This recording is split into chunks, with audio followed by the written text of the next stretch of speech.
We are back on the record in file 24-21841-FC, People versus Dale Warner, and we are ready to resume with our jury trial this morning. Is there anything we need to address on the record before we bring our jurors in? Your Honor, I'd just like to place some additional stipulations on the record. We would stipulate to People's Exhibits 88 and 89, Exhibits 187 through 193, 221, 250, 236, 239, 226, and then People's Exhibits 199 through 203 and Exhibit 253 were admitted. Well, those were subject to defense's objection, but those are the lab reports regarding paint samples and fingerprint analysis, Your Honor. All right, is that all accurate, Administrator? That's correct. The lab reports we've already objected to, and I believe the court has already ruled that those are coming in. Thank you. Okay. So those exhibits will all be admitted, 199 through 203 and 253 over the defendant's objection as noted in this course previously. Are we ready to bring the jury back in? Yes, Your Honor. Yes, Your Honor.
You're seated.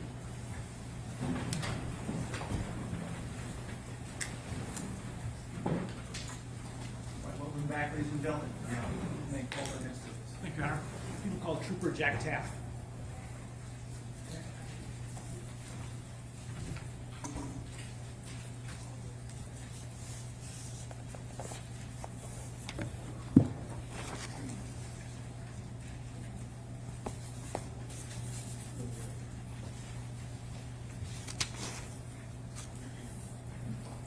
If you'll raise your right hand, do you swear or affirm to tell the truth, the whole truth, and nothing but the truth under penalty for perjury? Yes. Thank you. You can go ahead and make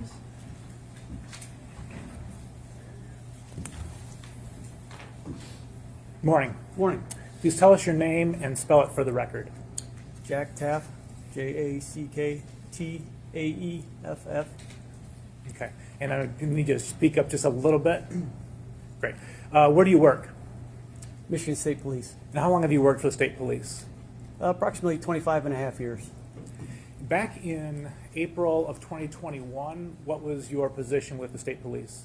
At that time, I was a canine handler. What is a canine handler? We run dogs for certain types of calls. And what would be some of those types of calls? That time, I had a tracking narcotic dog. So tracking narcotics, we go out looking for articles, missing persons, wanted people, building searches, tracking. So some of the basic searches that we do. Okay. And have you had a different kind of dog when you've been a canine handler with the Michigan State Police, other than a narcotic tracking dog? Yeah, at one point toward the later part of my canine career, I did also have a cadaver dog. And what is a cadaver dog? Cadaver dog, basically, their main purpose, it's a single-purpose dog, basically looking for blood, bone, or tissue. Okay. And how long did you have a cadaver dog? Cadaver dog was just a little under a year. Okay. On April 27th, Tuesday, April 27th, 2021, were you asked to come to the Munger farm? Yes. Do you know what time you arrived? The 27th is approximately 12:45. Okay. And do you remember who asked you to come to the Munger farm? Detective Greca. When you got there, you brought your dog? Correct. Okay. And what was the purpose that you understood you were there for? It was a missing person, so we're going to be looking for a body. Okay. So you're going to use your dog to look for a body? Correct. All right. And once you got there at 12:45, did you begin looking around with your dog? Not when I initially got there, no. Okay. Were you waiting for something in particular? Yes. When I got there, I spoke with Detective Greca, got a little bit on the case, and at that time I requested a cadaver dog. Okay. All right. So then you had to wait for the cadaver dog to arrive? Correct. And why did you request a cadaver dog? Just because cadaver dogs a little bit more extensively, they can search on that blood, bone, and tissue, so they give positive indication for human remains. So, and they can search a little bit further if a body has been buried or if it's traces amount of blood or bone that have been left behind in a crime scene. Even after if somebody had cleaned it up, the dogs can smell that. Okay. At some point after you arrived, were you present when there was a conversation between Detective Greca and Dale Warner? Yes.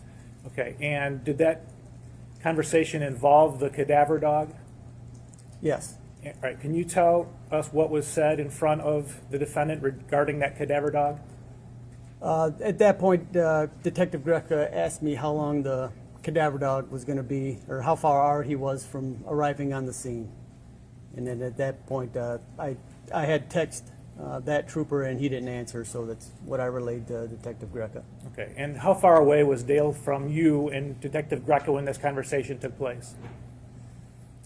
A few feet. It wasn't very. We were close. From you and to me, or closer?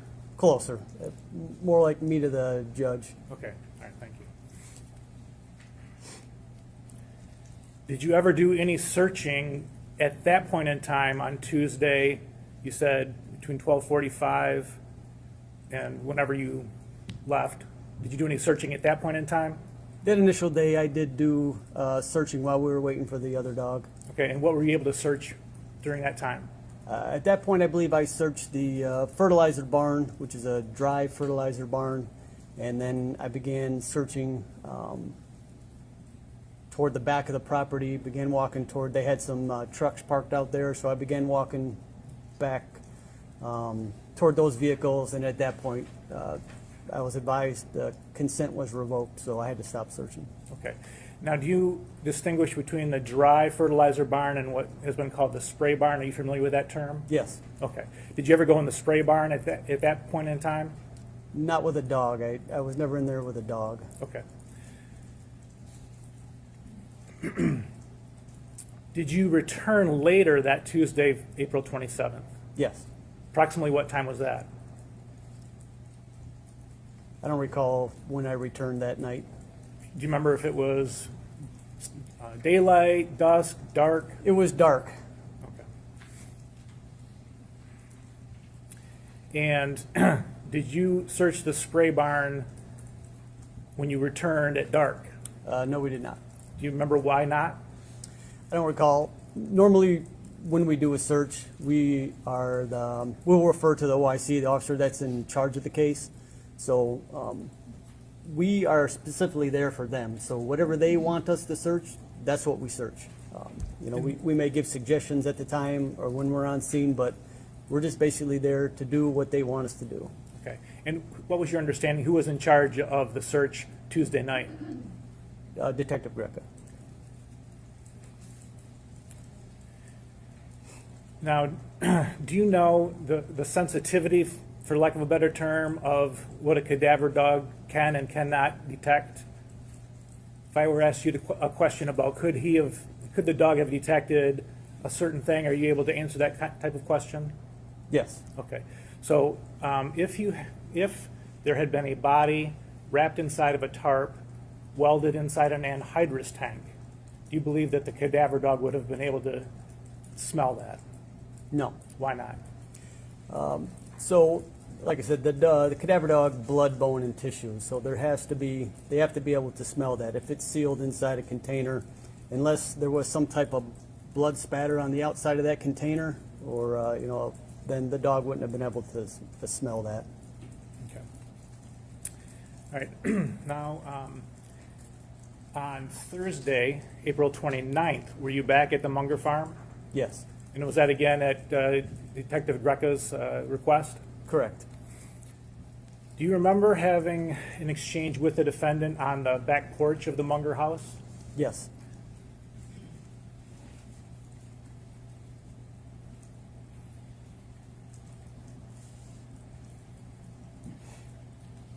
Okay, I'm gonna play People's 216, the first about 30 seconds. Not a mac and cheese guy, but listen. Just gonna pause it right there. Do you recognize the person coming up the steps? Yes, I do. Who is it? That handsome fellow is myself.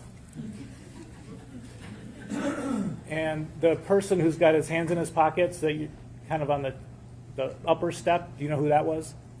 Yes. Who? That's Dale Warner. Troopers obviously came in. The building, and he's just going to show you too if you wanted to, but it's the far east building is a chemical one. It's just whatever. That's loaded with insecticide and fungicides. Sure. I just didn't want you to take the dog in there because the floor is still covered with it. There's no soap up 3 feet. There's lost one of our shutters. I don't believe it. What you get. Or if you just whatever. And then, Do you remember that conversation? Yes. Did you go into the barn, the spray barn I'm talking about now, on Thursday the 29th with the dog? With the dog, I did not. Okay. And if you had, was that because you were warned about the chemicals? No, Okay. You weren't concerned about that? I was not. So why didn't you go in the barn on the 29th then?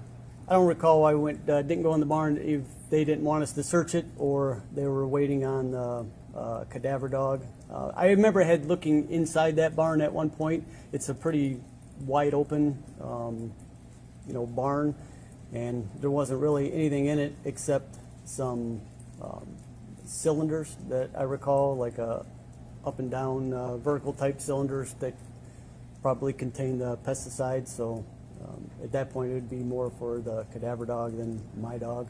Okay. And did you ever see the cadaver dog go in there on Thursday the 29th? I did not. All right. And you know you didn't? I know I did not. All right, great. Thank you.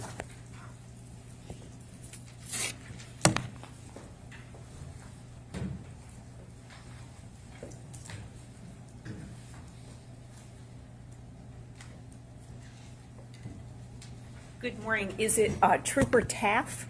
Yes, ma'am. Okay, great. I wanted to make sure I pronounced it correctly. My name is Mary Chartier. I represent Dale Warner. I have some questions for you this morning, and a lot of them involve dogs, which I love, so it's a great topic.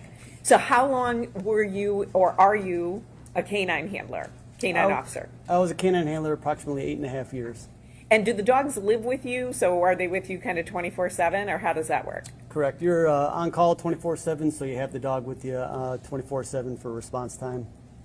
So the dog that you had, I was a little confused on April 27th. The dog that you brought was not a cadaver dog. Is that correct? Correct. It was a narcotics tracking dog? A narcotic and tracking dog is what they call a dual purpose dog. So it can do two functions. It can search for tracks, and it also search for narcotics. So when you say track, what do you mean by that? If someone runs on foot, as I was telling before, so if a person runs on foot, the dog can track them based on two things. One, ecological odor, which is basically the disturbance of the ground, so the breaking of the grass blades, disturbance of the dirt, rock, and then also your body. So you can't see it, but your body is constantly losing like dead skin cells, and it has an odor. So if you can picture two bodies passing in a hallway, when those two bodies pass, then eventually a couple seconds later, you'll catch the odor of that person, whether pleasant or not, but you will catch an odor of it, and you can smell that. So that you can't see it, but it's there, and that's what's constantly falling off your body. So combination of the ecological odor and then your body odor is what the dogs will track. So the dog that you brought, again, fair to say you weren't really interested in narcotics, but you were trying to see if your dog could get a scent of Ms. Warner. Correct. So that dog can also find a body, whether dead or alive. You know, we go on missing persons calls all the time, so the dogs can find a missing person. So what's your dog's name? Or what was the dog's name at the time? At the time, that dog's name was Havoc. Havoc? Okay, was he a little boisterous? Is that why, or just was the name? Just the name. Okay, so Havoc could, while theoretically or technically a narcotics and tracking dog, could have picked up the scent of a body, blood, bone, that sort of thing as well? He would have picked up the odor of the body, yes. So looking for the blood, bone, or tissue, those are specific to the cadaver dog. I mean, so that's why I had called for the cadaver dog in that, because it can find, and his indications are, for trace amounts of that. So Havoc could track or find a body. The cadaver dog that you called for is even more nuanced, so to speak, so could find trace amounts of blood, bone. You said a body buried, correct? Correct. And is it accurate that dogs are just significantly better smellers than people? That is correct. So do you know how many scent receptors dogs have versus people? I was a little more into it at the time, but I had since forgot. Okay. So significantly more, They right? are significantly more, yes. And that's why dogs are so beneficial to law enforcement, because they can sense things, pick up the scent that people cannot. Correct. And the dog that you used, Havoc, and the cadaver dogs, those are trained dogs. Is that accurate? Correct. Are you involved in the training or is someone else? No, we're involved as well. And then do they have to pass a test before they can kind of become law enforcement dogs? Yes, we have evaluations that the dogs have to go through to stay in service. Now, how long for a cadaver dog, or Havoc as well? So is it fair to say that they could pick up a scent, a cadaver dog, years later? Correct. And do you know how many years? Every dog's different, but they can hit on the bone. So I mean, as long as the bone's there, as long as they have human remains to locate, the dogs can find them.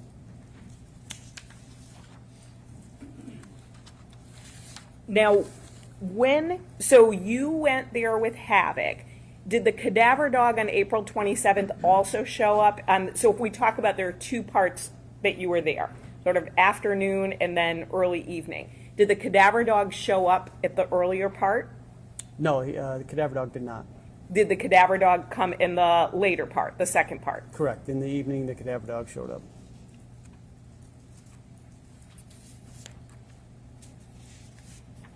Now, can a cadaver dog differentiate between human remains and animal remains? Yes.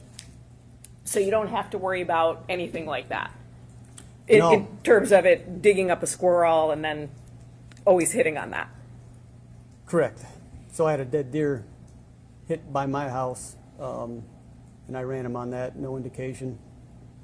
Let it decay, different parts of decay, ran him on it, no indication. So it's kind of a fool way, and then set up bone, different area. I'll go hit on the bone, but he won't hit on the dead animal. So they're that sensitive? Correct. Now, they can smell scents, it sounds like underground, you indicated buried, right? Correct. Now, you said that it could not pick up the scent if it were sealed in a container. Is that accurate when Mr. McCready asked you that question? Correct. So I want to break that down a little bit. So if a body is moved from location 1 to location 2, and so that body in location 1, would a dog be able to hit on the scent in location 1?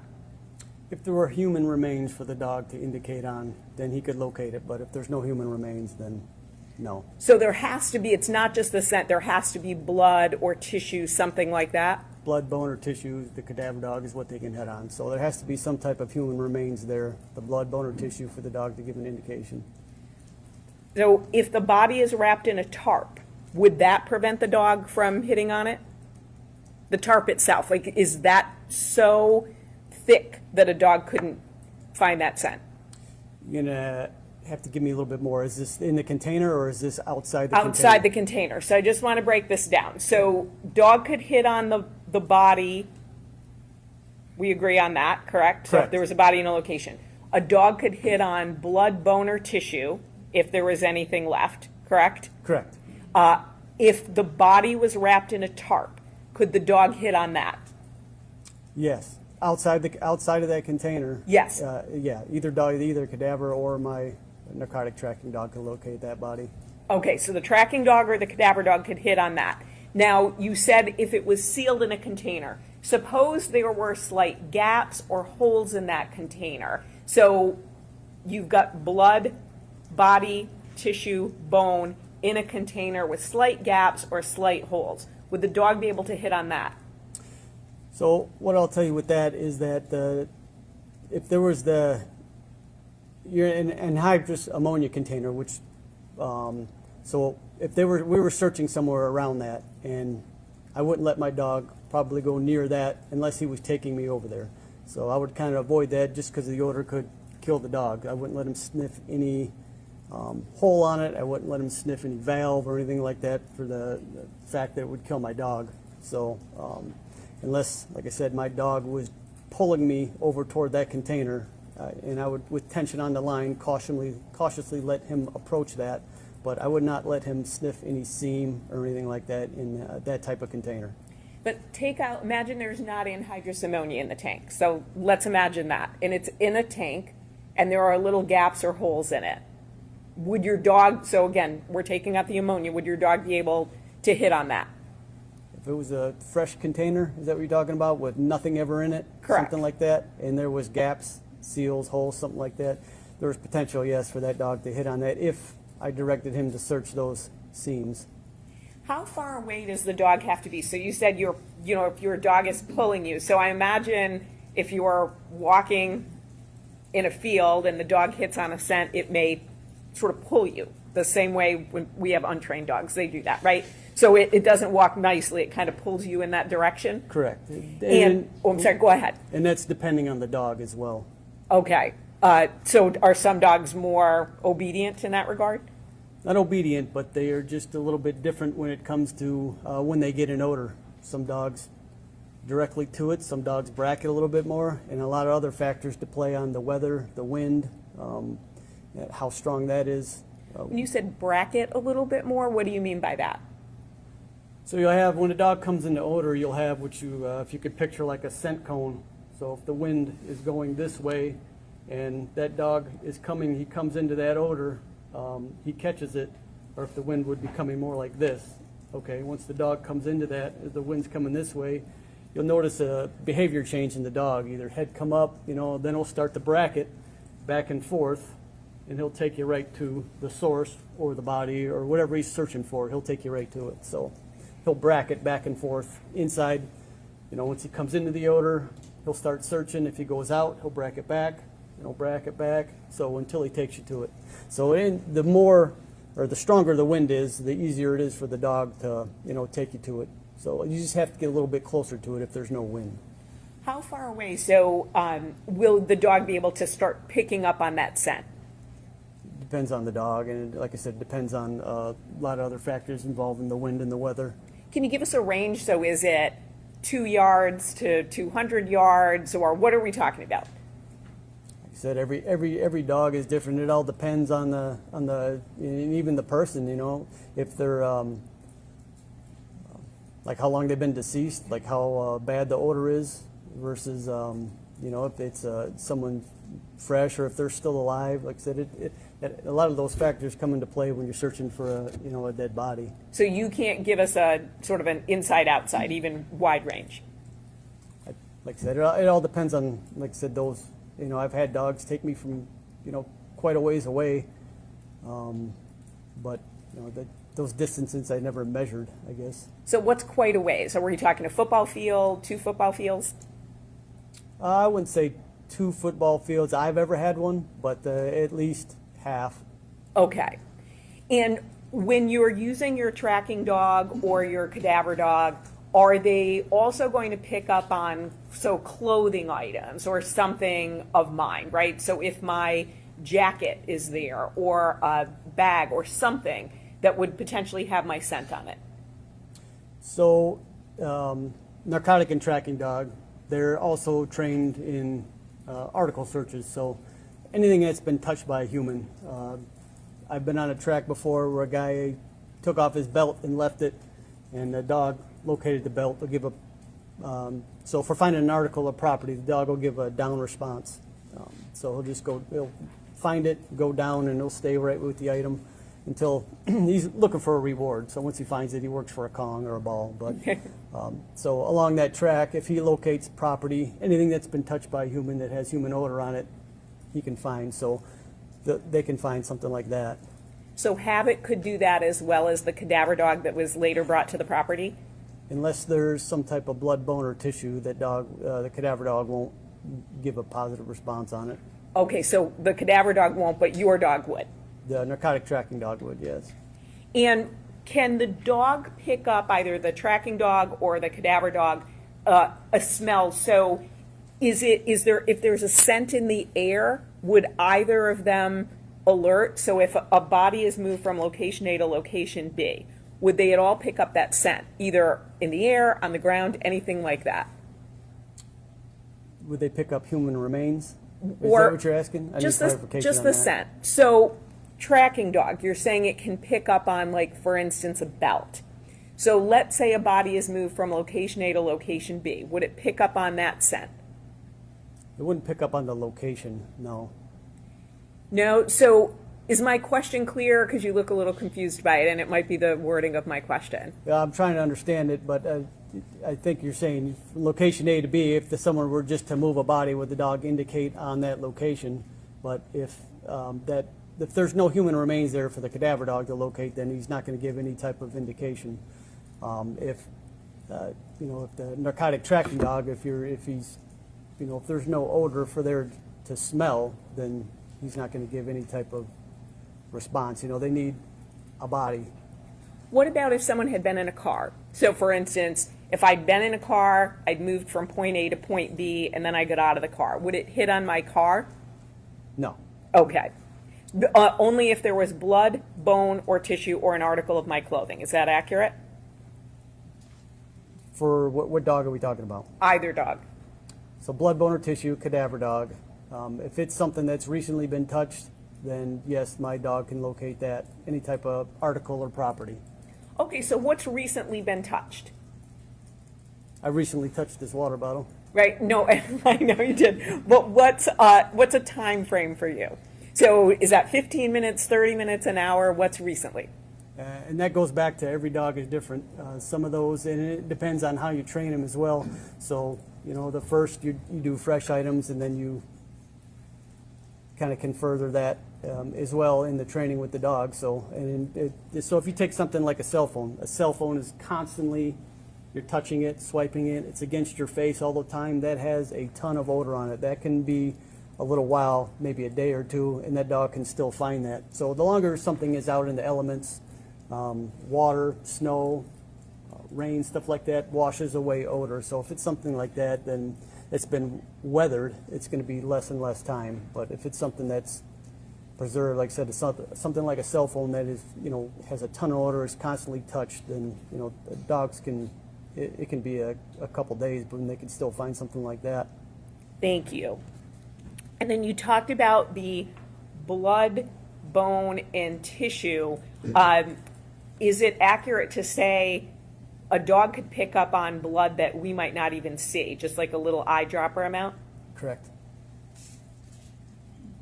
Now, if items have been washed, clothing, could they still pick up a scent on that?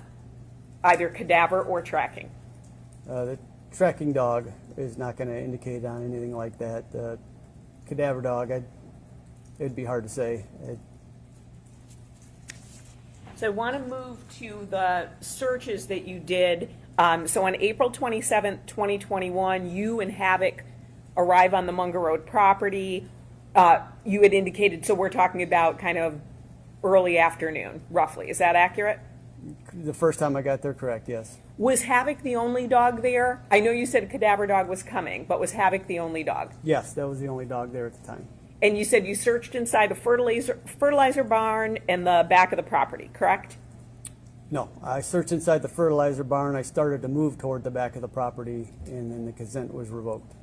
Now, you said you did not go in the spray barn with a dog. Did you go in yourself at that time? I don't recall if I went in at that time.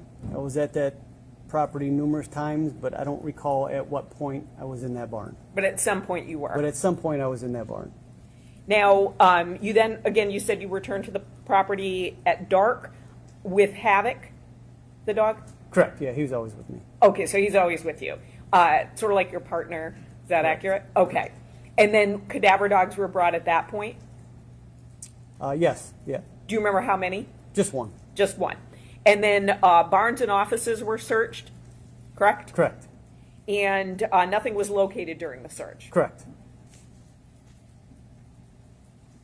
Now, you also participated in other searches as well with Havoc, correct? Correct. Do you remember all the dates?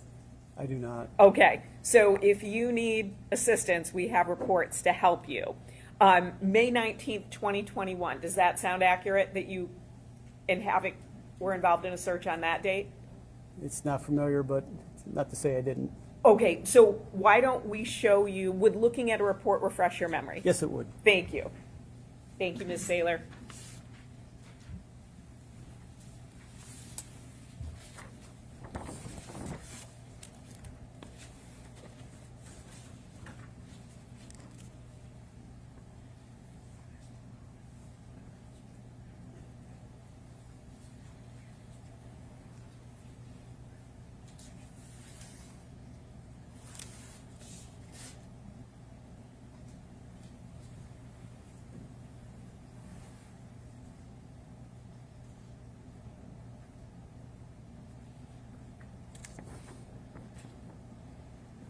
Did that refresh your memory on the date, or are you still reading? I'm still reading. Okay. I was If looking if for you the. look at the first big paragraph under description of Okay, request, that will Wednesday, have the 19th, date. Okay. And then your name shows up in the second paragraph.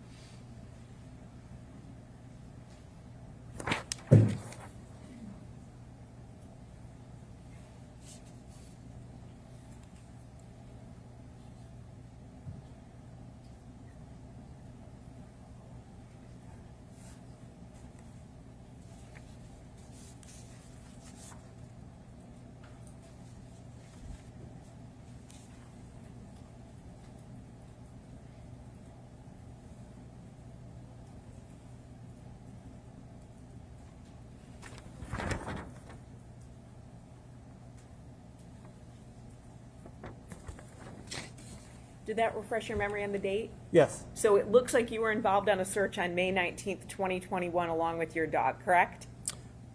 I was there. I didn't say I searched anything. So it says, well, let me ask you this. Why would you be there with your dog if you weren't searching anything? So in that time, Lenawee County, which is the area I'm responsible for, Monroe and Lenawee County mainly. So anytime any type of canine search would go on in that area, I would be there just to assist the other canine handler. If, like I said, specifically the canine dog or handler we were using there, then I would basically be there to assist him. So like dogs, handlers are territorial as well. Okay, so someone else was there with their dog, or multiple people with their dogs. Do you remember? Well, it doesn't specifically say, I mean, it said I was there, but it doesn't necessarily say that I searched anything. So if you're there, you said you might not have searched, but you might be there helping someone else with their dog, kind of overseeing that. Is that accurate? Correct. So Trooper Bozak was he had the cadaver dog, so I would be there helping him. Okay. So helping him how? Do you walk with him at that time? Do you kind of give him ideas? So what you do if they give you an area to search, you just go out and look for Well, first you'd ask the officer in charge, maybe if there's a specific location that he wants us to search or an area that had, perked his interest that he might want us to go check out. So at that point, we'd go look at it. And then if there was, so if we're looking at, for instance, if it's an area, they think it's buried, so, we can use a probe, which is like a metal rod. You stick it to the ground, you kind of work it in a circular motion to kind of push down deeper into the earth. So kind of opens up like a wide cone down to where you want to get to search, and that helps that odor. And you'd give it a break for a while, maybe half hour or so, and just let some of that odor kind of creep out from that area that you probed, and then so the dogs can smell a little bit deeper down into the earth. So that's one way you can assist. So on May 19th, 2021, you don't recall searching with your dog, but it sounds like you were on the scene. You would agree with me with that? Correct. And it sounds like there was another trooper with his dog. Correct. Do you know if it was only one trooper with a dog or multiple? As far as I know, and what looks like what the report indicates, it was just him and I with the ones with the dogs. And the Warner farm was searched, correct? That day, I don't know if it was a Warner Farms. So if you take a look on the third paragraph,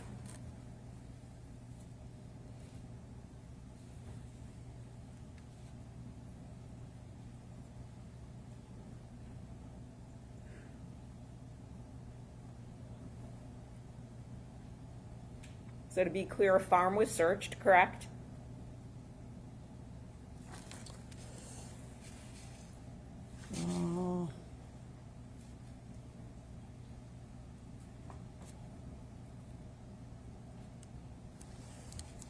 Went to a farm location, so this could be, there's an area off of, I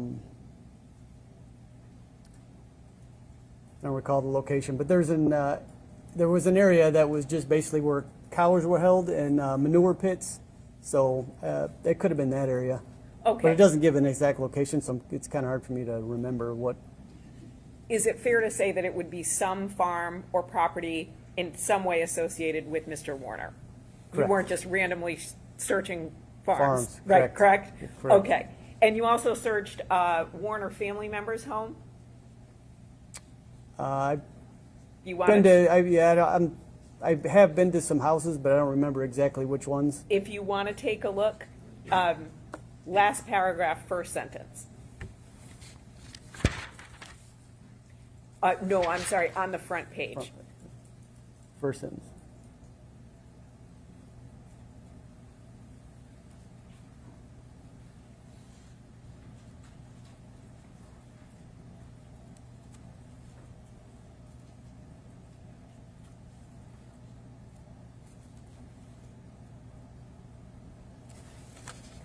So a family member of Mr. Warner's home was searched?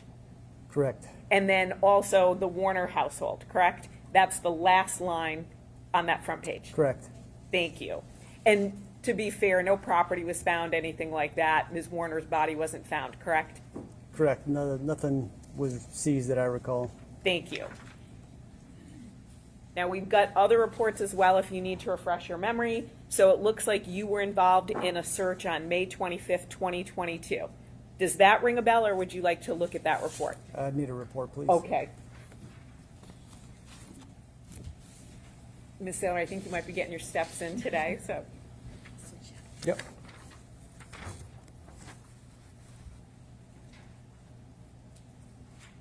The date is the very first line of the very first paragraph. Okay.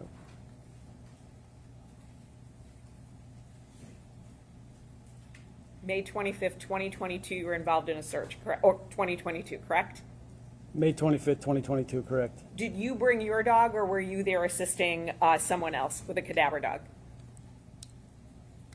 I didn't read that into the entirety, but if I was there, I had brought my dog, but at that point, excuse me, Sergeant Yount was there, so he had a cadaver dog, so we'd have been using his dog. Jameson, the cadaver dog? Jameson, correct. Okay, so it indicated that Jameson, the cadaver dog, was there. You don't dispute that? I don't dispute that. Thank you.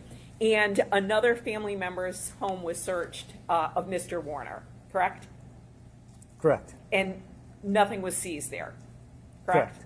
Thank you. Now, on October 11th, 2021, we're going back in time, there was also another search that you were involved in. Okay. Would you like to see that report? Yes.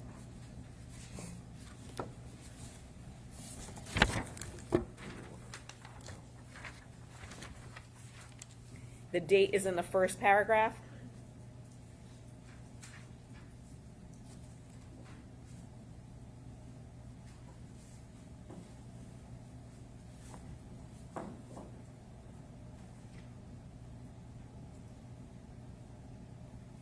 That date is October 11th, 2021, correct? Correct. And you indicated, so Sergeant, is it Yount? Yount. Yount? Okay, Yount, he has a cadaver dog? Correct. And Trooper Bozick has a cadaver dog? Correct. And it indicates that you met with both of those people on that date, accurate? Accurate. Okay, terrific. And then they searched the Warner home again? I didn't get that far. I'm a Okay, slow oh, reader. sorry, okay, I'll let you finish reading, how about that?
Okay. Okay, so it looks like, again, Sergeant Yount, Trooper Bozick, and you were there, and as well as a dog named Dexter, the cadaver dog. Is that, whose dog is that? Bozak's. Trooper Bozak's, Bozak, okay. yeah. So it looks like the home was searched again? It does look like that. Even though it had been searched before, the FBI wanted another search, correct? Correct. And then the farm itself was searched again? Correct. And then as well as some corn and soybean fields, correct? That is correct. And nothing was found, no evidence was seized, right? Correct. So then we go to October 28th, 2021. Would you like to take a look at that report? I would. Okay, thank you.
Okay.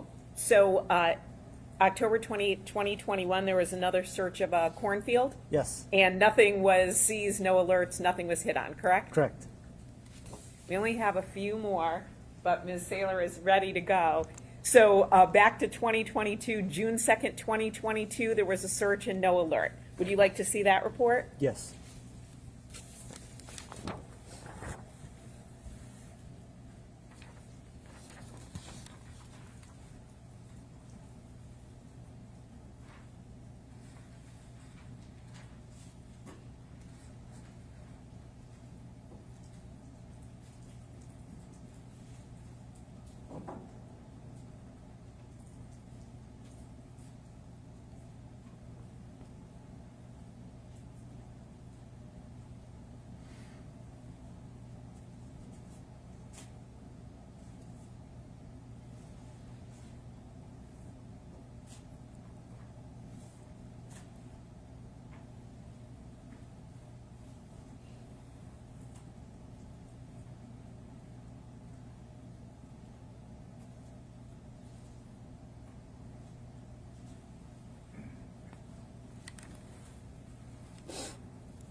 June 2nd, 2022, there was a search around a lake area. Correct. Nothing seized, nothing was hit on, correct? Correct.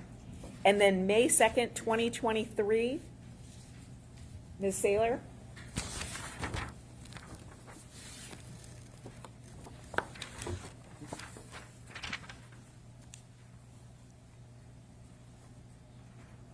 The date is at the top. I'm familiar with these reports. Okay, I was going to say a little bit of a different format from what you've been looking at.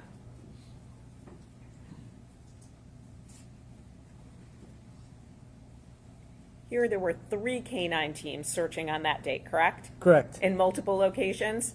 Correct. Nothing hit or seized on, correct? Correct. And then, are there other searches that you think that you were involved in that I didn't reference? There could have been. There could have been. But fair to say, nothing was hit on or seized, correct? Correct.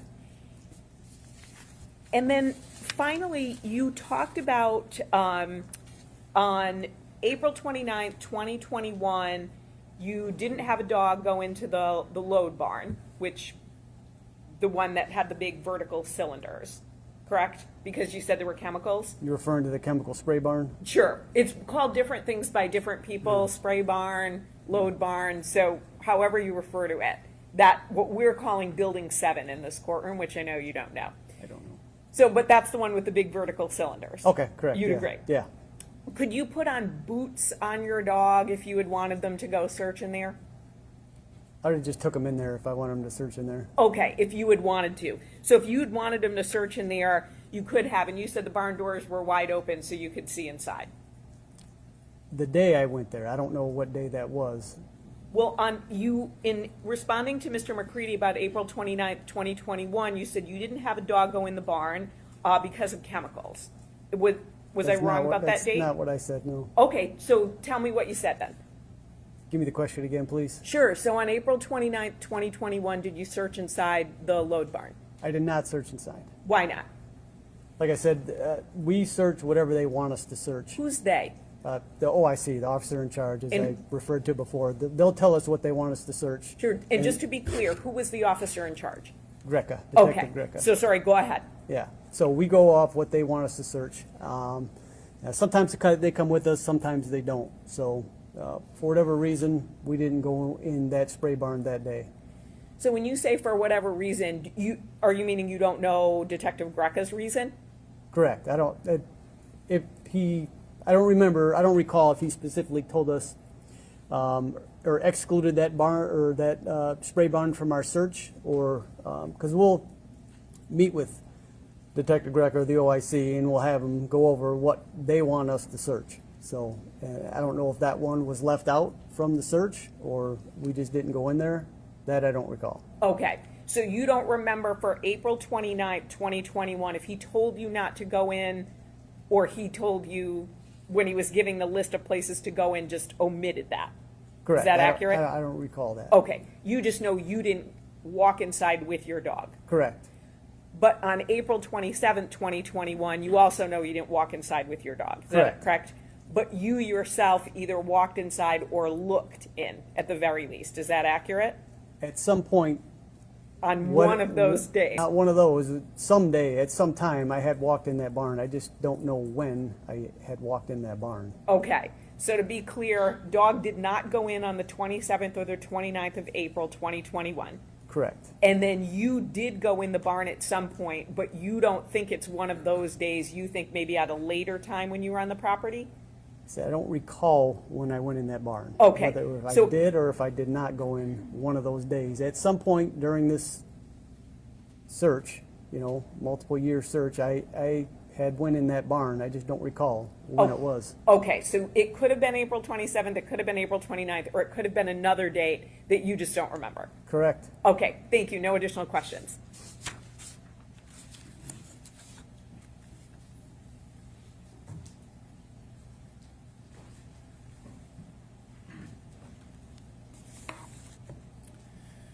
So you think there could have been searches that you participated in that neither I nor Ms. Chartier has mentioned, is that correct? I don't know. There could have been. We had been about there, numerous times at different locations. But nothing, we never found anything. Okay. And is it your testimony that never in any of those searches did you yourself take havoc or see another canine handler take their dog up to an anhydrous tank? Is that your testimony? That is correct. Okay. And you were asked if the tank had holes in it, and a body was inside, could the cadaver dog have smelled it? And I want to be specific. If the tank had 1 or 2 or maybe 3 pinhole size holes in it that had been painted over, would the cadaver dog have been able to hit on that if there had been a body inside? Probably not. I would say no, that the dog would not have been able to locate that. Okay. And I believe you testified that at some point you went inside the Munger house. Did I hear you correctly? With the dog, with Havoc? I don't recall if I was ever in there with Havoc. Okay. I have been in the house, but I don't recall if I ever had my dog in there. Okay.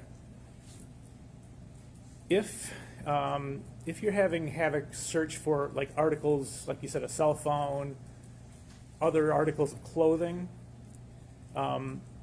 what if they were underground? Would Havoc been able to find them? No, If they were underwater, would he have been able to find them? no. And again, does the same apply with rain? You said that rain washes that away. If it had rained on those items and they weren't either underground or underwater, what would his success have been? Yeah, the longer than any type of article has been out in the weather, like I said, missing person, if it's been out there for, months or years, then all the human odor is going to be off it, and then Havoc wouldn't have found anything like that. Okay. And you said that the dogs, both the tracking dog and the cadaver dog, can smell things that are underground. Is that correct? So the tracking narcotic dog isn't going to find anything that's buried, but, so tracking narcotic dog, if you cover something up with some leaves or somebody's hiding under a tarp or, something, big like that, then on the surface, someone's hiding in a tree, my tracking narcotic dog can find it. If it's buried, beneath the surface, then the tracking narcotic dog isn't going to find it, but, potential that the cadaver dog would. Okay. And so for the cadaver dog, I think you said in order for the cadaver dog to smell something underground, you've got to aerate the ground. Is that accurate? It helps the dog with odor if you penetrate the ground. We probe it and then, like I said, let it air out for a little bit. Some of that odor, if it's to seep out, then we'll run the dog on those areas. Run them other areas and then just kind of gradually bring them over into that area, just so we're not directly, pointing to that area and have them search it. But in our search, we'll cover that area and then see if there's any type of indication from the dog. And can you give us an idea of, if you would say just an area the size of this part of the floor here, if you're directed to this area, how many holes would you put in an area about this size? It depends. We'd look first for, if there's been any type of ground disturbance. So that's what's initially going to cue us to if we want to search that area. So if it's something the grave size, maybe the size of that, the table there and the desk, then, you would probe that whole area. Maybe you'd put, 10 holes in there or less, and then just kind of aerate that area. And then have the dog search that. You mentioned that you went to a farm where there were cows and and manure. Is that correct?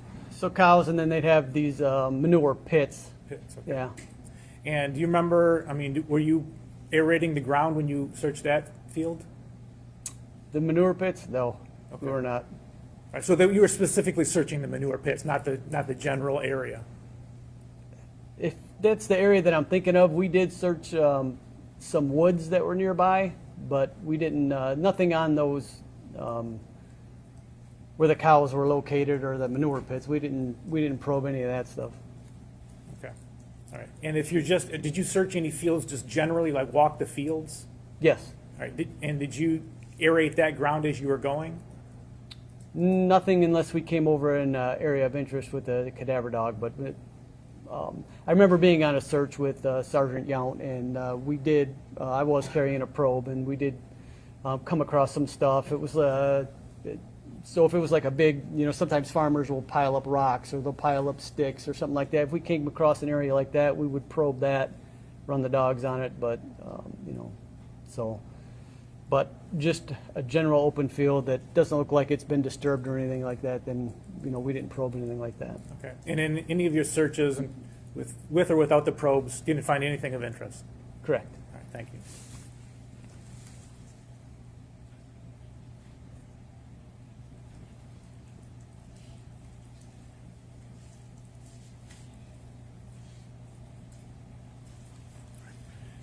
So, out of all the searches, if Dee Warner's body had been sealed in an anhydrous tank, would you ever have found it? No. Objection, speculation. If he knows. I don't think it's speculative. I think he's provided a basis upon which he could answer that question. Thank you. No. All right, thank you. Nothing further. You indicated no. Is that part, so when Mr. McCready asked you about being in a tank that had some holes that were then painted over, you indicated that the dog probably would not hit on it, and then you said no. Is that part of the testing for dogs? I'm not sure I understand the question. Sure. So you said, for instance, you had a dead deer, you put that dead deer on your property to see if your dog would hit on it, and it didn't. It hit on a bone, a human bone, but not an animal bone, correct? Correct.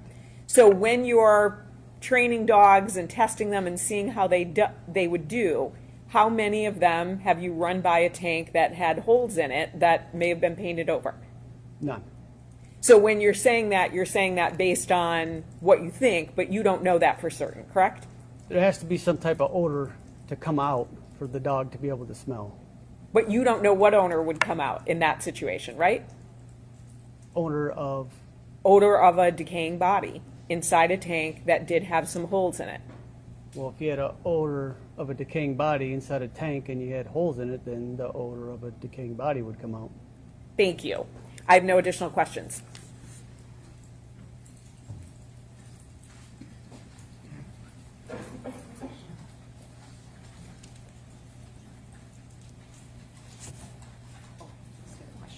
I was going to follow Oh, up. okay, sure. Just to follow up on that last question, if there's anhydrous ammonia in that tank, does that change your answer? Then the anhydrous ammonia is going to be stronger than anything. The dog, we wouldn't let the dog near that tank if Okay. it had any type of, Even if it had an inch or two of anhydrous in the bottom? correct. Okay.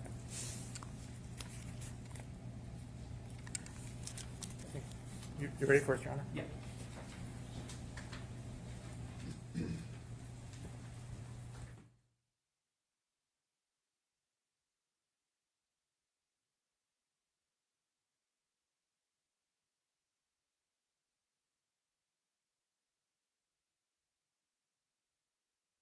Understanding that neither side has any objection to, I guess it's two questions on one slip of paper, but there's no objection to asking these questions. Is that accurate? That's correct. That's correct. All right. Was it scheduled to come back to the farm later Tuesday night? It's Tuesday the 27th. Yes. Yes. Okay. Yes, that is the 27th. So Tuesday the 27th, once they received the search warrant and the search warrant was authorized, then we went back to the farm. If so, was Dale aware of the exact time you all were arriving? I don't know. That I don't know. Anything else based on that, Mr. McCready? No, Your Honor. You sure? Yes. How many search warrants have you been a part of in your career? I don't know that I can answer that. There's been so many. So, over 1,000? Oh, yes. Okay, so we're well over 1,000. Is it fair to say when there's a search warrant, the police don't call and say, hey, we're coming with a search warrant? They just show up? Depends. I mean, sometimes they do, sometimes they don't. Normally, they don't. Right. And there's a reason for that, correct? Correct. You want to catch people by surprise. Correct. You don't want, if I am a drug dealer at my house, you don't want to say, hi, we're coming at 8 p.m. And then I'm like, cool, that's great. And now I'm going to move my drugs out, correct? Correct. So there is a real tactical reason why a search is not announced, right? Correct. To your knowledge, was a search announced to Mr. Warner in this case? So you're talking that was he called or notified on the search? Yes. I don't know. You didn't do that, correct? I did not do that. And you have no knowledge that anyone else did that, right? Correct. Thank you.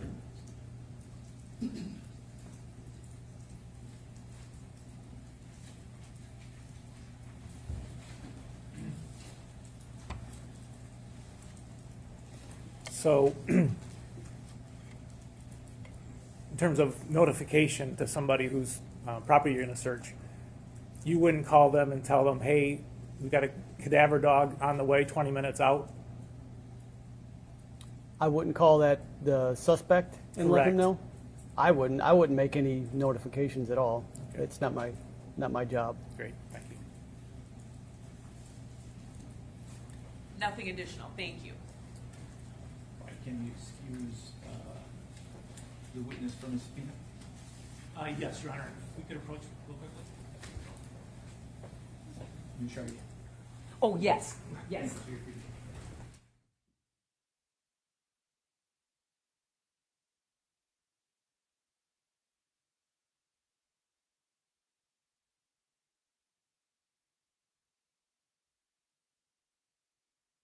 May be seated.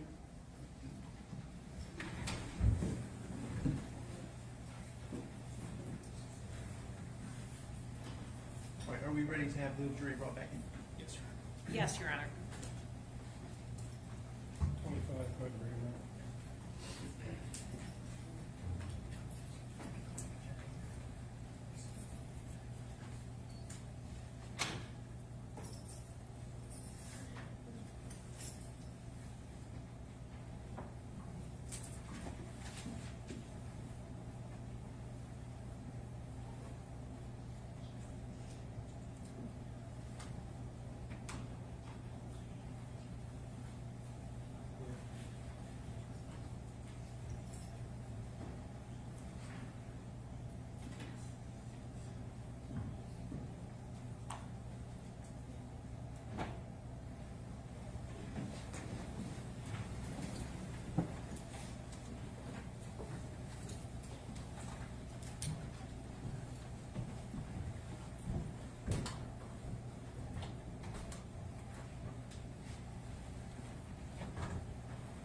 May be seated.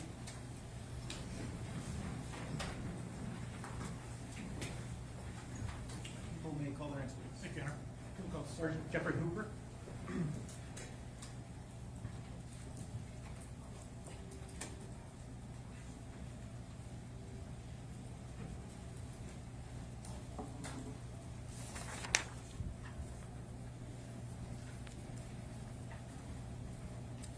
you'll raise your right hand. Do you swear or affirm to tell the truth, the whole truth, and nothing but the truth under penalty for perjury? I do. Go ahead and have a seat.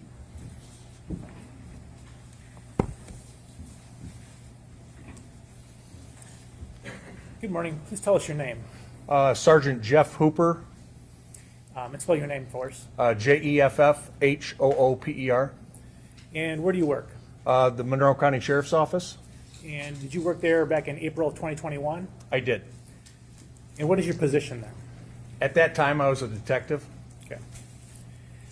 On April 29th, 2021, did someone bring you an iPhone 12 Pro Max? Yes.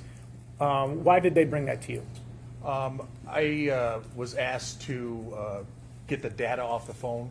I had specialized training in doing that, and Lenawee County would ask me to do that sometimes. Okay. And so it was Lenawee County that asked you to do that? Yes. And the Sheriff's Department specifically? Yes. Okay. And can you tell us how that works? You said to extract the data off the phone. How do you do that? So the tool that I was using at that time was called Celebrate. It's a universal forensic extraction device.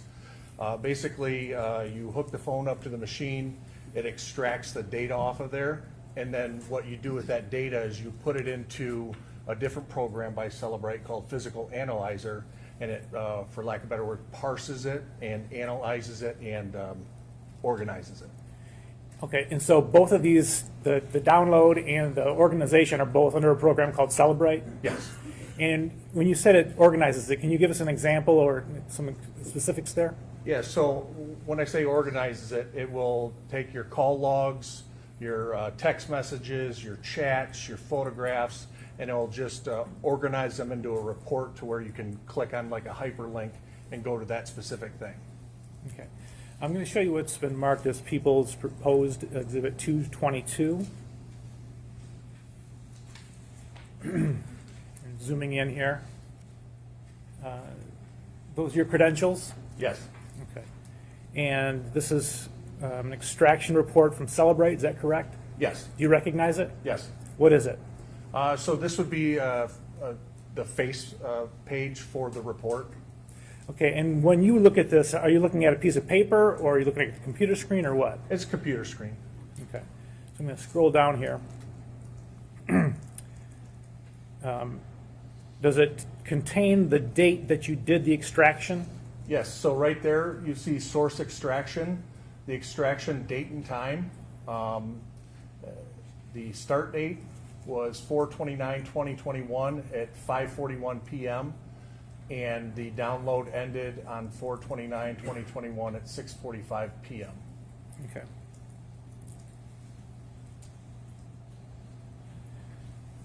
On the second page of that report, again, we're going to zoom in here. Does it indicate the type of phone that you did the extraction for?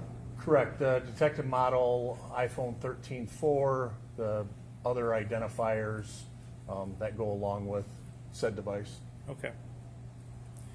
And then did the device have a name? Was it named as something?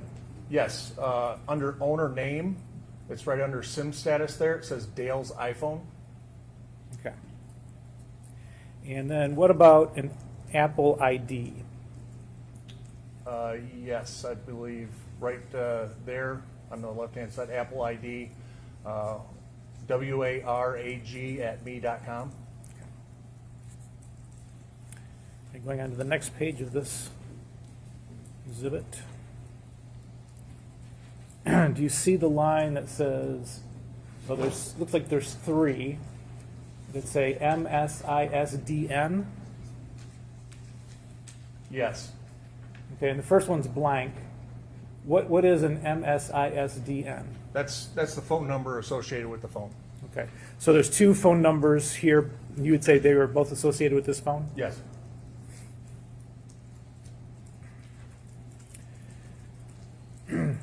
Going on to the next page. Looking at the contents, can you tell us what that means? So the contents, that is the information that got extracted and parsed and put into that certain area, whether it be the call logs, the chats, your contacts, cookies, a whole slew of different things. Okay. All right, now scrolling down here. You see a line called installed applications? Yes. What does that mean? Those are the applications that are installed on the device.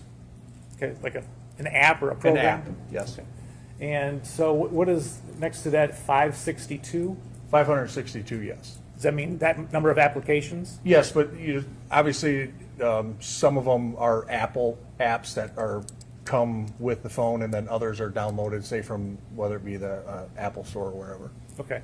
And if you were looking at this on the computer, would you be able to click on any of these?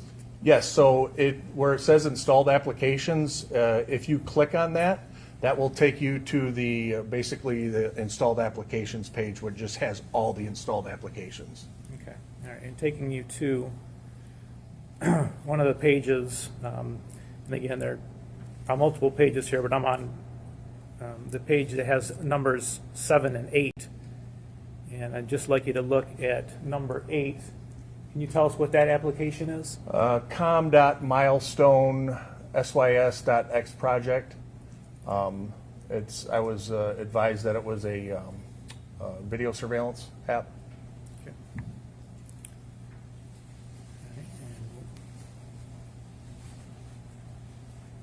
Now I'm looking at number 32. My Cadillac, again, com.gm.mycadillac. Okay, thank you. So those two apps are installed on this phone, Yes, among others. correct. Okay. All right, now, going back to our,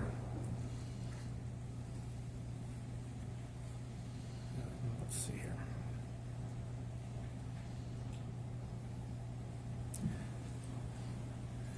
Do you see an entry by the name Timeline?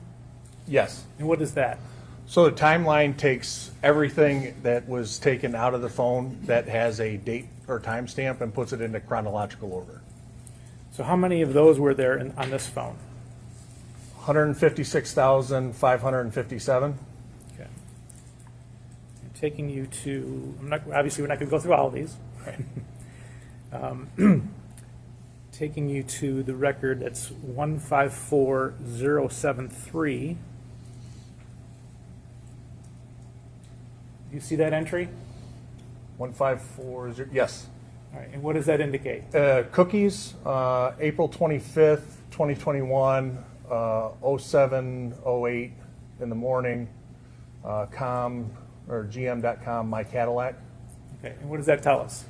So that meant that basically a cookie was placed onto the device by the Cadillac or GM app at that time. So the phone used the app at 7:08? Yes. Okay, going to entry 154079.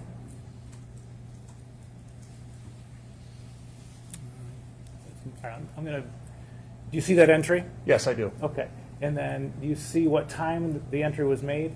Yes, April 25th, 2021, 7:45 a.m. Okay, and I'm just moving the page over so you can see the content.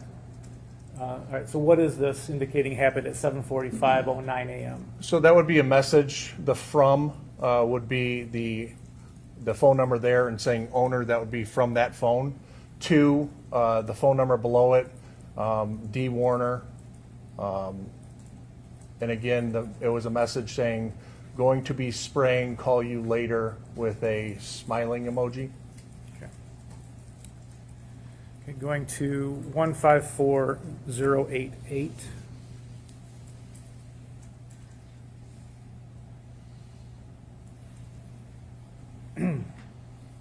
You see that entry? Yes. All right, and the time and date? That would be on April 25th, 8:48 a.m. Okay, and what happened at 8:48 a.m.? So that's a log entry for data usage, and the data usage was for Find My iPhone.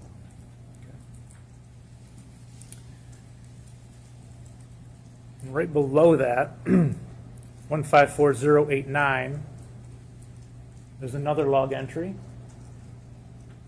And the time and date for that? April 25th, 2021, 8:49 a.m. Okay, and what happened at that time? Again, a log entry for data usage for the com.milestone.sys.x project. Okay.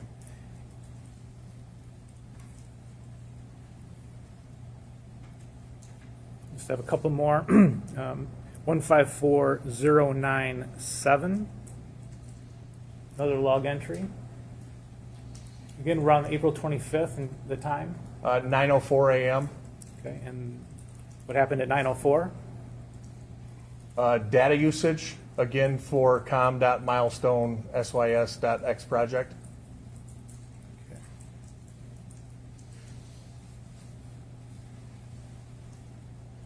One 154106. Again, on April 25th, and the time is, 10:02 a.m. okay. And what do we have at 10:02 a.m.?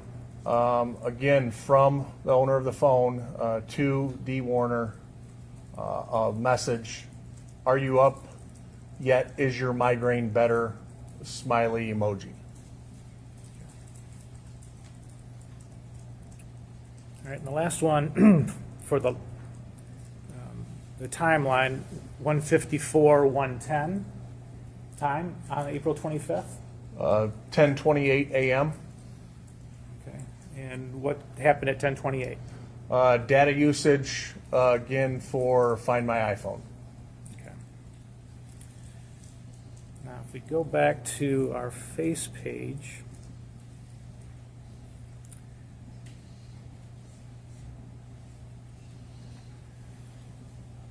you see an entry, call log? Yes. Okay. And if you clicked on that, what would you get? That would take you to the page of the ingoing and outgoing calls from that phone.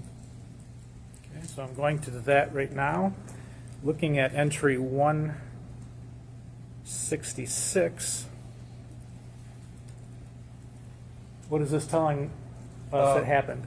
So direction indicates that it was an incoming call from that phone number, and name saved to that phone number, Jaron Warner. April 27th, 2021, 8:38 p.m., 27 seconds, it was answered.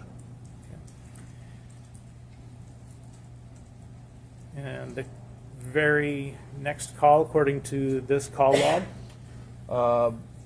Again, the 27th on the 2021, 8:39 p.m., incoming call from phone number 517-403-2536, spelling of KEIVENSHERIF, department, asterisk. Okay. And do you know where that, who would have entered that identification? Sorry. I wouldn't be able to say that it was the owner of the phone. It could have been shared as a contact or something along those lines. Okay. And the time of that call? 8:39 p.m., 2 minutes and 5 seconds, and it was answered. All right. And then the call after that? Outgoing at 8:42 and 18 seconds on April 27, 2021. Outgoing to Jaron Weaver, 55 seconds, answered. Okay. Let me zoom in on that name a little bit closer. I'm sorry, Jaron Warner. Sure.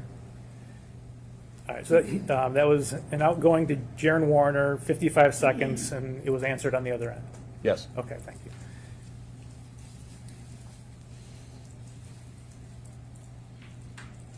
Okay.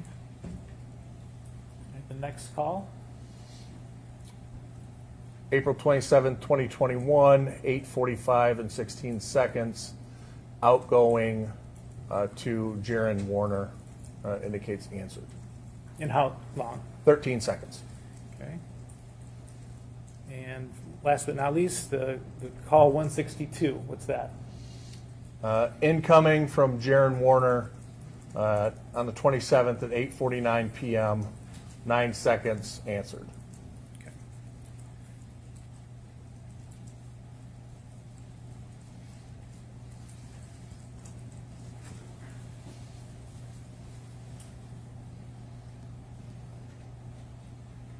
All right, now I'm going to refer you to calls 201 and 202.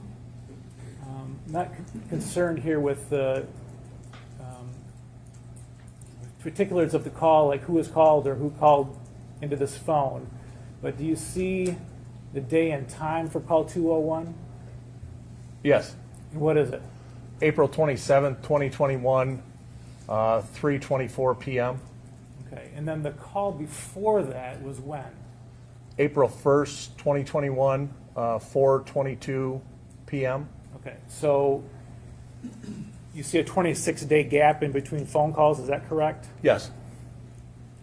Other evidence in this case indicates that calls were made to and from this phone during that 26 days. Do you know why they're not contained here?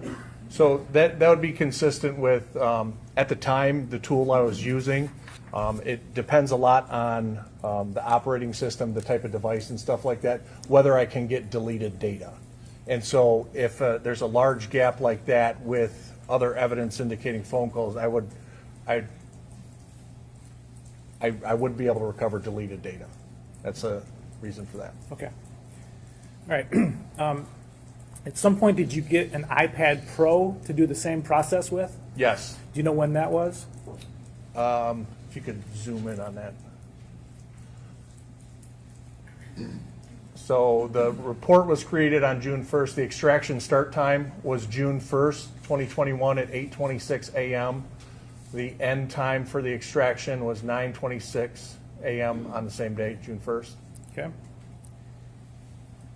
And I'm sorry, this is people's proposed 223 that we're talking about, and I'm going to page 2 of that. What was the owner name for this device? Dale's iPad Pro.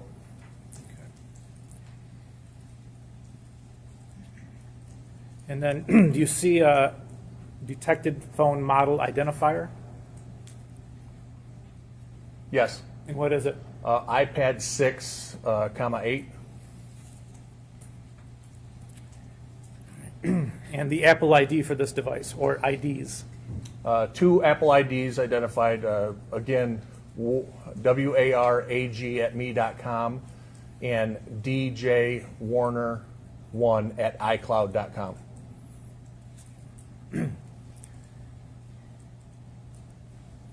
Now, same process to get to the installed applications as on the iPhone?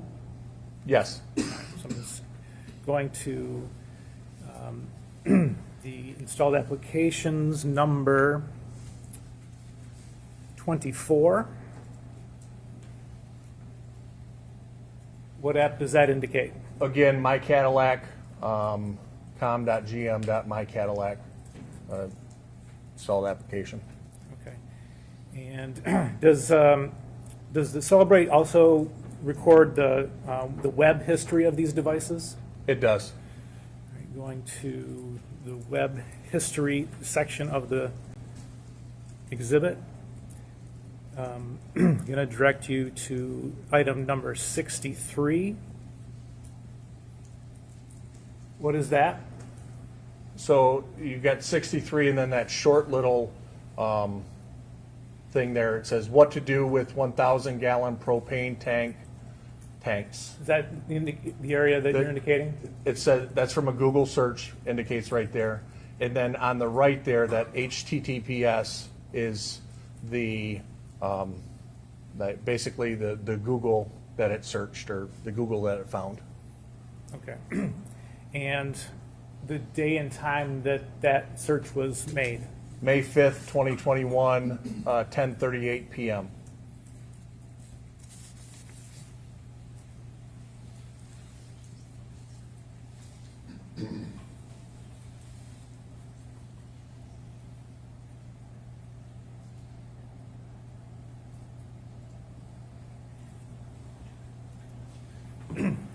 Thank you. Nothing further at this time.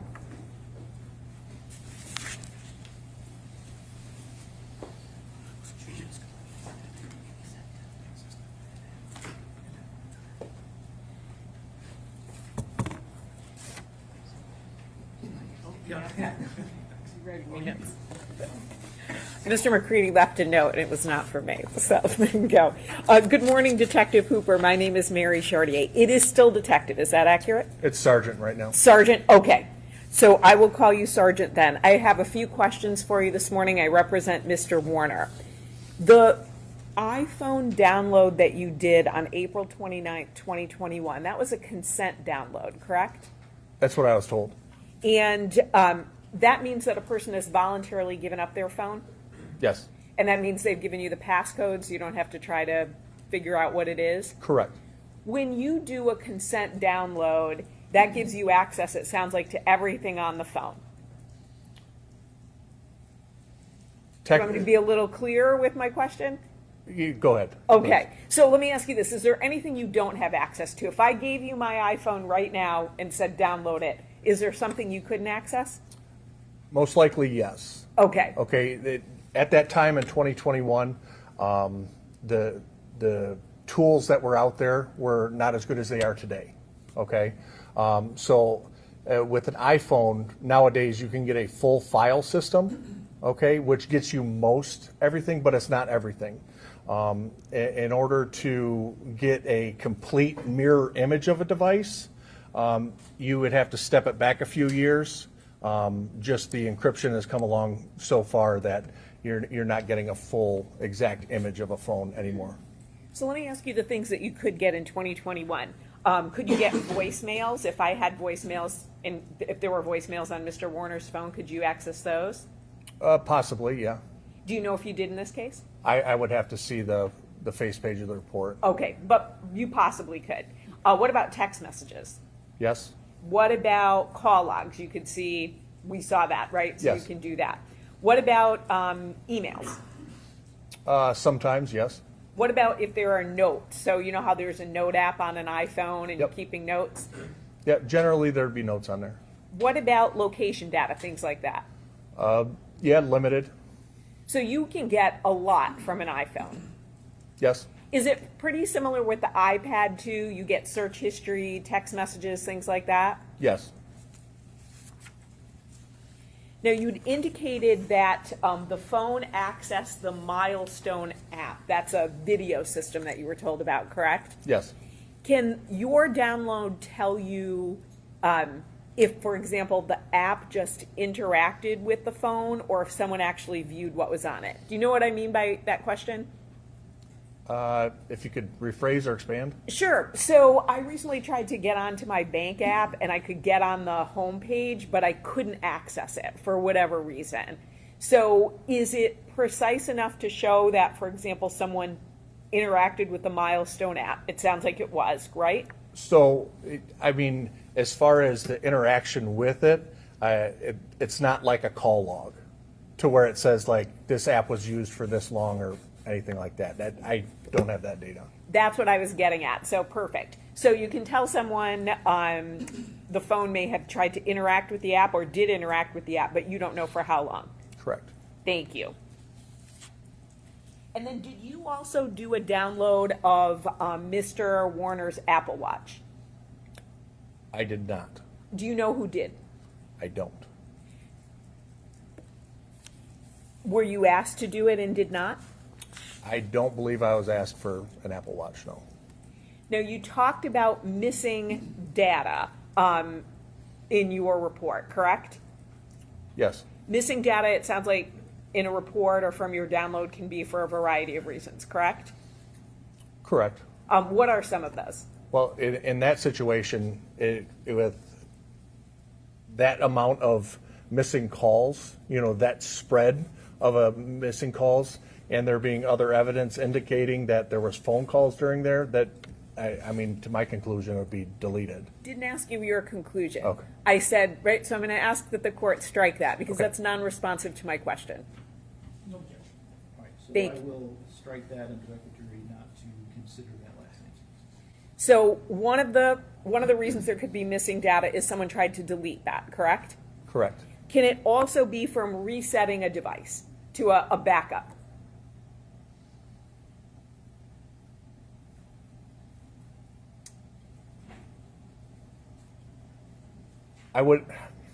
I'd need to expand on that. Sure, go ahead. All right. So if you're resetting it from a backup, basically you're backing up your phone and all your call logs and this, that, and the other. And so it takes that backup and it puts it onto a new phone, everything that you backed up there. So if things were there, they would be there. If things are missing, they won't be there. If that's fair enough. It does. So I'm going to ask you.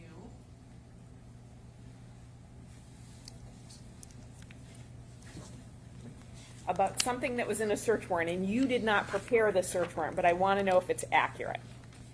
So, so if someone reviewed a phone download, it sounds like the one that you did, correct? So you did the phone download of Mr. Warner's device. Yep. And it contains summaries of information. Oh, excuse me, I'm on the wrong page.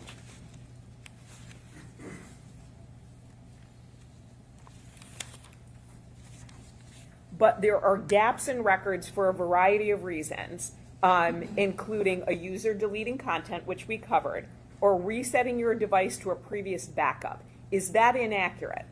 That could be a reason why information was not accessible. Resetting to a previous backup? Yes.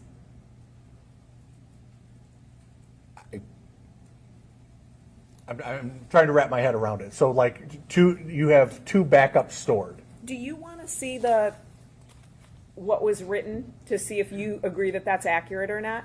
Which I'm going to take at this point, I think it's been established that he didn't author the search warrant. I'm not sure how he can be questioned. What's that? So he didn't author the search warrant, but he's the one who is opining at least that there was missing data on the download. So this is a search warrant that was prepared by law enforcement that indicates another reason for that. I want to know if he thinks that's accurate or not. If he doesn't, he can say that. I don't understand where you're trying to go here. Sure. So how the investigation was conducted is irrelevant. So if someone is attesting in a search warrant that there is another reason why data might be missing, if Sergeant Hooper disagrees with that, that's what I'm asking him about. I read to him what it said, but he still seemed a bit confused by my phrasing, so I thought if he reads it himself, that might help him. Okay, and Ms. McCready, I'm sorry, what was the basis of your objection? I mean, if we had a learn to treat us or something, some kind of authoritative document, I wouldn't be objecting. This is a search warrant. I mean, yes, an officer may have put something in there, but this is not authoritative on this issue. Well, it's not just an officer. I mean, I think it's Detective Dreer who put it in. So if it's wrong, I think we should know that.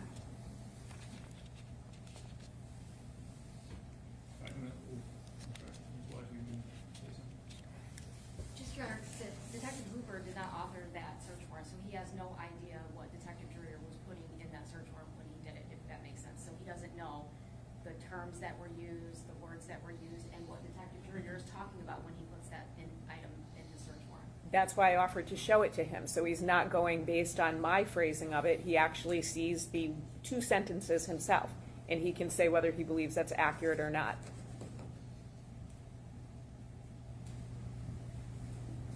So I still don't understand. You're asking, like, can I see the search warrant? Sure. Ms. Saylor approach? Sure. It's page 6, number 7.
I'd like to have some further discussion about this outside the presence of the jury. So I'm going to ask the jury to return to the jury room for 2 minutes for you resolve.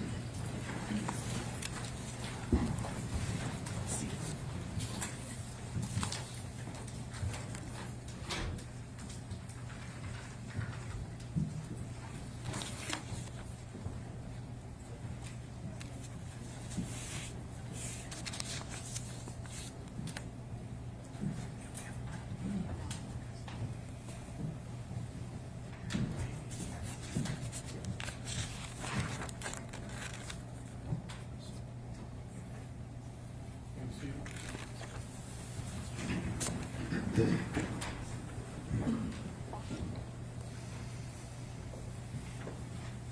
so the statement in the affidavit for search warrant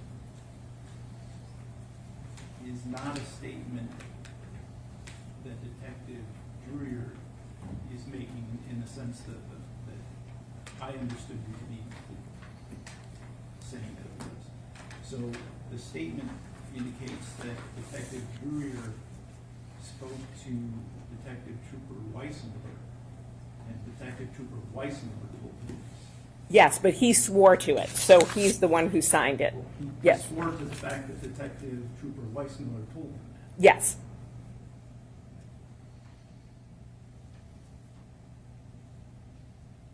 Okay, so what are you using this information, again, to try to establish? So I want to know from Sergeant Hooper if he believes that's an accurate statement, that the missing data could be as a result of resetting your device to a previous backup. And what is that relevant to?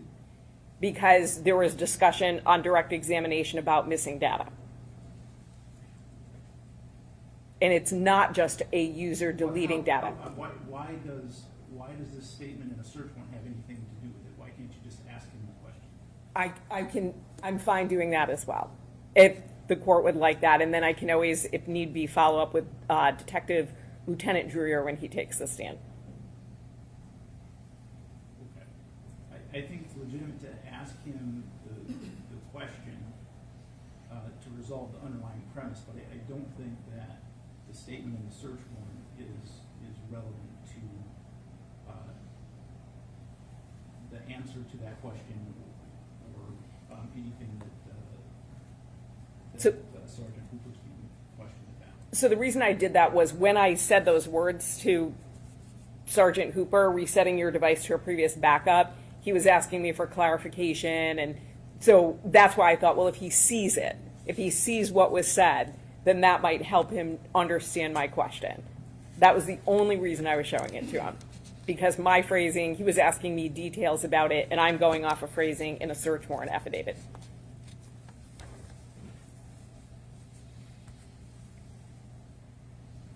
All right, so again, I think you can ask the question. I don't think the information about it being from a search warrant is relevant to any issue at this point. Thank you.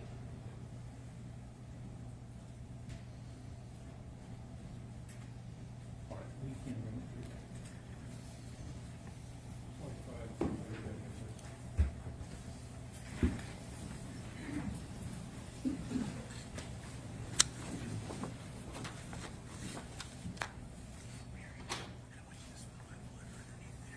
Do you want me to give it to you? Oh, yeah, sure. Is that just a nice way of asking for it? Because I wasn't going to steal it. Because my hand wasn't going under there.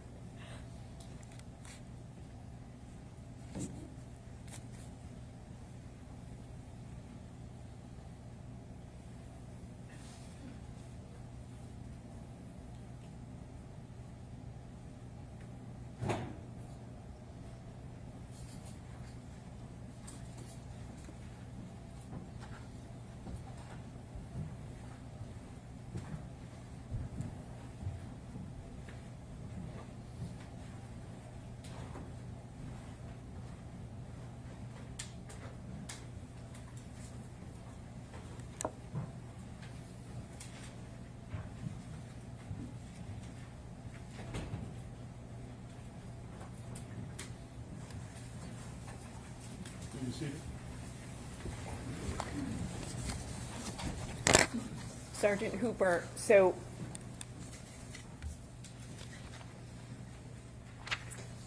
Yes. So you're just getting your papers in order, so I want to just. No, I'm, go ahead. Okay, no problem. I didn't want to interrupt your process up there.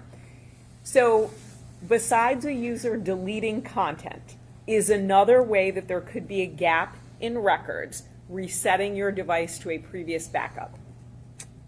I don't believe I can answer that. Okay, and is that because it's just too hypothetical or outside of your field?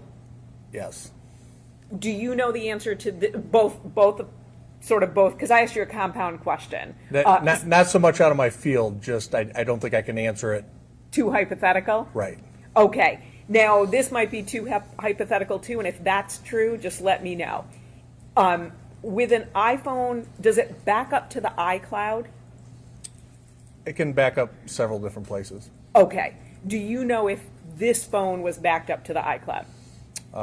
If you give me one second Sure. to look at this face page here.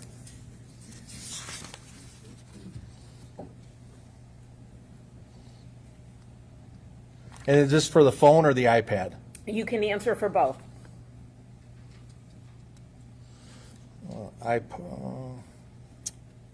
iPad, iCloud backup enabled.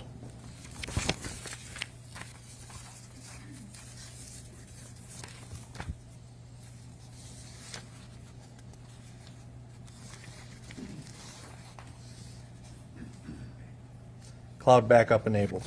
Does that impact what you can recover if an iPhone is backed up to the iCloud versus not, or an iPad is backed up to the iCloud or not?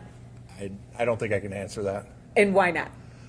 I'm not exactly sure everything that gets stored in a backup, and so, you know, without actually doing a search warrant and getting it and seeing it, getting an iCloud backup from the cloud, I wouldn't be able to tell you. So might there be a difference between what's on my phone and what's on an iCloud backup? Again, I wouldn't be able to say without getting an actual backup and comparing the two. Have you had instances where they were different, or you just don't know? I've never done a search warrant for the backup to, you know, to compare against the phone. Is it your understanding that the iCloud backup is essentially what's on my phone, but just in the cloud? From doing backups of personal devices, yeah. Great. No further questions. Thank you, Sergeant. Nothing further, Your Honor. You can be excused for our people, sir. Fine with us, thank you. Thank you, sir. You are free to go. Thank you.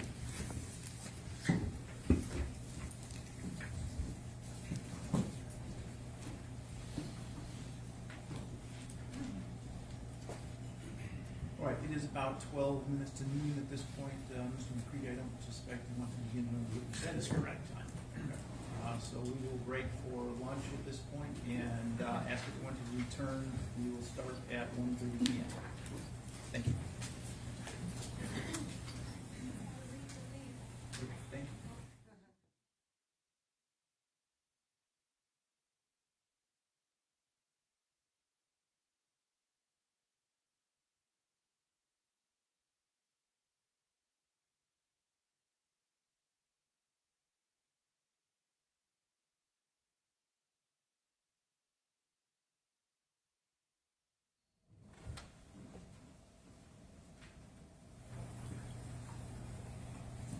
All right, we are back on the record in file 24-21841-FC, People versus Dale Warner. We wanted to address an issue with respect to Detective Brecker. Yes, Your Honor. At this time, MRE 611 allows leading questions when a party calls a hostile witness an adverse party or a witness identified with an adverse party. Black's Law Dictionary defines a hostile witness as a witness who is biased against the examining party or unwilling to testify or is identified with an adverse party. In this case, it took quite a bit of finding Detective Greca to attempt to get him here. And as the court is well aware, we eventually had to come to the court and ask for a witness detainer against the former Detective Greca. Although he did eventually appear and acknowledge the subpoena, instead he would come be cooperative, which he has been thus far. He also indicated that he was not attempting to evade service. He was simply out to dinner for 8 months, which I find hard to believe, Your Honor. So we would be asking to ask leading questions to Detective Greca, have him declared a hostile witness. Thank you, Your Honor. We would object to Detective Greca being declared a hostile witness for the government. So a witness may be deemed hostile when they display actual unwillingness, evasiveness, hostile attitude or give testimony that appears equivocal or reluctantly given during the examination. This is from Thompson versus Essex Wire Company. Mere prior inconsistent statements or employment relationships with opposing parties are insufficient grounds for a hostile witness designation without accompanying behavioral indicators of hostility. Except in specific circumstances, including when examining hostile witnesses, leading questions should not be asked on direct examination.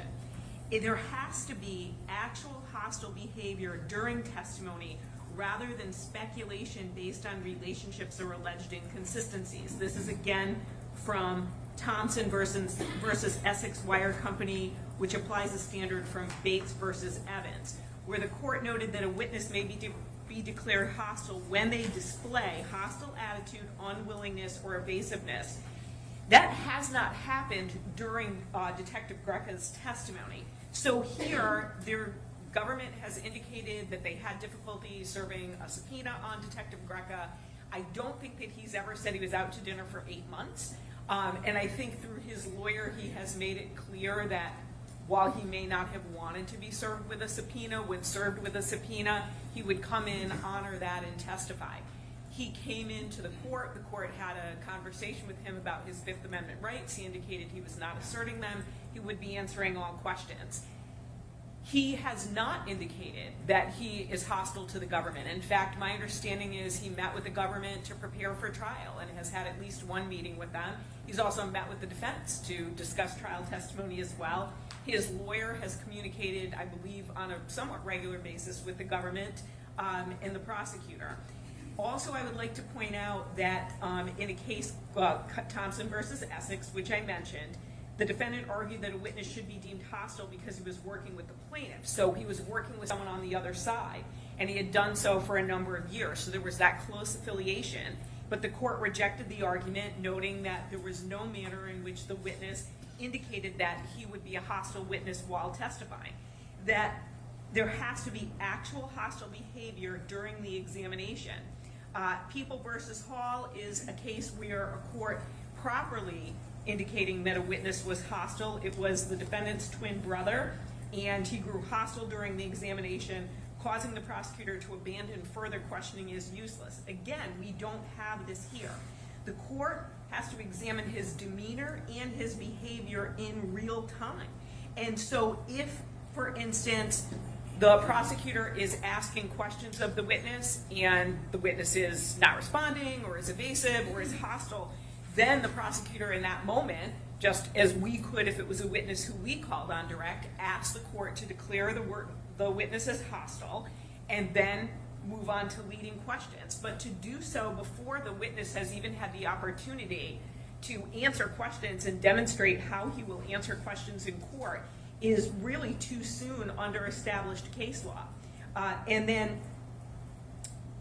in another case, Cohen versus McGregor, the trial court has the authority to declare a witness hostile based on its observations of the witness's behavior and the circumstances of the testimony.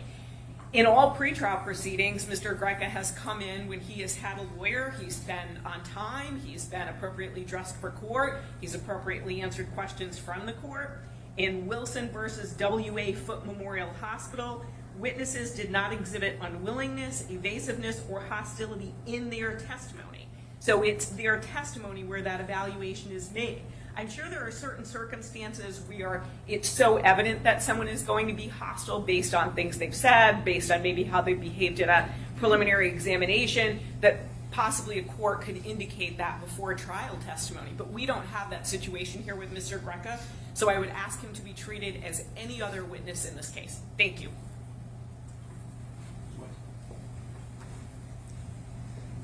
Just your Honor, MRE 611 D2, it is not necessary to declare the intent to ask leading questions before the questioning begins or before the questioning moves beyond preliminary inquiries. I did come to this court to ask that for obvious reasons. I would leave that in your discretion. And do you think at this point it would be premature to declare retired Detective Greca as a hostile witness? I agree that it requires the court to observe the witness during his testimony and how he behaves, how he answers questions over the course of his testimony. So I will not do that at this point, but we will obviously see how the testimony goes, and if that's the direction it goes, we can address that at the appropriate time, but I don't think that this is an appropriate time to make that declaration. Thank you, Your Honor. Thank you, Your Honor. You just need to make sure that is the team.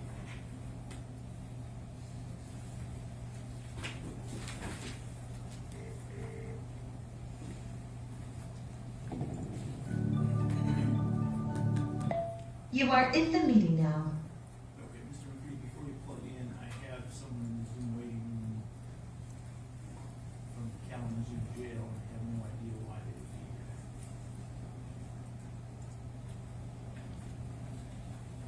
There's no one there to talk to, so I'm just going to move this. Anyway.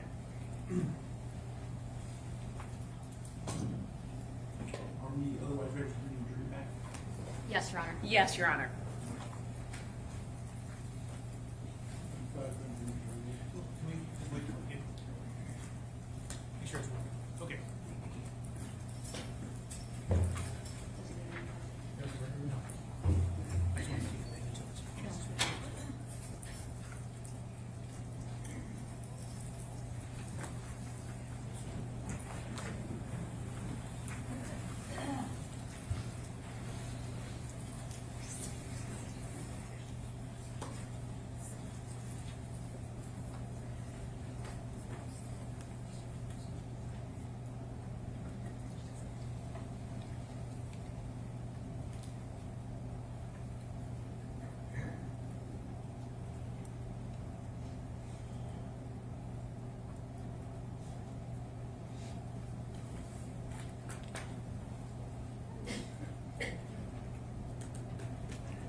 May be seated.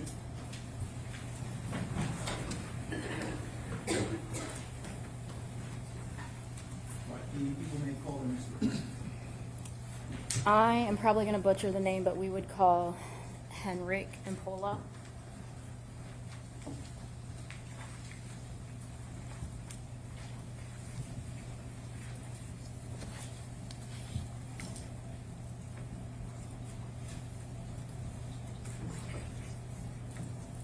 You raise your hand.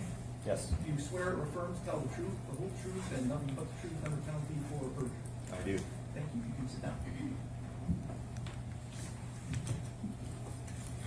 Good afternoon. Can you please state your name and spell it for the record?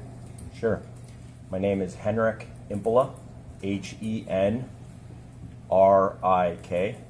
Last name Impola, Impola. Where were you employed in April of 2021? I was an agent with the FBI out of our Detroit office. Okay, and are you still there? Yes. All right. How long have you been an agent with the FBI field office? Since 2010, so about 16 years. What was your, did you become, excuse me, strike that. Did you become involved in the Dee Warner missing person case at some point? I did. And when was that? That was in October of 2021. And how did you become involved? I was a member of the evidence response team out of our Detroit office, and I responded as part of a search. Do you recall what date that was, or dates? Yeah, it was a 2-day search, so it was October 11th and October 12th of 2021. What were your main duties as part of this search? So I was the team leader of the white team, and my team's responsibility was to search the vehicles in the outbuildings on the farm. Okay, when you say vehicles, what are you talking about? So I'm talking about cars, trucks, trailers, tractors, all the farm equipment at the farm. So basically anything with wheels. All right, so when you say at the farm, what was the location? That was 2170 Munger Road in Tecumseh. Okay, I'm going to have you turn behind you and look at the map, People's 263. Do you recognize that? I do. Okay, and is that the Munger farm you were at? Yes, ma'am. All right. And then you said you also were in charge of the outbuildings. Which buildings on that map, if you can identify them by number, did you search as part of that? Sure. So I searched 1, 2, 4, 5, 6, and 7. The only one I didn't search was the house. Okay. Did you go inside the outbuildings? I did. I'm going to show you People's Exhibit 174. Do you recognize that building? I do. All right, and what building is that on the map behind you?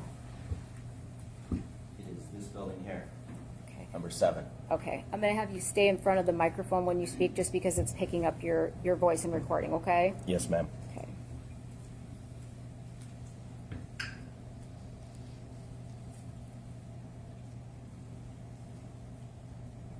I'm going to show you People's Exhibit 89.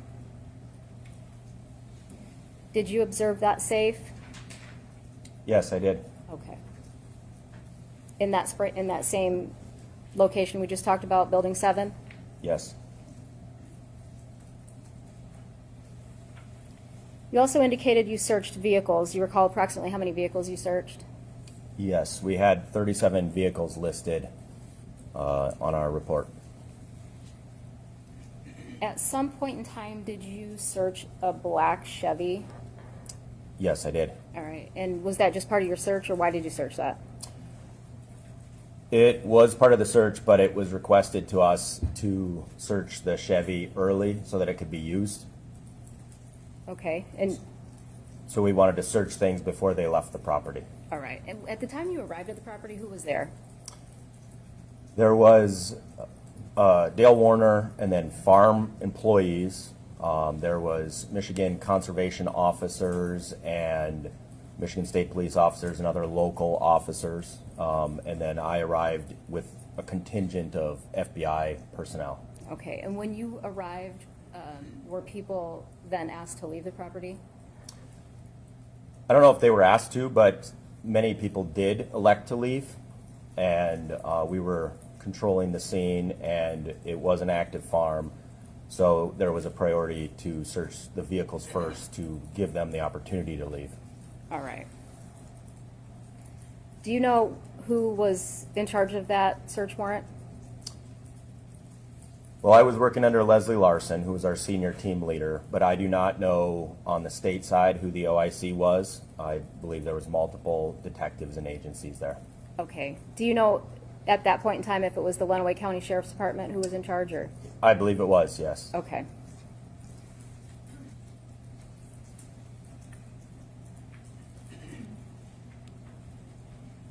And as part of the outbuilding searches, did you search anything else on the property?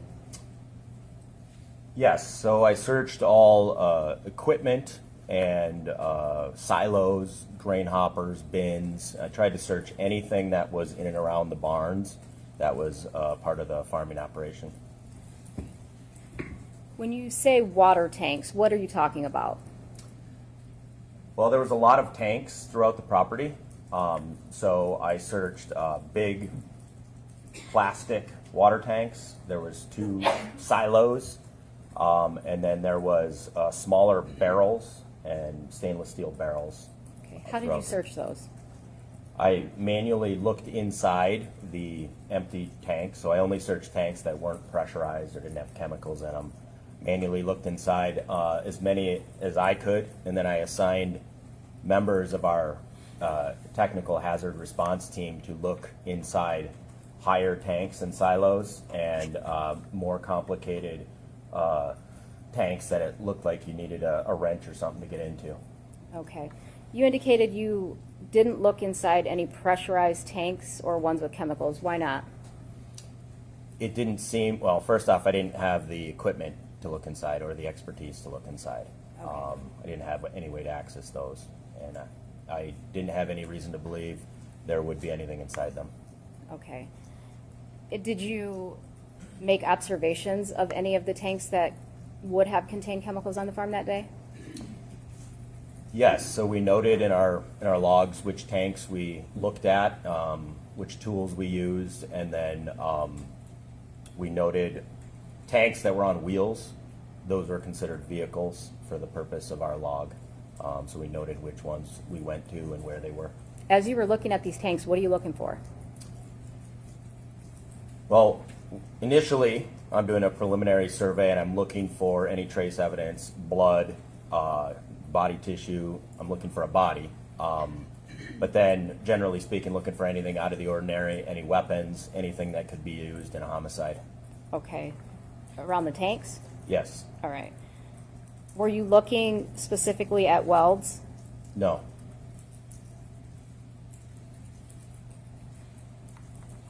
All right, I'm going to take you back to the Chevy that you searched.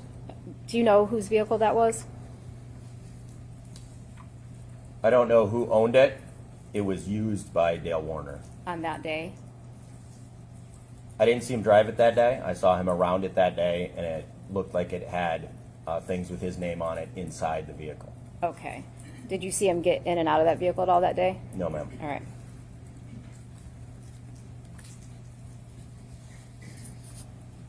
Did you find anything in that black Chevy? Yes. What did you find? I found calendars and journals and loose leaf paper with handwritten notes.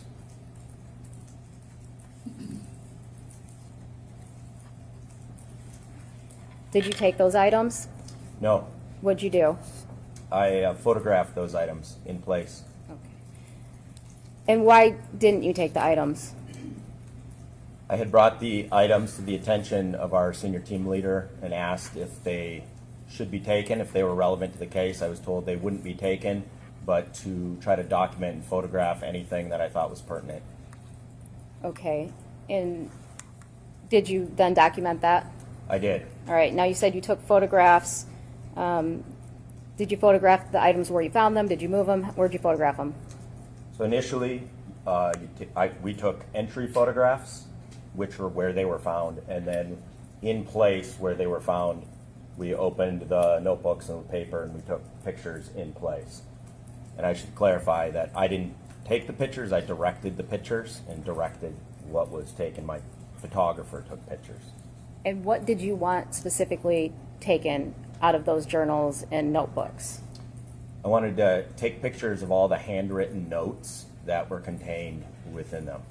Okay, so if there were a blank page, would you have taken a photograph of that? No.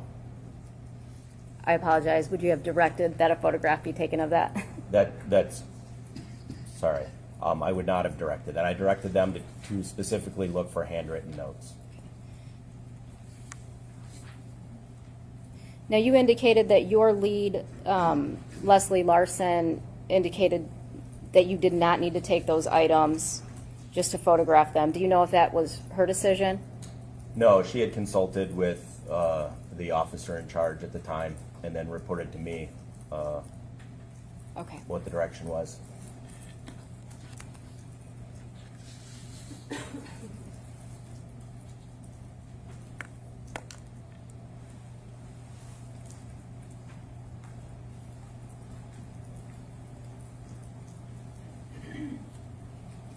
I've handed the witness exhibits 187 through 190. Can you look at those pages and just tell me briefly what those are out of the group of items that you said you collected? Sure. So these are 4 loose leaf printed pages titled Vehicle Locate, which were found in the rear of the truck. Okay, and all four of those would be vehicle locate items? Yes, that's the title. They're screen captures. They're printouts of a screen capture, and the top of the screen capture says vehicle locate. Okay.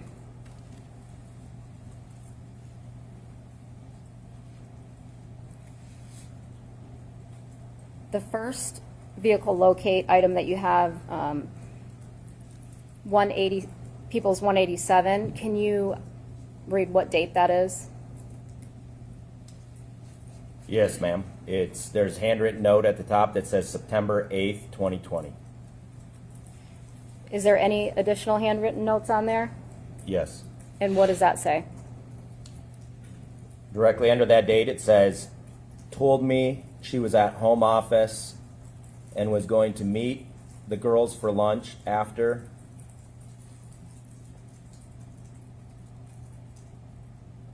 After she was in the, I can't read that word, never stops lying about everything.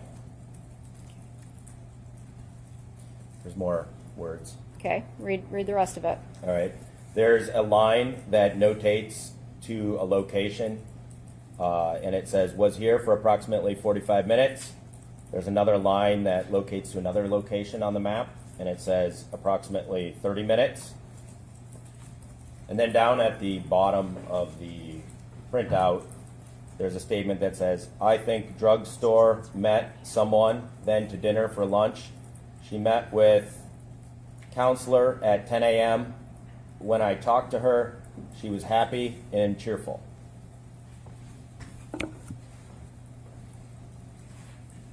Is that everything that's on that page?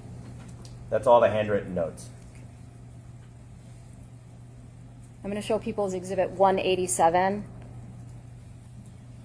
Is that what you're looking at? Yes, ma'am.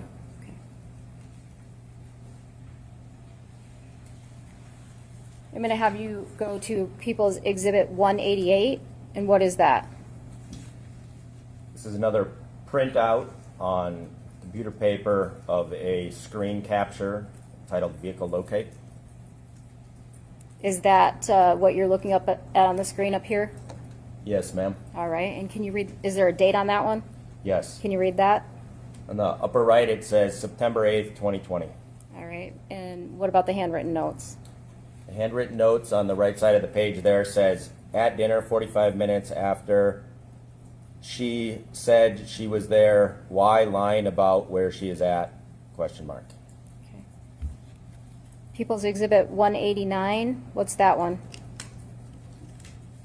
It's another computer printout of a screen capture of a vehicle locate. All right, if you look up at the screen, is that what you're looking at? Yes. All right, and what does that one say? Include the date. It's dated 11/20/2020, and the statement is, Dee has doctor's appointment, goes to cafe, shop, okay. She left the house at 7:30 a.m. Okay. People's Exhibit 190, what is that one? This is the fourth printout on computer paper with a screen capture of vehicle locate and handwritten notes. All right, look up at the screen. Is that what you're looking at? Yes. All right, and again, read the date and tell me, read the handwritten note. Date is 11/20/2020. The handwritten note is, told me she was at doctor office, won't answer her phone, never tells me the truth about where she is, exclamation point. The second paragraph is, just called me at 10:20, said she just got out of doctor's. When she has been at store for an hour, exclamation point. Can't stop lying, exclamation point.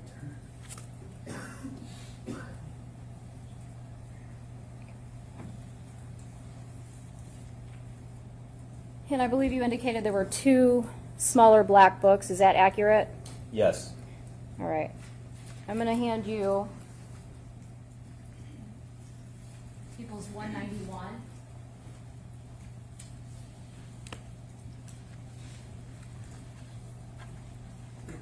Do you recognize that item? I do. All right, and what does that item contain? This is a black bound journal with grid lines on it that was found in the front seat of the black Chevy. Okay, and I'm gonna have you look up at the screen. Is that the item that you're looking at? Yes, ma'am. Okay. I'm gonna have you open it up to the first page. Do you know what this binder or book contains?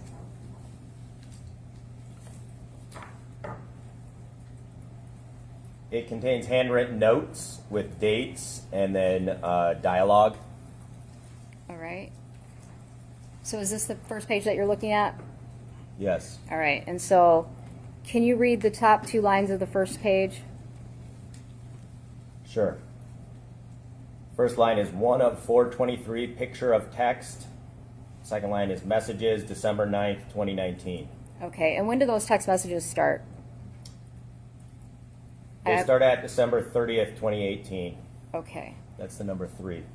all right, and can you go to the last page and tell me when those text message conversation ends?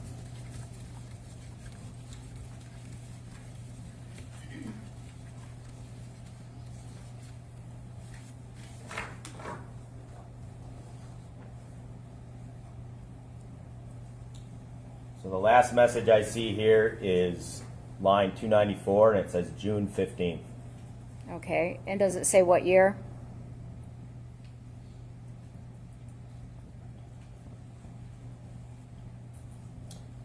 No, but the top of the previous page says May 31st, 2019. Okay. So All right, and correct me if I'm wrong, is this book, you indicated it was text messages, does it look like a conversation between 2 people? yes. Are there additional notes within the notebook? If you can recall? I believe there's some commentary and some notes dispersed between the texts. Okay.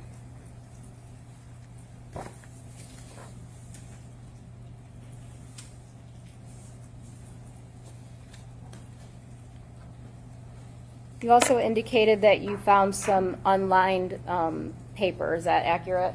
Yes.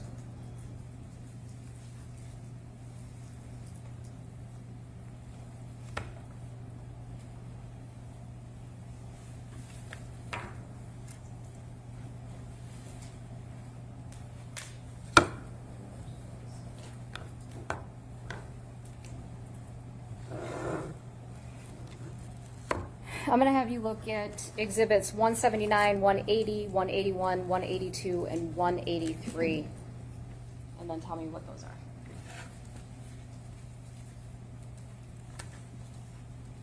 So this is loose leaf paper that was found in the truck.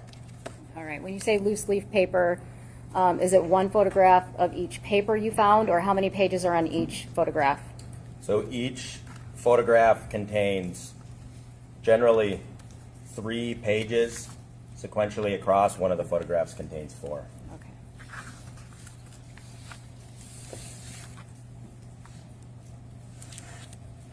And did you notice anything between those unlined pages and the 2, any of the other books that you recovered? Yes, these unlined pages are dated and they have descriptors, and they seem to correlate with some of the text messages and make reference back and forth.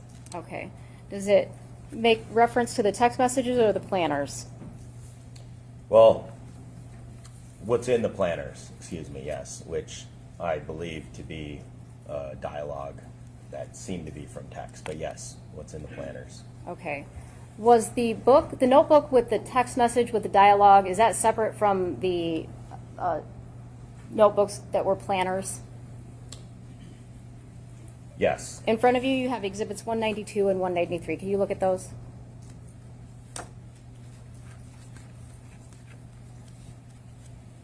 Yes, I have them here. Okay. And what is exhibit 192? Exhibit 192 is a black bound calendar with grid lines and handwritten notes. All right, when you say calendar, is it dated? It is What year? 2020. Is the front of that, where is it dated 2020? Oh, excuse me. The page I looked at here is dated, has handwritten notes which say 2020 on it, but the first page has a handwritten note that says 2019. Okay, so is that essentially a calendar where you could pick a date and year that you want? That's correct. All right. And then what is 193? 193 is a light colored calendar which is titled or has the label 2021 on the top. All right, and what is that item? This item is a day calendar or a day planner from 2021. Okay, so that's specific to 2021 calendar. Correct. Okay, so now we have a 2021 calendar, a calendar that you could put any year in, and then you have a book with what you described as a text message conversation, correct? Yes. All right. Now those photographs that I handed you, 179 through 183, and if you need to look at the rest of the exhibits, you indicated they corresponded with some of the other items you took. And what items were those? So they seem to correspond with the handwritten notes in 192 and 193. Okay, so describe what you mean by that. I mean that there's a date and then descriptions of what Dee is doing, where she's at, and opinions about it. Okay, so for example, I'm going to take you to page 179. I'm going to take you to the first sheet. That one's dated March 23rd, 2021. And I'm going to have you go to the black planner.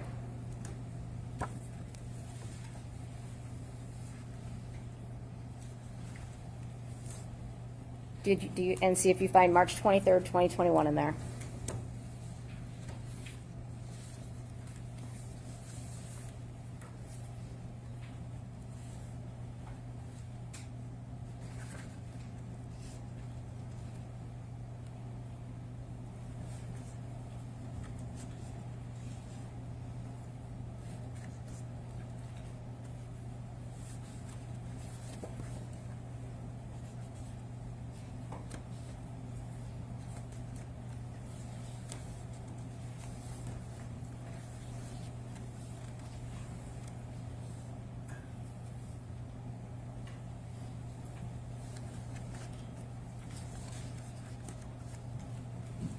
Yes, I do.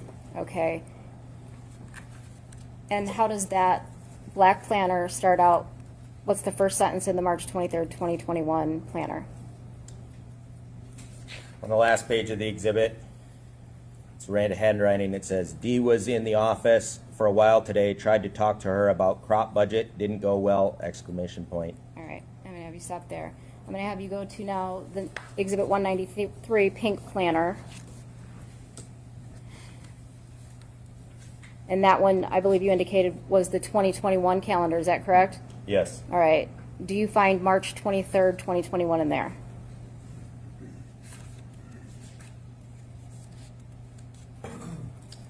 Yes.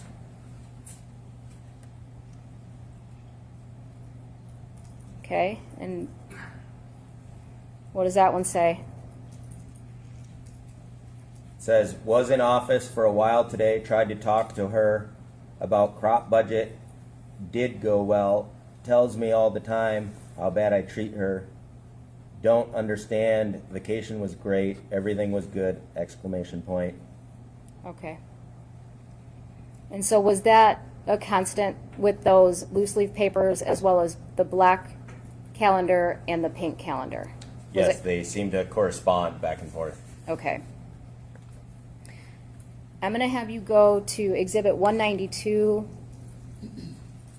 page 7.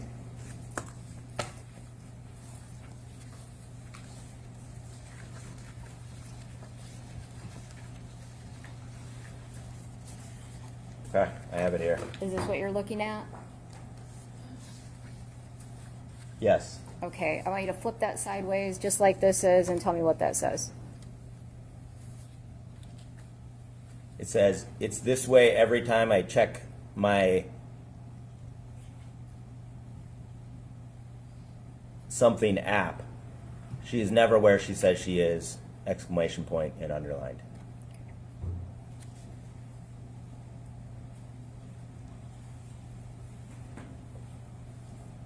I can make out some letters on the app.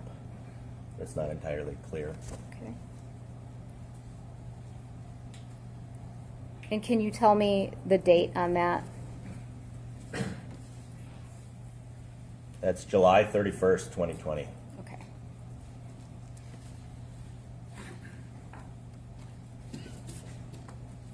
That's page 7. Now let's go to page 9. So if we go to from 7 to page 9, does that mean that any page in between, so page 8 would have writing and page 9 would have writing, but anything in between did not have writing? Would that be accurate based on what you said earlier? Yes. All right, so I'm going to have you go to page 9. Yeah, I have it here. Is this what you're looking at? Yes. All right, and what date do you have? March 4th, 2021. All right, and what does that say? It says, just got a text from Dee. Fuck you, I'm not going, exclamation point. What is up now? Exclamation point. She's getting so unstable. Hope the vacation help get her away from things. Exclamation point.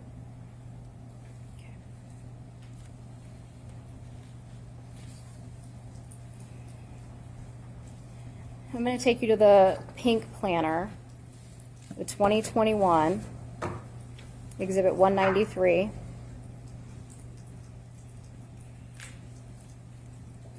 Again, is that this item right here? Yes.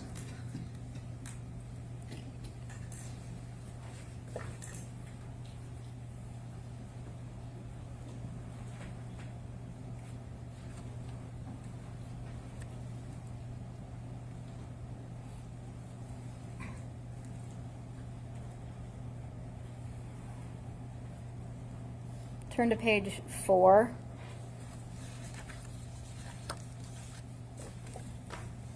I have it here. Okay.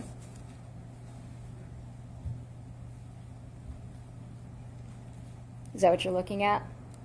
Yes. All right. Go ahead and read Saturday, the 20th first. Okay. It says, heading home from Disney, left about noon, smiley face. Stopped about 2 a.m.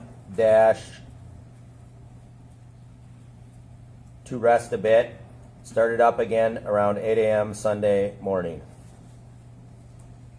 Okay. Now read Sunday, the 21st. Dee had a meltdown on me around noon, exclamation point. Said my kids didn't respect her, period. Jaron left JCB at Tom's. Dustin called to use it for the B party for Kara. We got home 2:30 p.m. All right. And does that go on to the next page, page 5? Yes. Okay. What does it say on the top? At the top it says, I think she just started a fight so she could sleep on couch. She snuck out. Don't know where she went. And then there's kind of a note on the side of that that says, to around 2 a.m., was back around 4 a.m., drug dealer or boyfriend, question mark. Okay.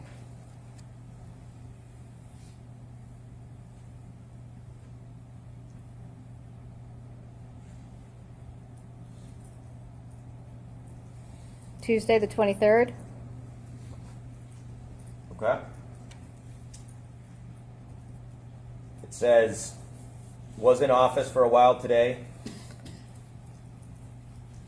Tried to talk to her about crop budget. Did go well. Tells me all the time how bad I treat her. Don't understand. Vacation was great. Everything was good. Exclamation point. through it all, change on the way home, exclamation point, she snuck out again tonight at 2 a.m. Okay.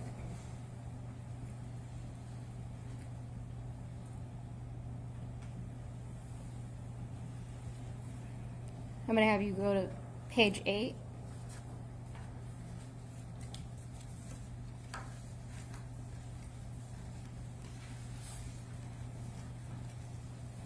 Okay? Is that what you're looking at?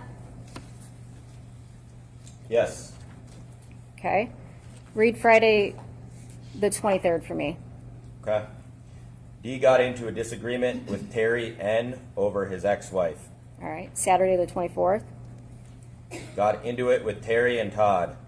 Tried to argue with me about Todd/Terry. 25th. Dee left house around 9:30 a.m.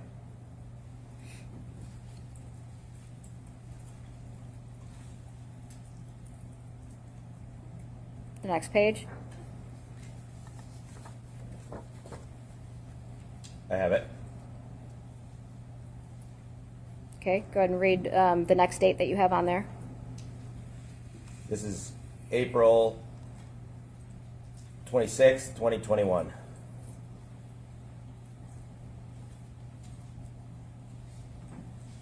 Okay.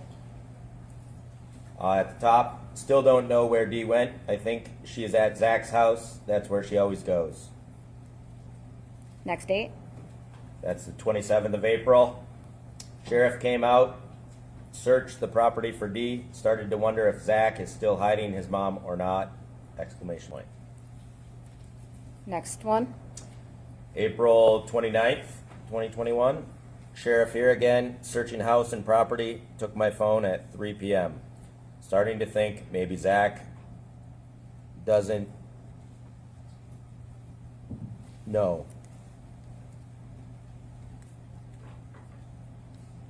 Doesn't know.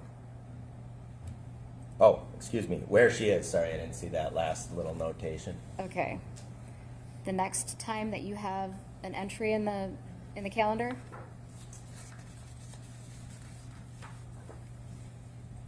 That's May 9th, 2021.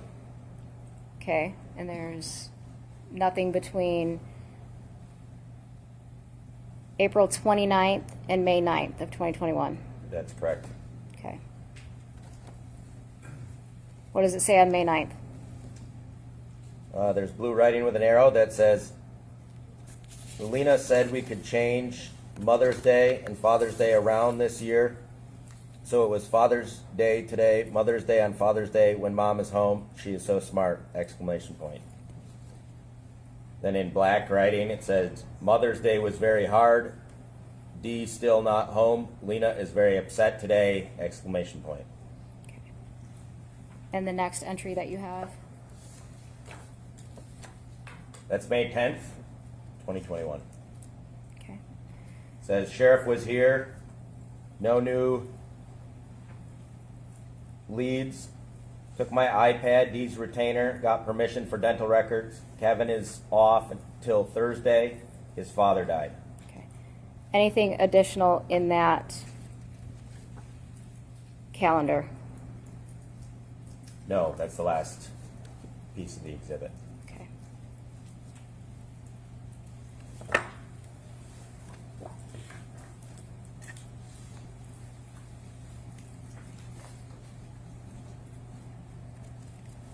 I've handed you exhibits 184, 185, and 186. What are those items?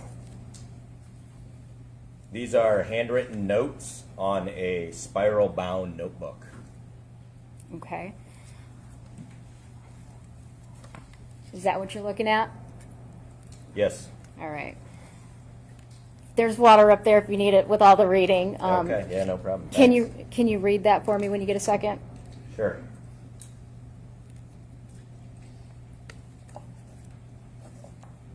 All right, I'm on 184. Top of it, it says Sunday, April 24th, and that's crossed out. Next is Saturday, April 24th. It says Dee's plan to leave days before! Exclamation point. Fight with Terry. Fight with Todd. Get Angela out of house. Start fight with Dale so she can leave house. Dale won't argue with her. Makes her even madder. Starts getting migraine. Changes her plan to leave that night! Exclamation point. So she leaves in the morning on Sunday. Was going through her clothes days before, boxing up the ones that fit. Did she take them somewhere? With a question mark. Still hasn't contacted anyone. What does this mean? Question mark. Is she still mad and mentally troubled? Question mark. Or did she get into a worse relationship? Question mark. Or checked into mental clinic? Question mark. That's it for that page. Okay, I want you to go to Exhibit 185. I have it. All right, on the right side of that notebook, the bottom in blue writing, is that what you're looking at? Yes. All right, can you read that for me? Sure. Was having nightmares, started several weeks prior. Wake up soaking wet in a panic. All jewelry would be in bed, pulled off in nightmare. Her watch never made it all night on her arm. Talking in her sleep. You can't protect me from them. I will get you the money.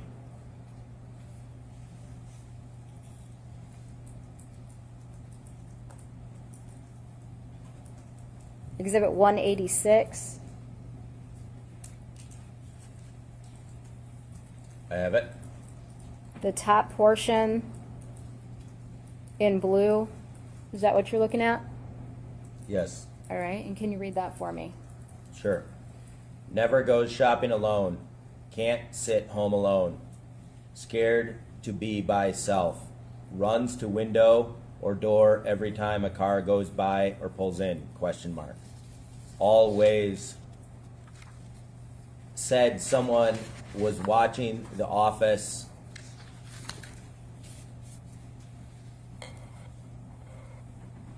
On the hill on Carson, dash. Different vehicles going by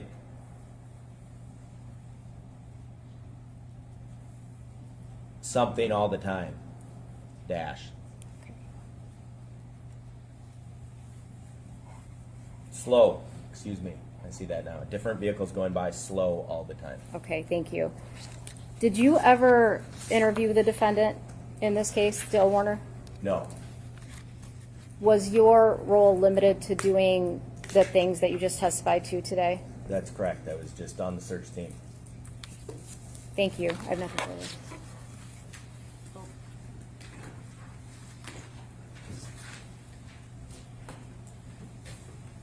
further. Good afternoon, Agent. Is it Impala? It's Impola. Impala. Okay, I got the emphasis wrong. My name is Mary Chartier. I represent Dale Warner, and I just have a few questions for you this afternoon. Want to focus in on this October 21 search, or 2021 search. Is that the only search that you were involved in this case? It's the only search. It was 2 days, but yeah, that was the only search I was involved in. So we're confined to that period of time. Did you go, then go home, then come back? How did that work? Yes, ma'am. I went out to the property on October 11th. Then I went home after the scene was secured for an overnight crew, and then I came back on the 12th for the second day of the search. Was this search pursuant to a search warrant? Yes. So was there an announcement, here we come, or did you just show up on October 11th? I don't know. I know that we briefed ahead of time, and there was a contingent of local officers who went to meet and went to the scene initially, and then they called us when the scene was ready. So I don't know the details of what happened with that initial contingent or what Dale or the officers did. Or So you don't know, for example, if they showed up unannounced? That's correct. Do you know who would know that? No, Would it be the officer in charge? I would presume. Now, you indicated you were there for 2 days. Your job was to search vehicles, and your team, I should say, the white team, searched 37 vehicles, including a lot of outbuildings. Is that accurate? Yes, ma'am. And then you get to what you believe to be a vehicle associated with Mr. Warner. You see these items, and you read a portion of them. You'd agree with me there are other things on those pages you didn't read. That's correct. So, for instance, in just the last 2 sheets that you were looking at, Mr. Warner is on those sheets kind of surmising where his wife might be, where she could possibly be, correct? And what aliases she may use. You're talking about 186? Yeah, so if we look at 185 and 186, Ms. Saylor, would you pull up 186, which is our page 233? So would you zoom into the bottom top part there?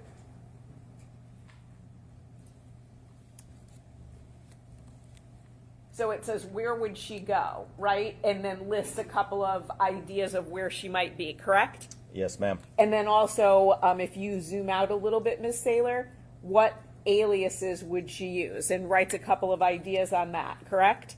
Yes. And then if we go back, would you go to 185, which is our page 232, please? And would you zoom in a little bit more to the top portion?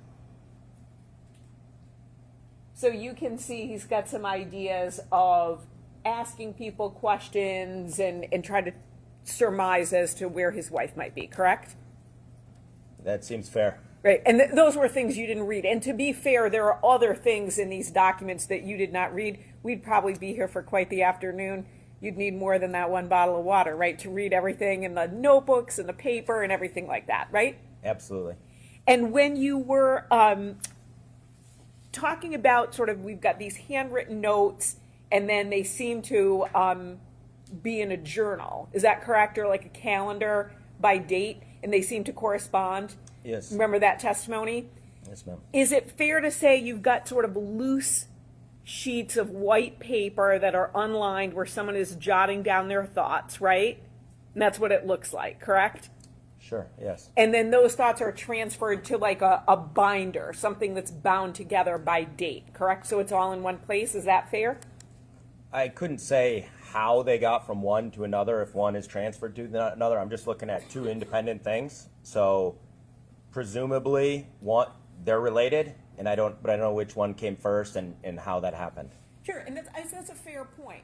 But so when you say they correspond to one another, you have loose leaf documents. Again, these are bigger than those sheets of paper, but you have loose documents, right? Yes, ma'am. That correspond to similar or the same language in a bound series of pages, correct? Yes. And this was found in a vehicle, right? Yes. You just stumbled upon it, or a member of your team, correct?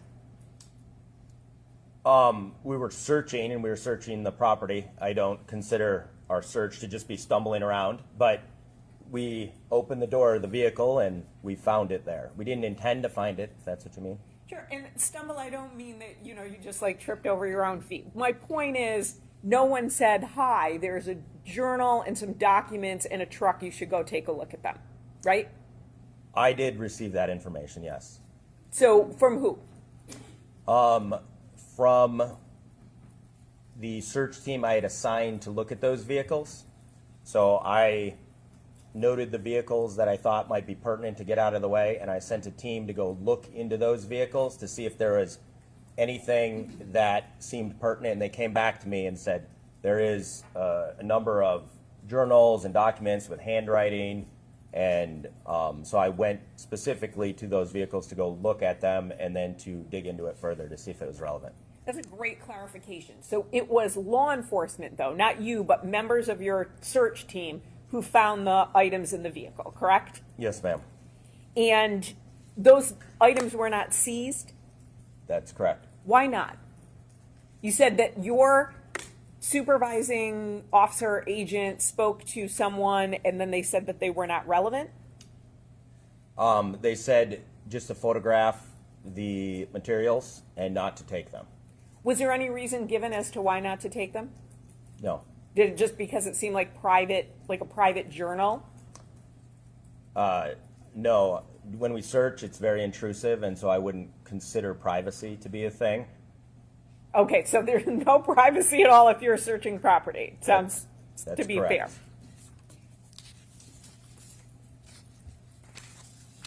Now, you said that the loose leaf paper seemed to correspond with the bound notebook or book, for want of a better word. When did you realize or think there was something that corresponded? Was it on the scene or was it later when you reviewed it?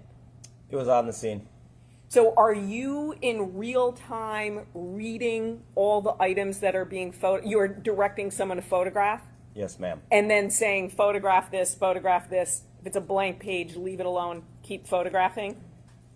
Not quite to that effect. So I gathered the materials, looked through them, corresponded them, and kind of made my assessment. Then I turned to my photographer and said, this is what I want you to photograph, and this is how I want you to do it. And then I allowed them to do it. So I wasn't turning the page myself. I just gave them the direction based on what I had reviewed. How long did it take you to go through everything? About 10 or 15 minutes on my review, but then the team was there quite longer. So I expected them to be taking my general direction about handwritten notes and then going through every single page. Whereas I was doing a cursory review, flipping through, looking for pages, kind of doing a general look through myself. So you are not reading, because you'd be a fast reader, you are not reading everything in that 10 to 15 minutes. You are just going through to identify items that you want a team member to photograph. Is that fair? Well, I'll step through that. So I am a fast reader. Okay. And when I opened something, I would read it, but I didn't read every page of the journal. And I didn't go through every loose leaf piece. I would select things from the pile, make a preliminary assessment, read it, put it aside, go to the next one, and then make my assessment of the entire pile based on what I had read. But I didn't read everything. Okay. So if we're looking at X number of pages, you did not read every word of X number of pages in that moment. That's correct. Did you ultimately go and do that later on, or was that for another team member to do? That was for other team members, but then in preparation for this testimony, I reviewed all the pages in which photographs were taken. Thank you. Finally, you identified a safe in the load barn, building number 7, correct? That was in the photograph. You were asked about that? Yes, ma'am. Did you take that photograph or did someone else? Somebody else took the photograph. Was that something you independently remembered, or looking at that photograph refreshed your memory while you were preparing for trial? Looking at the photograph refreshed my memory. There was, I didn't have an individual memory of a safe, but then as I looked through the entry photographs, I remember seeing it. So I have to imagine you saw a lot in those 2 days. Yes, ma'am. And I have to imagine that's not the only search you've done as an agent. That's correct. No additional questions. Thank you, sir.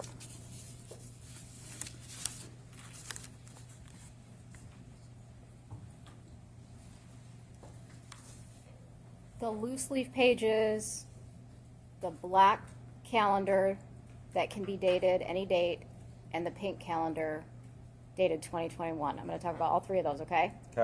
All right, so the black calendar that could be dated any date and the loose leaf pages, do you know if all of those were contained within that particular item?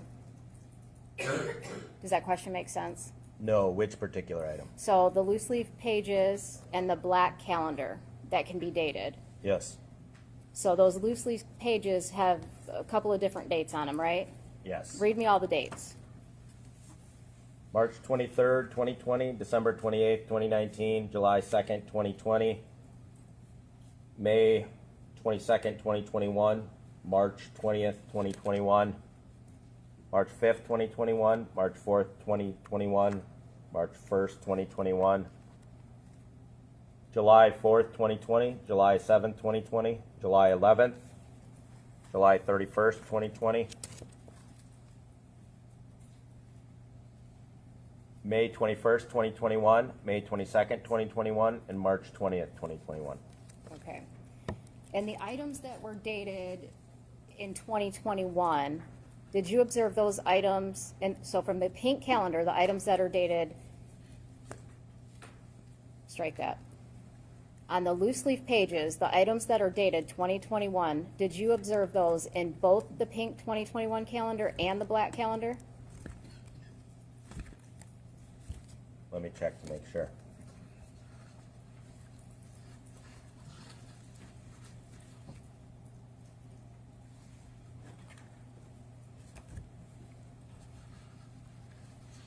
Yes. Okay. And the items, the loose leaf pages that were 2019 and 2020, were those items within the black calendar? Yes. You indicated that you notified your supervisor or your team lead, Leslie Larson, about these items, correct? Yes. All right. Is that common? Did you tell her about every single thing, or? It is common for me to notify her, and if there's any questions on what is relevant or pertinent to the search, I would be expected as the team leader to ask those questions of the OIC or of my team leader. All right. And did you think those were relevant? Did you think that it needed to be brought to the attention of your supervisor? I wasn't sure if they were relevant. It seemed like they could be relevant, so I brought them up. Okay. And why did you think they could be relevant? Because they made references to the state of mind or description of what somebody might be thinking about the victim. Thank you. Nothing further. Did you think it was relevant because it also showed a state of mind after Ms. Warner was missing? I guess I didn't really parse the details of the state of mind. I was just trying to determine if it was potentially relevant or not. Thank you. Nothing further. And may Agent Hipple will be released from custody. Yes, Your Honor. Yes, thank you. Thank you, sir. You are free. Thank you.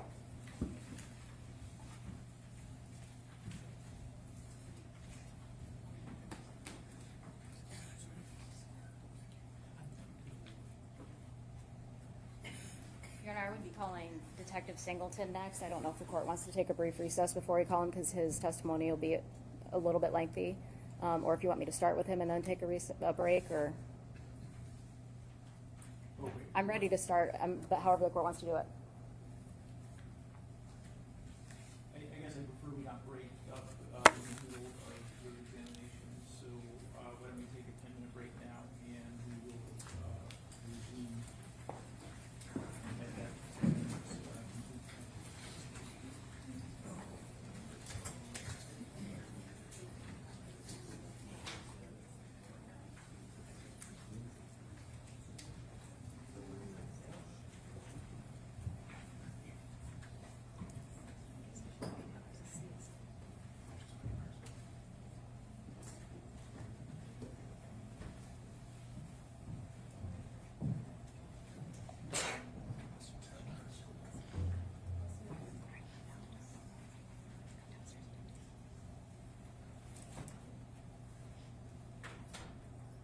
Anything we need to address before we recess? No, thank you. No, thank you. We be back in about 10 minutes.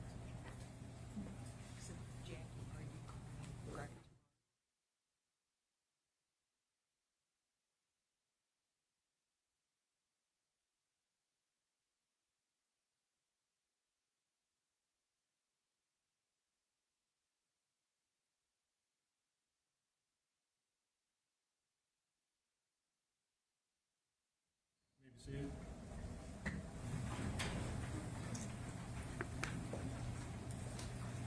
Okay, are we ready for the jury?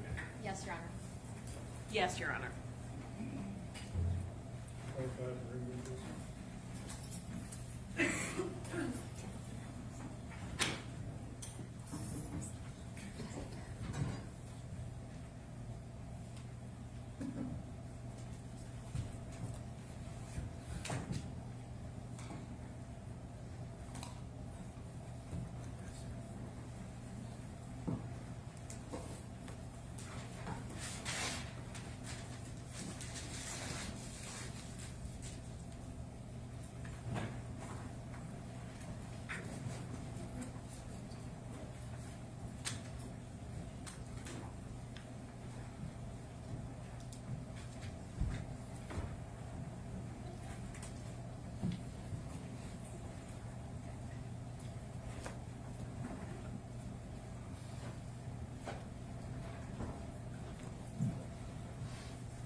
seated.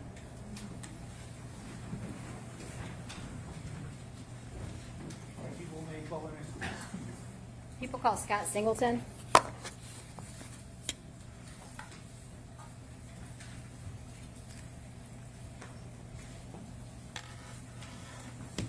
Raise your hand. You swear or affirm to tell the truth, the whole truth, and nothing but the truth under penalty of perjury. I do.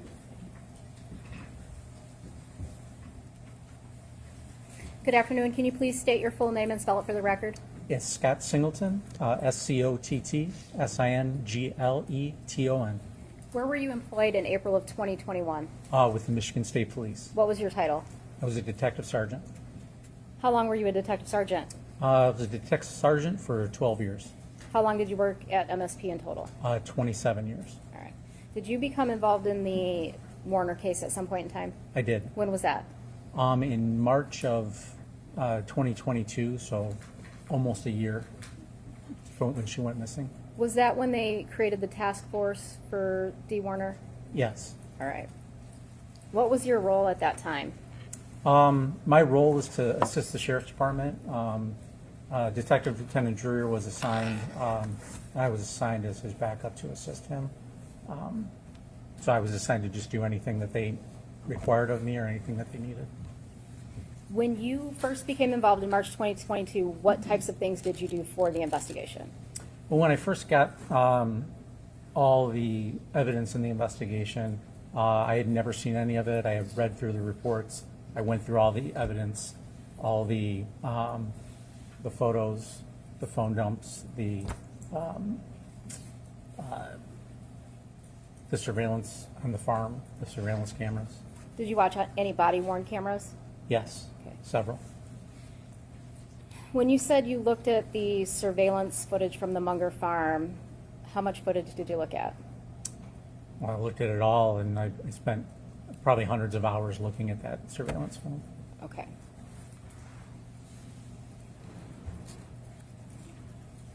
Did you look into the financials at some point of the Warners? Yes, a few months into assisting, but probably around July, it was determined that we would start looking into the financials. Why did you do that? There was a theory from the defendant that his wife had stolen a large amount of money and was living out of the country. And did you meet with him to discuss this? I met with him briefly at the farm, and he introduced me to his financial guy, And what did he say? Who was his financial guy? Mark Weisberg. What did he tell you about Mark Weisberg? He had hired him. Mark Weisberg was previously employed at the farm, and then he hired him back after Dee went missing to look over the books and the financials. Okay, and so who went over the financials with you? Mark Weisberg did. And was that at Dale Warner's request? Yes. All right. So when you're looking at the financials, what types of things are you looking at? Well, Mr. Weisberg had gone through, and he had indicated that there was upwards of $1 million that they said was missing. And he gave me, I guess, different examples of schemes that were to divert money from the business to her personally. Okay, and what were those ways? There were several. Immediately it became where included in this $1 million figure was credit card charges on the business accounts that then they just paid off with the business money, but they were personal. I wasn't concerned with that, but there was a lot of that. What I was mostly looking for was any hidden accounts that she may have, that she may be living comfortably off somewhere else, or any cash that was unaccounted for. So Okay. there were invoices that were paid in the trucking company. There was beef sales, grain sales. There was reward redemption points on their credit card that were unaccounted for on the business books. But I was trying to account for where that money went. All right. Have you investigated financial crimes before? Yes. And In what capacity? I mean, all my years as a detective, I've done numerous embezzlement investigations. Prior to becoming a detective sergeant, when I was a trooper, I was assigned to a couple of different task forces, federal task forces, both the Secret Service and the IRS, doing financial crimes. So I had a little bit of a background in financial crimes. Okay.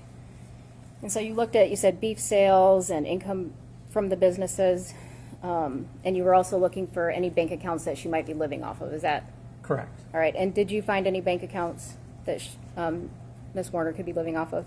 Not that we didn't know about. There was one account that was associated with the business, but they called it wasn't on the books. It wasn't in their computer system, but it was associated with one of the businesses.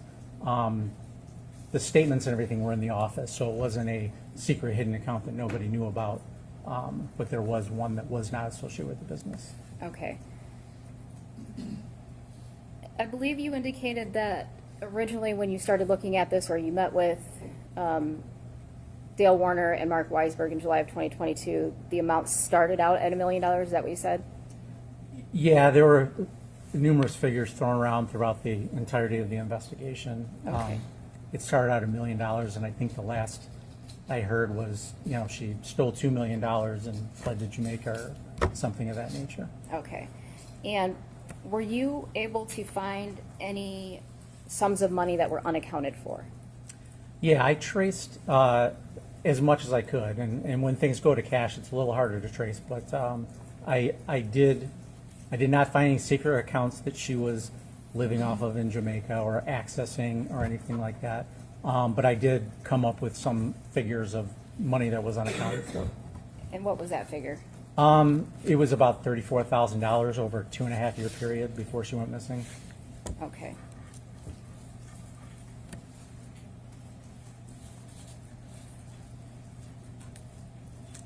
Were you also part of a search on Paragon, or strike that, were you part of some large-scale searches in May of 2023?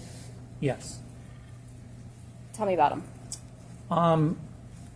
Well, the defendant had access to or owned thousands of acres that he farmed, and we thought it important to, some of these properties were already searched from the Sheriff's Department prior to us becoming involved, but we wanted to make sure we touched everyone, searched them thoroughly to make sure that we covered all our bases.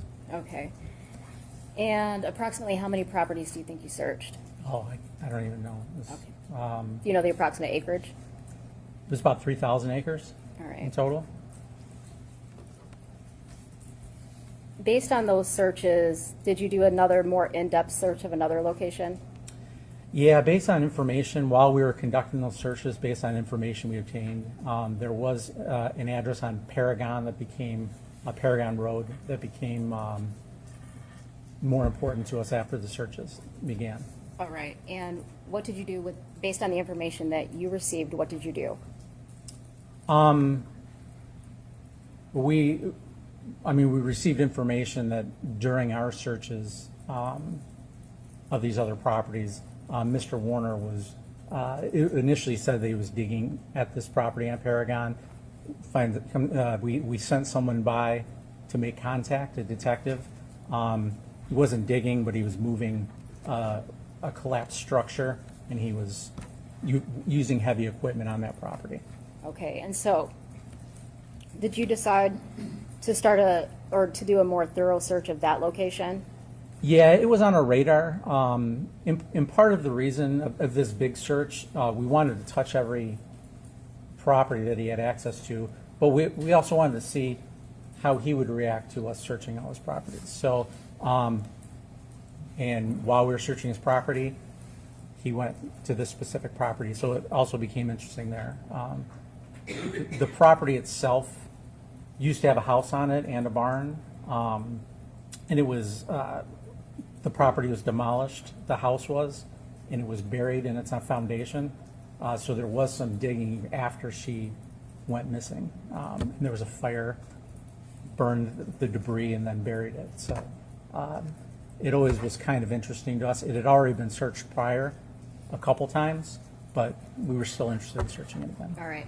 So when you're talking about the property on Paragon, are you on the north side of Paragon or the south side of Paragon? Yeah, so the property on Paragon, it's split. On the north side is where the house and the barn sat, which are both demolished. The house was buried. The barn is demolished, but there was still debris around. Now, on the south side of the road, there is another barn there, which ultimately is where Dee Warner's body was located. Okay. But we were focused on the north at that time. On the north side, Yes. okay.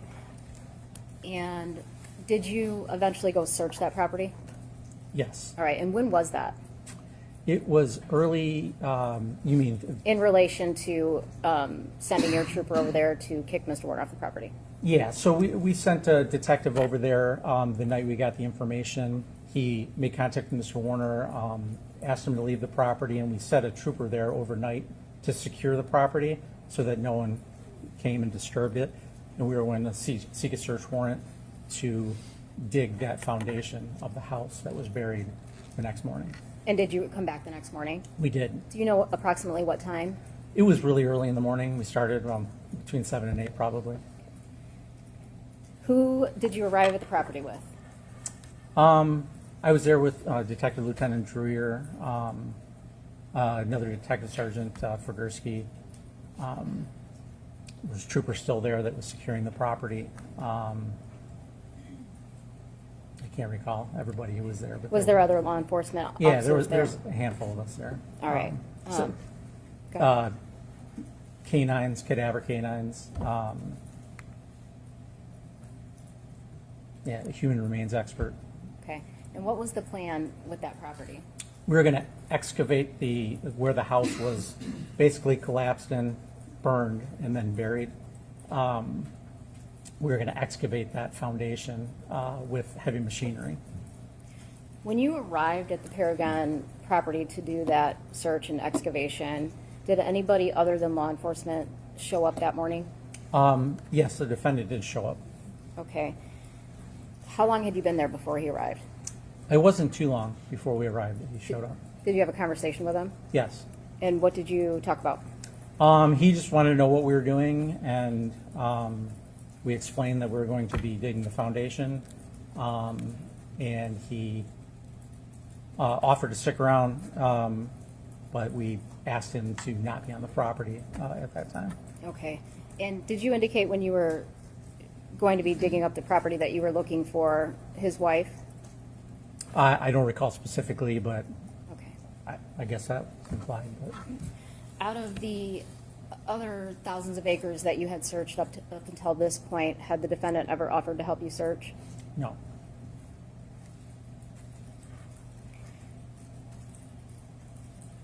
You indicated that you watched hundreds of hours of surveillance footage from the Munger farm? Yes. All right. I'm going to show you People's Exhibit 30. Now, we've already had testimony about the security footage, and I just want to know if this was how it appeared to you on the footage. So I'm going to go to Building 1, and it's all red. Yes. And so that indicated that there were interior cameras in that building. Was that accurate? Correct. All right. And at the top of that building, you'll see the V coming out. Is that correct? That's correct. And would that be the correct angle of that camera? Yes. All right. Building 5, the north end of that building where it's lit up red, Yes. is that also where the interior cameras in that building were? Yes. All right. And see the black circle and it kind of the red lines that go out? Yes. All right. And would that also be accurate for where those cameras were? Yes. That's the field of view. of the Okay. camera, yes. All right. And Building 6, do you see the red area on that? Yes. And did you observe that on the camera footage? Yes, that's the office, yes. All right. And then, again, to the east of Building 6, we see the arrows going out. Is that what you saw in the footage? Yes. All right. Whoops. Was there any cameras located inside Building 7? No, there was not.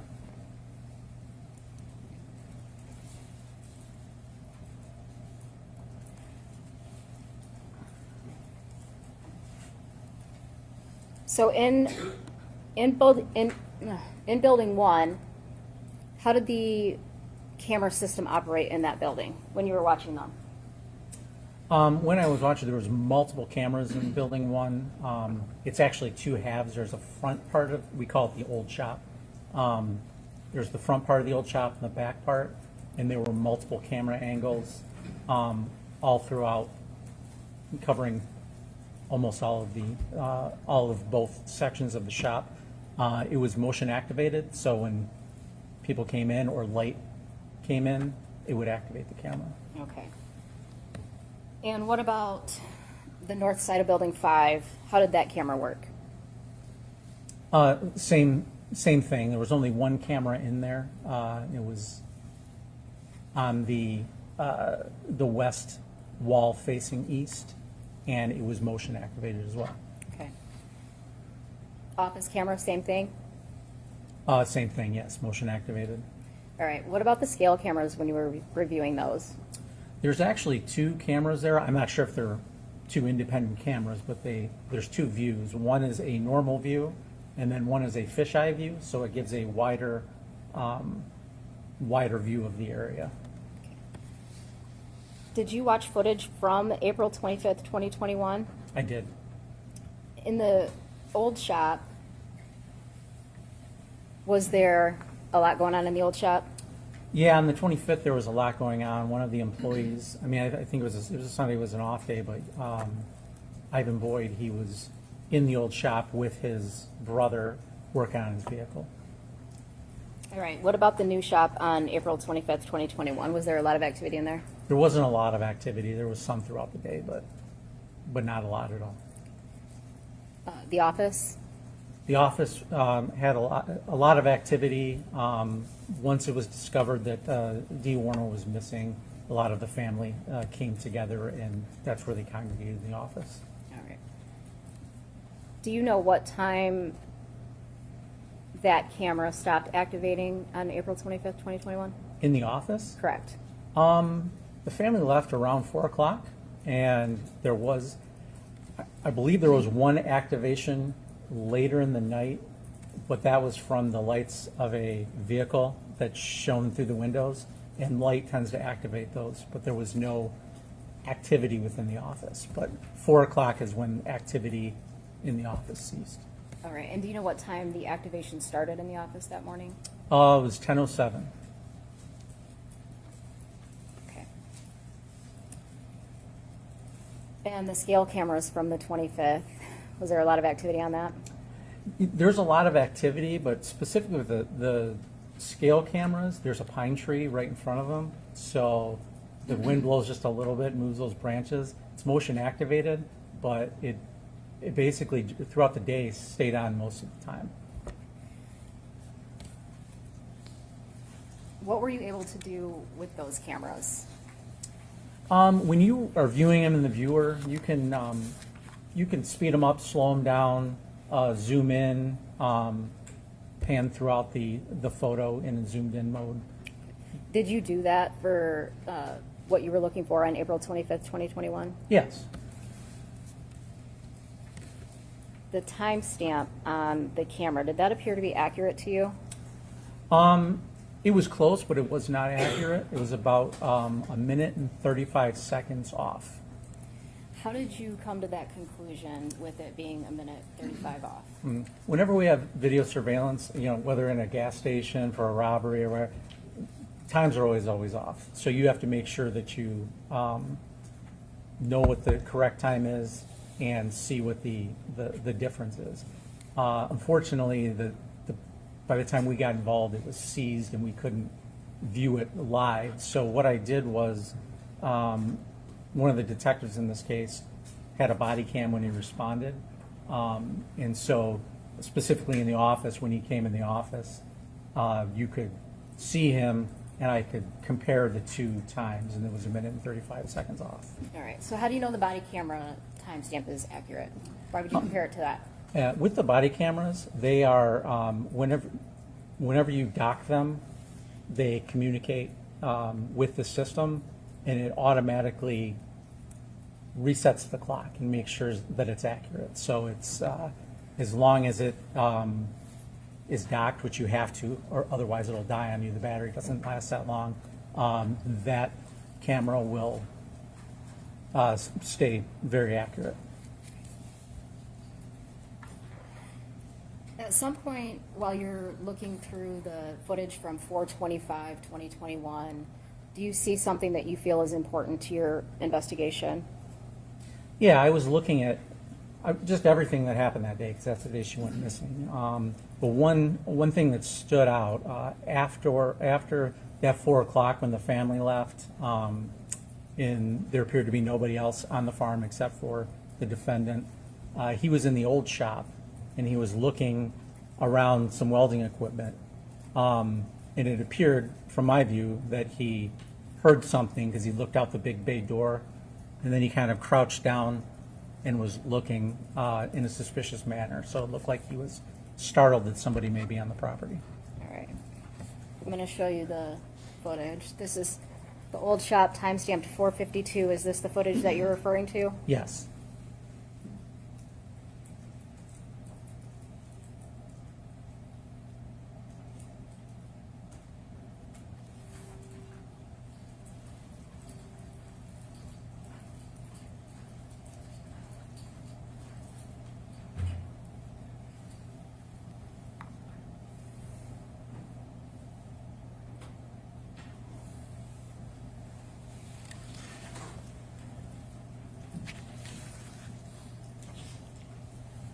So what did you do with this information? When you see him by the welder, what do you do with that information? I mean, I let my partner know. It kind of, there was other things that led us to believe there was a theory that there was some welding perhaps involved in whatever happened. Okay. So I also looked at the other videos to see if there's anything else that I could find that was Okay. to do with welding. All right. Did you eventually find Dee Warner's body? Eventually, yes. Okay, and that was in August of 2024? Correct. And before you found her body, you had noticed other things on the footage from April 25th, 2021 that weren't necessarily important to you at the time, right? Yeah, there was, when you view something without context, it may be there, but you don't necessarily see it until you receive that context. And once we discovered where she was, how she was, her body was disposed of, I took a look back at all the camera footage with that knowledge, and I discovered some other things. Okay, what additional things did you do after finding her body before looking at that surveillance footage? I'm sorry, could you repeat the question? Yes. Was there anything else that you did in addition to watching the surveillance footage after you found Miss Warner's body to help you look at the footage and find what you needed to find? I did look at other footage that was close to the time of her disappearance on body cams, any footage that was around the farm to see if I could see where that tank was or if we could find that tank. Okay, and so based on the condition you found her in a tank, you were looking for a tank. Yes.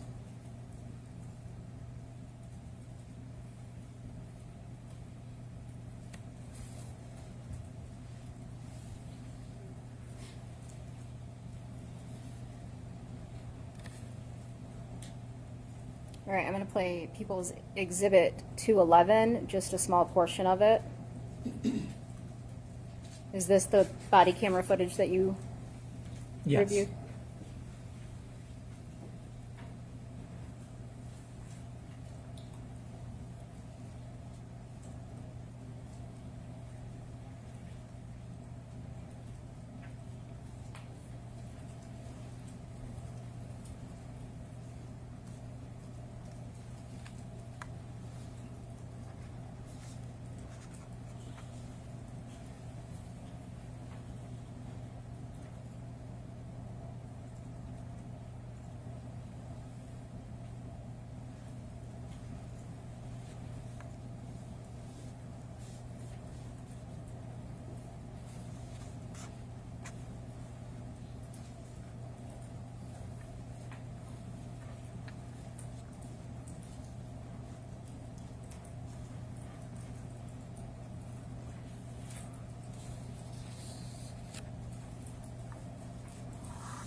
All right, and is that the footage that you were referring to that you watched? Yes. Okay.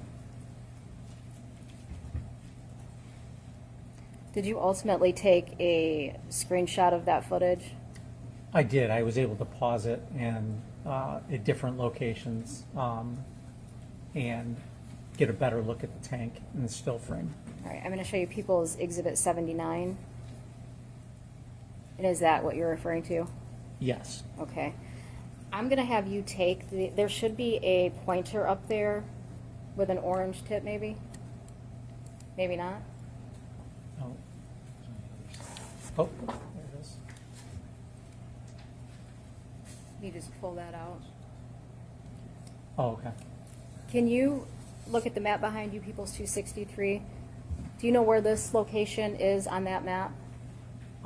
Yes, this is the, it's in this area back here. Okay. Is that the area where the burn pile would have been? Yes. And that's, you can see the burn pile in front of the blue truck shell when you, in the video prior to that. Okay. In addition to watching this body camera and getting that screenshot, did you talk to anybody and ask for some help with the tank? Yeah, after we found the tank, we talked to a welding expert, and based on, I have no knowledge of welding, but it appeared to me as if the discolored line on there was not a factory weld, but we consulted a expert to confirm that. Okay. Did you, when you talked to the expert, did you get some guidance on how, when you talked to the expert, did you get some guidance on how that end cap would have been taken off and welded back together? Yeah, prior to that, I had no knowledge of how someone would do such a thing, but he explained, walked through how we would be able to do that. Okay, and so this is again where, when I asked you some things that didn't necessarily seem important, did they now seem important? Yes. All right. I'm going to show you the old shop, April 25th, 12:51 p.m. Is this one of the? Yeah, I mean, this is one of the things, but early on, I did find this suspicious as well. I see in putting an angle grinder and blades for the angle grinder into the Kubota, and I know that's a cutting instrument. So you knew it was suspicious, you just didn't know how it. Right, yes.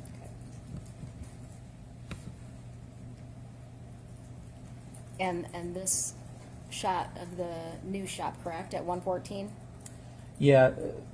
Not the new shop, the old shop. This is the back of the old shop. portion, correct. So I did see him looking for something in that area. You can may not be able to see from theirs, but there's hooks there that he's touching, and then you'll see in a second here he'll turn back around and go and get a chain. Okay, and based on your conversation with your welding expert, were these relevant to your investigation? Yes, absolutely.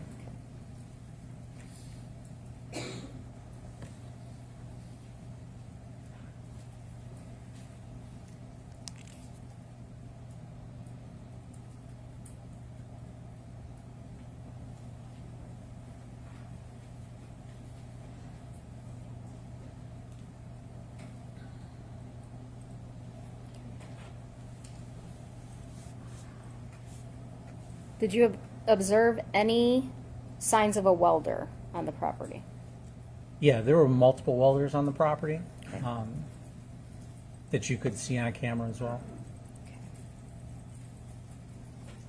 One in particular stood out after further review. All right, and which one, what area on the map would that have been? That would be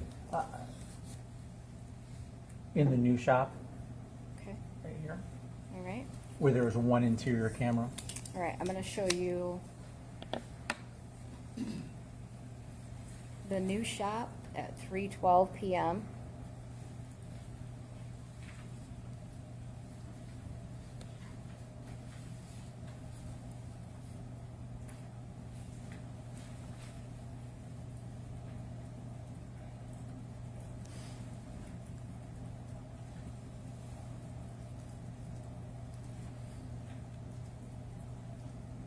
And is that the clip you're referring to?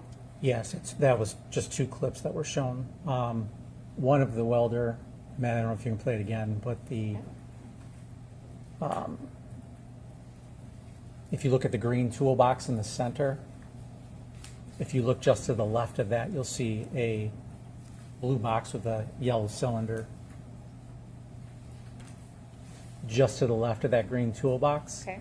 That was the original location of it, and this was at 312, this is the position it was in. Okay, and then, let me ask you this, the the new shot, after this 312 shot, does it activate again? Not until this next clip Until that the you next just clip. showed earlier. Okay.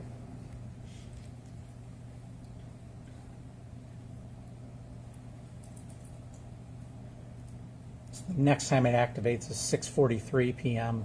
and you can see that the welder is now in front of the green toolbox and the defendant is walking away. Okay, so you didn't cut out any video footage or anything like that. This is just when it activated on its own. Is that? Yeah, the motion detector is on, like I said, the west wall facing east. So when you come in from the east, it appears that it's hit or miss whether it picks up your motion. Okay.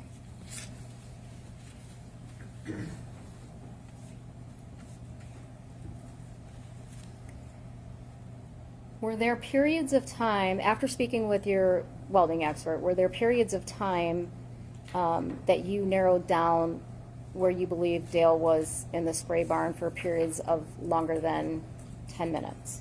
Yes. All right. What periods were those? There was about a 20-minute period between 1:26 and 1:46, and that's just after he retrieved the angle grinder and the blades from the...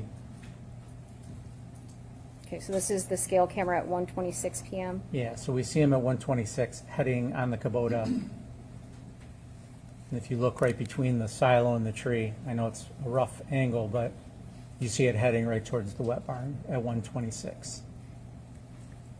Okay. And then at 1:46, you see the sprayer pulling out of the barn. Okay.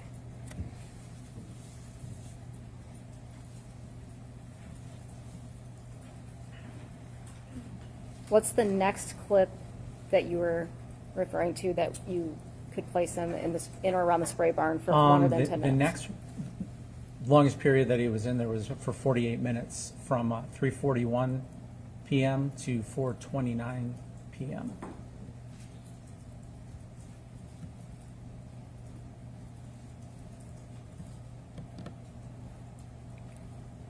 So we've got 341, and where are we at here? Yeah, so this is on the right is the new shop. The Kubota is driving up this way, and right at the end of the video, you see it kind of starts to make a right.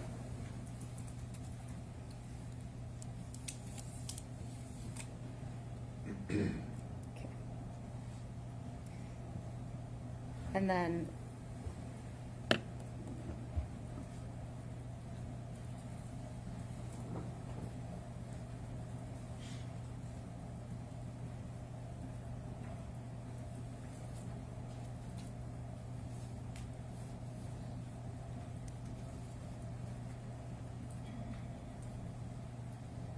$429. Which camera is this?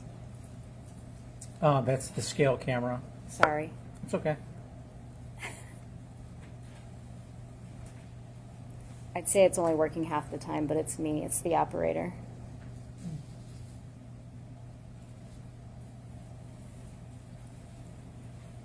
All right, now we're at 429. Which camera are we on? This is the scale camera. Okay.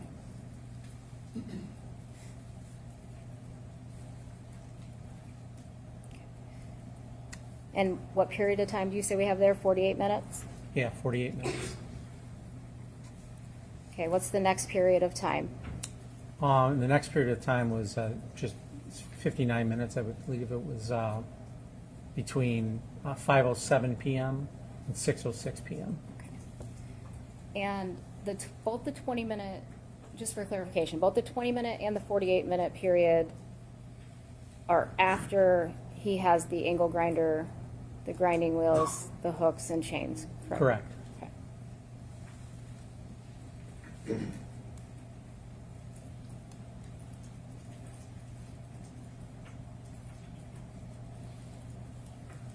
All right, and then you indicated 507 to, To 606. okay.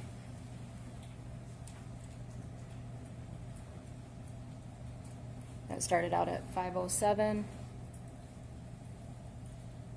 Now we're at 606. Do I need to start that clip over? Yeah, you might want to.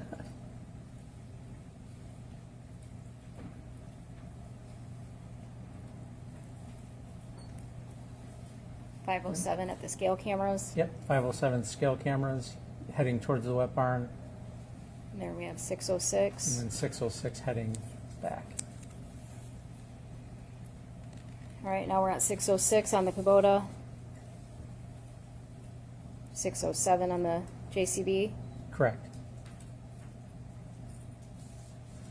All right, so that was how many minutes? 59 minutes.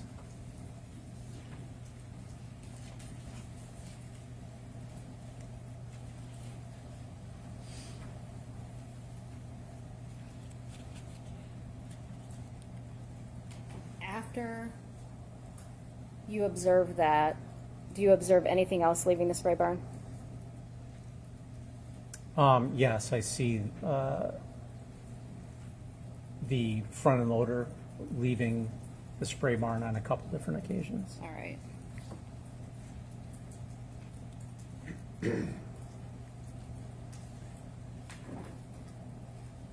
So now we're at 637 at the spray barn.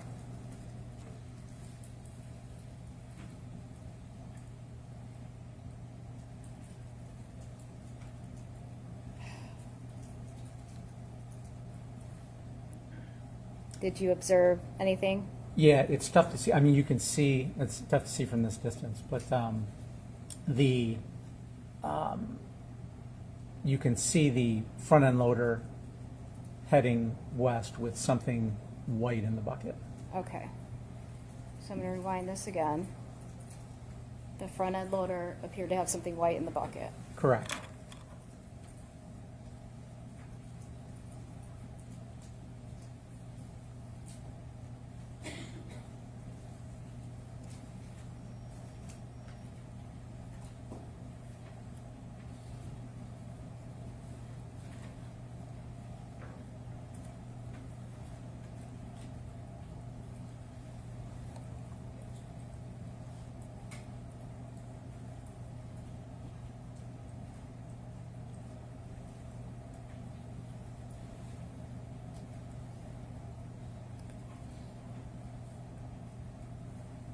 Now we're at the old fuel tanks at 639.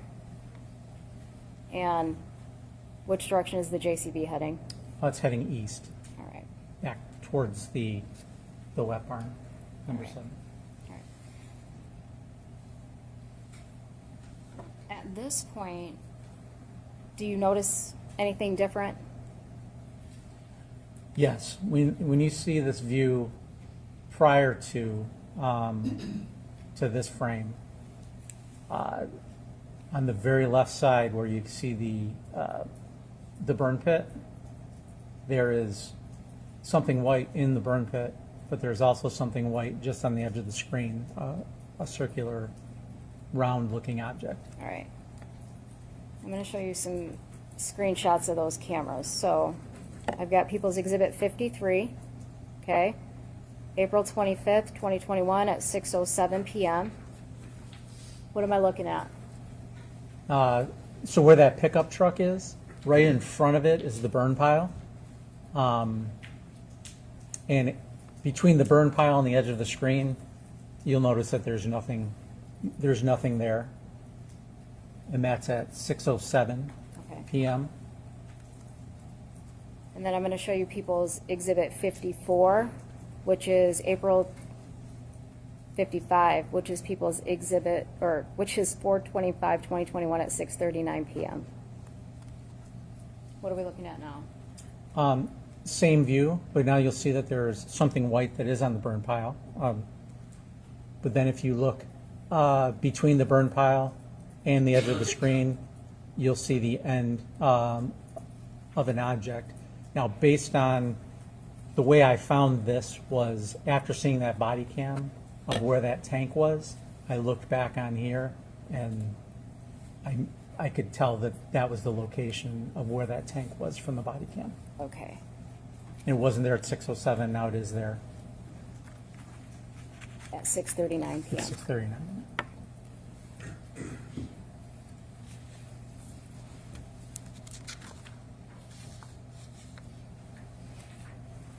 When you were watching the footage from April 25th, 2021, did you observe Dale Warner on the farm? Yes. All right. In and out of buildings, what was he doing? Yeah, he was in and out of buildings. Besides those portions that he was back in the wet sprayer barn for longer periods of time. He was in and out of the office, looking over their shoulders. They were trying to look at these surveillance cameras. He was just kind of all over the farm. Did he also leave for periods? He did.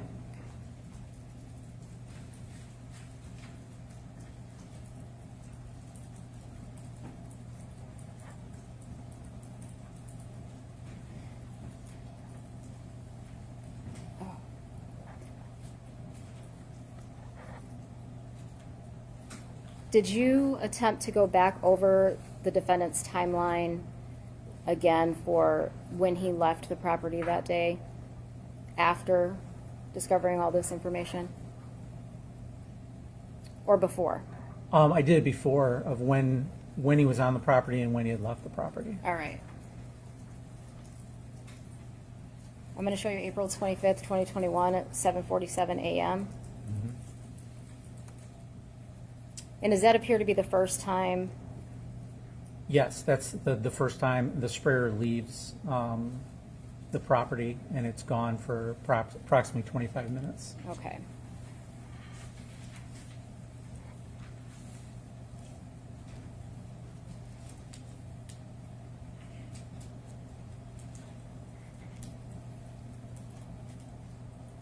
And then again, we see the sprayer heading back toward the farm at 8:12 a.m. At 8:12 a.m., it's returning to the farm. Okay.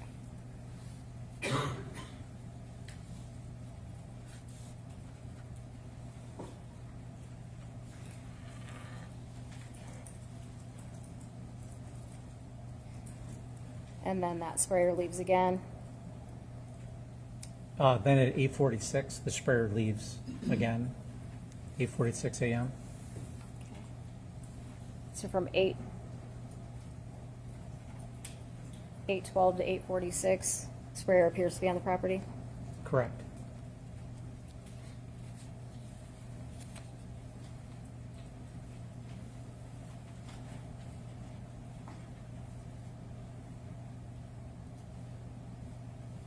All right. Out of all of the footage you watched, did you see Dee Warner on any of it? No.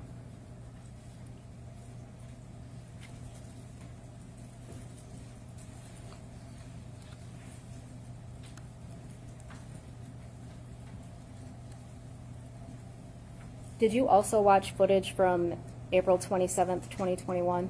Yes. Why? On April 27, 2021, that is when that body cam footage was, when I saw the tank initially. They were searching the property, and then at some point they were asked to leave. They returned later with a search warrant for the property. So I knew the tank was there on the 27th, so to confirm what happened with it. Okay, and did you end up confirming what happened with it? Yes. All right. I'm going to show you People's Exhibit 62. This is 4/27 at 8:55 p.m. Are you familiar with that vehicle? I know what truck it is. It's a little tough to see in this, but that's a GMC pickup truck belonging to the defendant's son, Jaron Warner.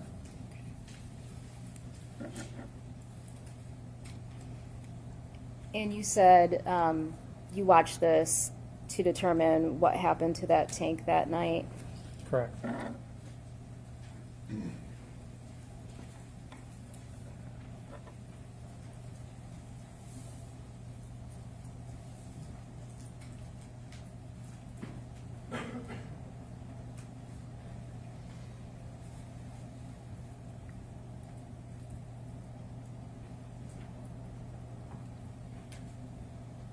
For 2021 at 8:37.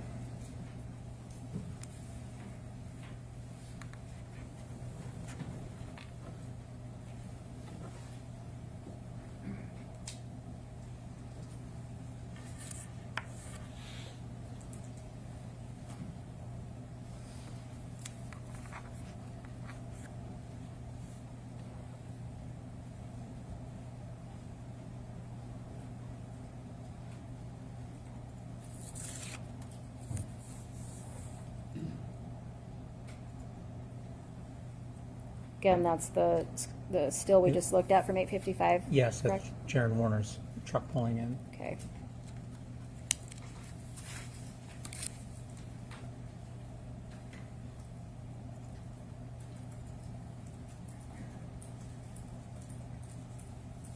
$8.57 at the old tanks, Yes, that's at the the old same, shop fuel tanks, I'm sorry. the same truck going into the dry barn where the drone operators are when they return for the search warrant. The dry barn, that's right here. And he's driving back this way.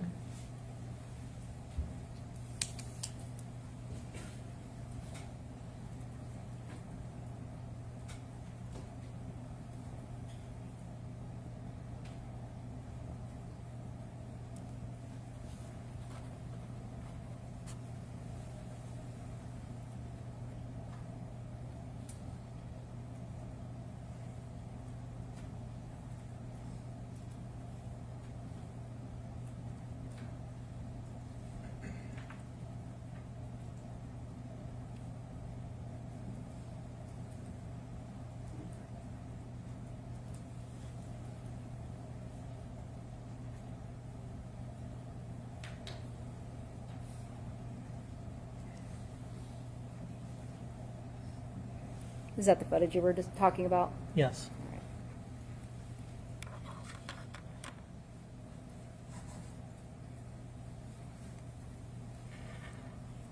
On April 25th, I'm going to go back to April 25th, 2021 briefly. Were you able to identify the people that you observed on the footage? Yes. Okay. And to the best of your knowledge, who was all on the property?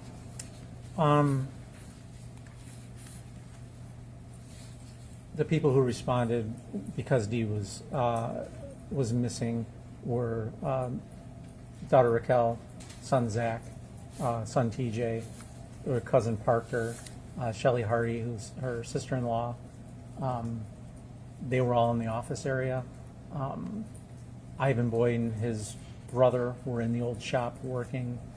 A couple of truck drivers came in, then left, dropped their trucks off, and then left. Okay. Did you observe them stay for any period of time? No. All right. They just basically dropped and went. Okay. And those truck drivers, we'll strike that. Did you see Todd Narick on the property that day? I did. All right. Anybody else? There was another driver who dropped a load off. I can't remember his name off the top of my head. Okay. He's here very briefly. Did you do anything else after finding Dee Warner's body? Yeah, after we found her body, based on the condition we found her in, we executed a search warrant, another search warrant on the farm to look for evidence associated with how she was disposed of. All right. And do you recall when you did that? I believe she was looking on August 17th, and we executed the search warrant on August 22nd. So, Okay. When you say the Munger farm, are you talking about the same farm over here? Yes, the Munger farm. All right. What types of items were you looking for?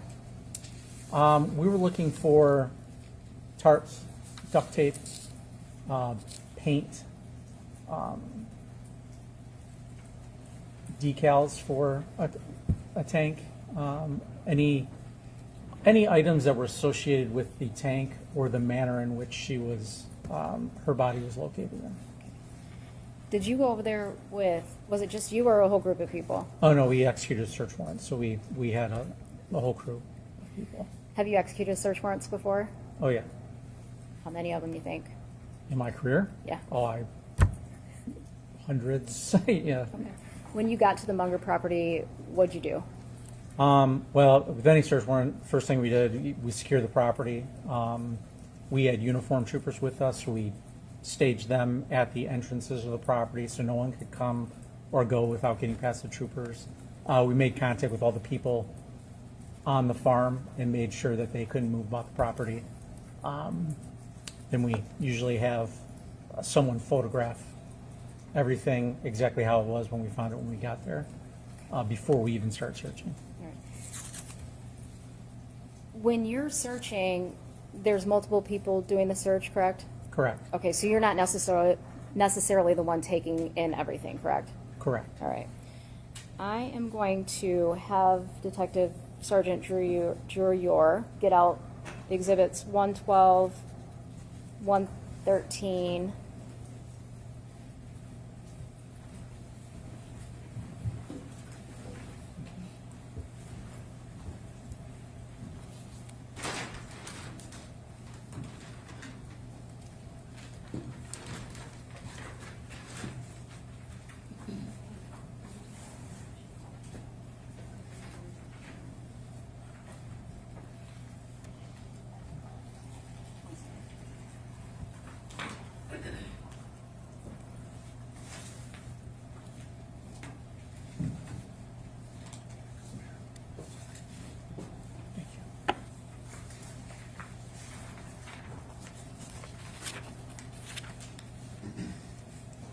Exhibits 112, 113, 236.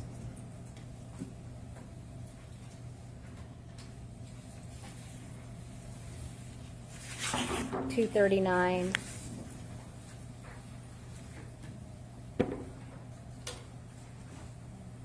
Don't spill anything. I promise. Okay. I'm going to have you grab the paint samples first. Okay. Okay. Find the one labeled, the stick labeled 1. Okay. So did you at some point after executing the search warrant come back and take some samples? Yes, we had the lab come out and take paint samples off the tank itself. And then they requested any paint that we found on the property to take samples of that, submitted to the lab so they could do comparison. Okay, so paint was seized from the Munger property and placed in the property room with MSP? Correct. All right, and how many samples did you take? Well, there were 3 white paint cans. And then there was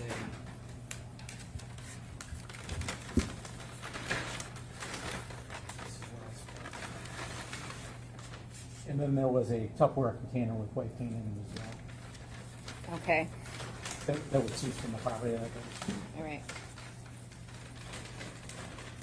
And so the paint samples that you took were from the items that are up here on the counter? All right, can you, yeah. we Can, just haven't answered that last question again. I'm not sure if we had it roughly, but Yeah. we got it. I'm sorry. Can you repeat the question? I forgot the question. I believe it was these paint samples that I took came from these items. Yes. Yes. So you have 4 sticks and 3 cans Four. of paint and 1 paint in a container, Correct. essentially. Okay. Can I have you identify which sample goes with which paint can, and do it by exhibit number, please? Sure. So, exhibit 236 is a Rust-Oleum paint can, and I marked it with a 1 on the label and put my initials on it. Used a stir stick, just a common stir stick, to stir it up. This was how the lab told me to do it. Stirred it to make sure it was mixed.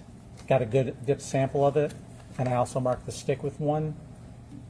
And after it was dried, I put it into a sealed container with a description of the can.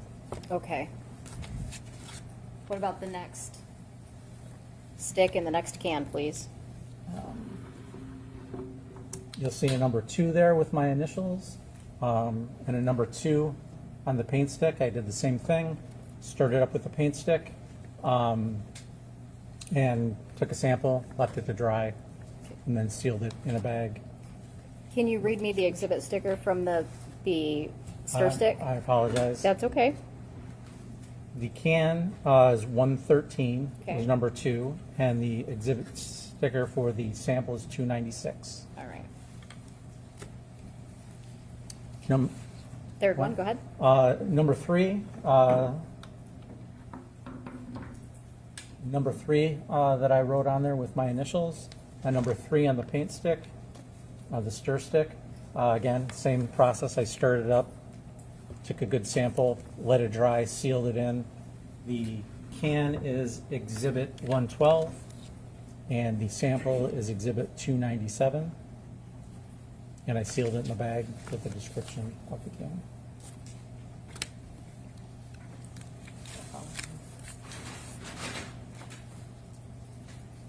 The container with the paint is exhibit 299. And again, I opened that. Mark number 4 on the paint stick. And again, I stirred it up, took a sample. After it dried, I sealed it in a bag with a description of where it came from. What did you do with those samples once you took them from the can? Once I took them from the can, I took them to the Michigan State Police East Lansing Crime Lab and dropped them off because they already had their paint samples there. So, And then you retired shortly after, correct? and then that was one of my last duties before I retired. Yes. Okay.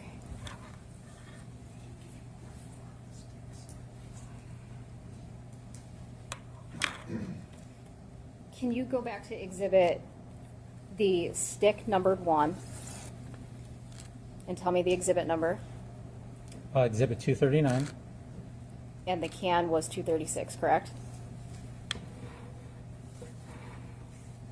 Yes. All right, and the stick that's labeled 4? I have the can, go ahead, I'm sorry. Yeah. The container for 4 is 299, What's the stick? and the stick is 298. Thank you, I have nothing further.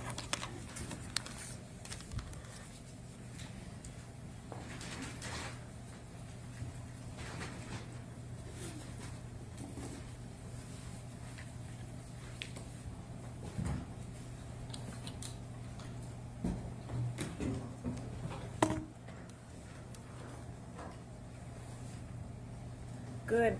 Oh, I'll wait for you to be done with all your bags. All set. Thank you. Good afternoon, Detective Sergeant Singleton. Afternoon. That's still the way to refer to you even though you're retired, correct? Sure, I'll take it. Okay, terrific. Now, you indicated you began working on the case in roughly March of 2022, Correct. and that was part of a task force? Yes, it was. They brought us on to assist, and also the FBI, who had been assisting as well. So it was the Lenawee County Sheriff's Department, Michigan State Police, and then the FBI. Is that accurate? Yeah, I mean, it was a loose task force. It was us coming to assist them, basically. I'm sorry, what did you say? It was us coming to assist them, basically. I mean, I guess they call it task force, but And then officially, the Michigan State Police took over on or about August 9th, 2022? that's correct. And that was you and Detective Lieutenant Dreyer? Correct. Did the two of you work at partners? Did you work at his direction? Did he work at yours? How did that work? Lieutenant Dreer is the officer in charge, and I work in his direction. Okay. Now, I want to get to when you talked about the kind of this theory of welding. When did that come up? So let me walk back, if you don't mind. Sure. When you start in March of 2022, is that when you start reviewing the surveillance footage, the body camera footage, or is that once you start in August of 2022? No, it was in March of 2022 when I started reviewing everything, so that included the surveillance video. So, And were you working on this full time? yes, at that time I was. So then when you said, essentially, there's a welding theory, a theory of welding that comes up. So when does that come up? It was fairly early on. I mean, based on that video where he was checking the welder and he was it appeared to be a little frightened at a sound or something of that nature, we started to see that he was making contact with things that were associated with welding. So the official theory, I mean, at that point we said, there's something with welding here, but we just weren't sure what yet. So it was still early. So is that maybe like March or April of 2022? There's something with welding, but you're not sure what it is? I don't know if it was that early, but it was probably like April, May. Yeah. Okay. Would you pull up that snip, Ms. Saylor, of Mr. Warner? I want to ask you a question about this. This is when he's in the shop.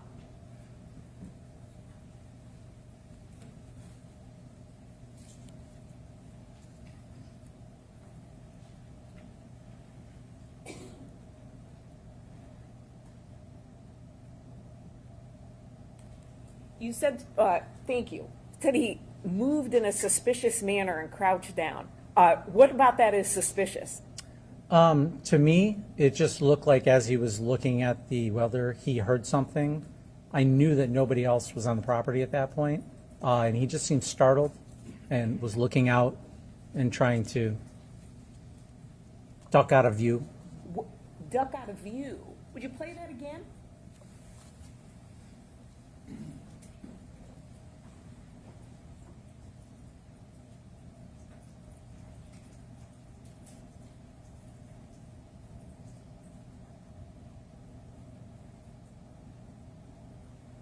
Okay, would you stop?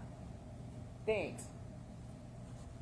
Thank you. So, you said you didn't think anyone else was on the property at that time. Correct. And then Mr. Warner presumably hears a noise or something, right? Correct. Goes like this to look at it? I mean, is that about the motion? Well, he stepped behind the truck and then kind of ducked down. Well, you said, okay, go back for me, if you will. Because you said crouch down or duck down. To me, this is bending at the waist. So I'm curious what you think is the crouching or ducking.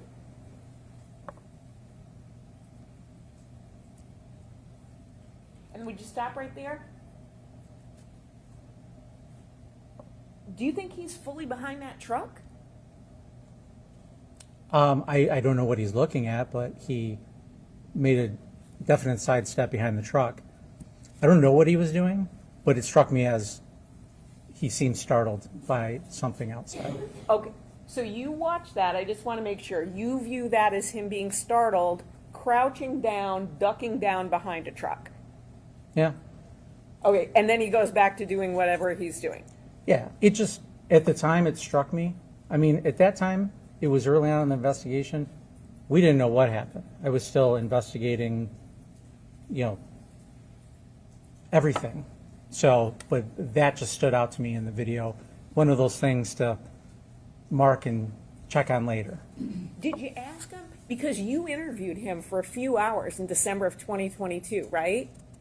Yes. And that was with Detective Lieutenant Dreyer, correct? Correct. And his lawyer was there at the time? Correct. Did you talk to him at any other time? I mean, when we were doing search warrants on the property, we had casual contact with each other during those search warrants. Did you ever ask him to come in for an interview and he didn't? No, not to come in for an interview, no. So you've got this, what you deem to be suspicious crouching from a startling noise, and then you sort of said, boy, I wonder about that. Did you ask him in December, hey, listen, I'm going to show you this. What were you doing?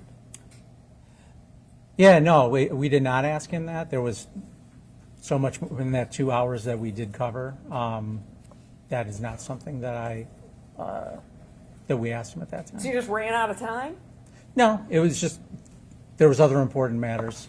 Like I said, this just struck me as initially, it was kind of a light bulb, like, maybe I better check on that later. It wasn't the aha moment we were looking for or anything like that. Right, you agree it's not the aha moment, correct? It's a moment that caused me to look further into that theory. And a moment that you never bothered to ask him about, or his lawyer at the time, Mr. Lee, right? Objection, it's getting argumentative and asked and answered. It's cross-examination. But that doesn't allow you to be argumentative, So, and he has that, you have asked that question already. okay. So welding theory comes up in about April of 2022. Did you ever, moving on from asking him about the crouching, did you ever ask him about, were you welding? And if so, what were you doing? Like I said, back then, initially, when I saw that, that's kind of when it appeared. We didn't have, obviously, the tank, the body, how it was disposed of, things like that. So we didn't ask him everything about everything at that point during that interview. So is the answer to my question, you never asked him about what he was doing as it relates to possibly welding, doing as it relates to looking at tools, taking tools, anything like that on April 25th, 2021? No, the welding theory didn't come to fruition until we found the body. So it was not something that we were actively looking at that point. So again, is the answer no? You never asked him about it? No. And then so the theory comes about in April of 2022. You don't ask about it. When do you look at that? Are you the one who looked at the body camera and said, boy, I think that's a non-factory weld? I had seen the photos of the tank that her body was recovered in, and I saw the photos of it prior to that. So when I saw that body cam, it definitely appeared to me as the same tank, but I am no expert in welding. But it appeared to me it was discolored. The line was discolored. So it piqued my curiosity. When? So I'm not asking about after she was discovered and you saw that tank. So you have a welding theory beginning of August of 2022. You're watching the body camera of Detective Greca on April 27, 2021, correct? Oh, okay. Yes. Right. When do you look at that and think that looks like a repair weld? That's actually the term used by Mr. Schmidt, the welding gentleman. So when do you think that looks like a repair weld? Like I said, like I testified earlier, when you have context later, after we found the tank, and then I rewatched the video, that's when it kind of like, oh, that appears to me. And I don't know repair welds from a regular weld, but it didn't look like a normal tank that I'd seen before. But so how would you think to look at the tanks if you're saying it only kind of, that light bulb moment, according to you, is after the tank is found and she's in it? How does anyone think to look at the tanks? Oh, initially why we looked at the tank? Right. We had this welding theory. There was, there was other things throughout the investigation that kind of said, we should start, after things calmed down on certain things, we said we need to go back and make sure we cross all our T's and dot all our I's. That's when we decided, Detective Lieutenant Drew decided, let's locate all these tanks that he has and see if we can see anything. So when was that? That was shortly before her body was found. Would that have been August of 2024? Yes. So I just want to make sure I'm clear on the timing. So April 2022, you have this theory of welding. You investigate for the next couple of years. Then in August of 2024, Detective Lieutenant Druyer says, we should look at these tanks. Was it because there was a issue with a non-factory weld or a repair weld that someone observed, or was it just, we want to look at all of these tanks?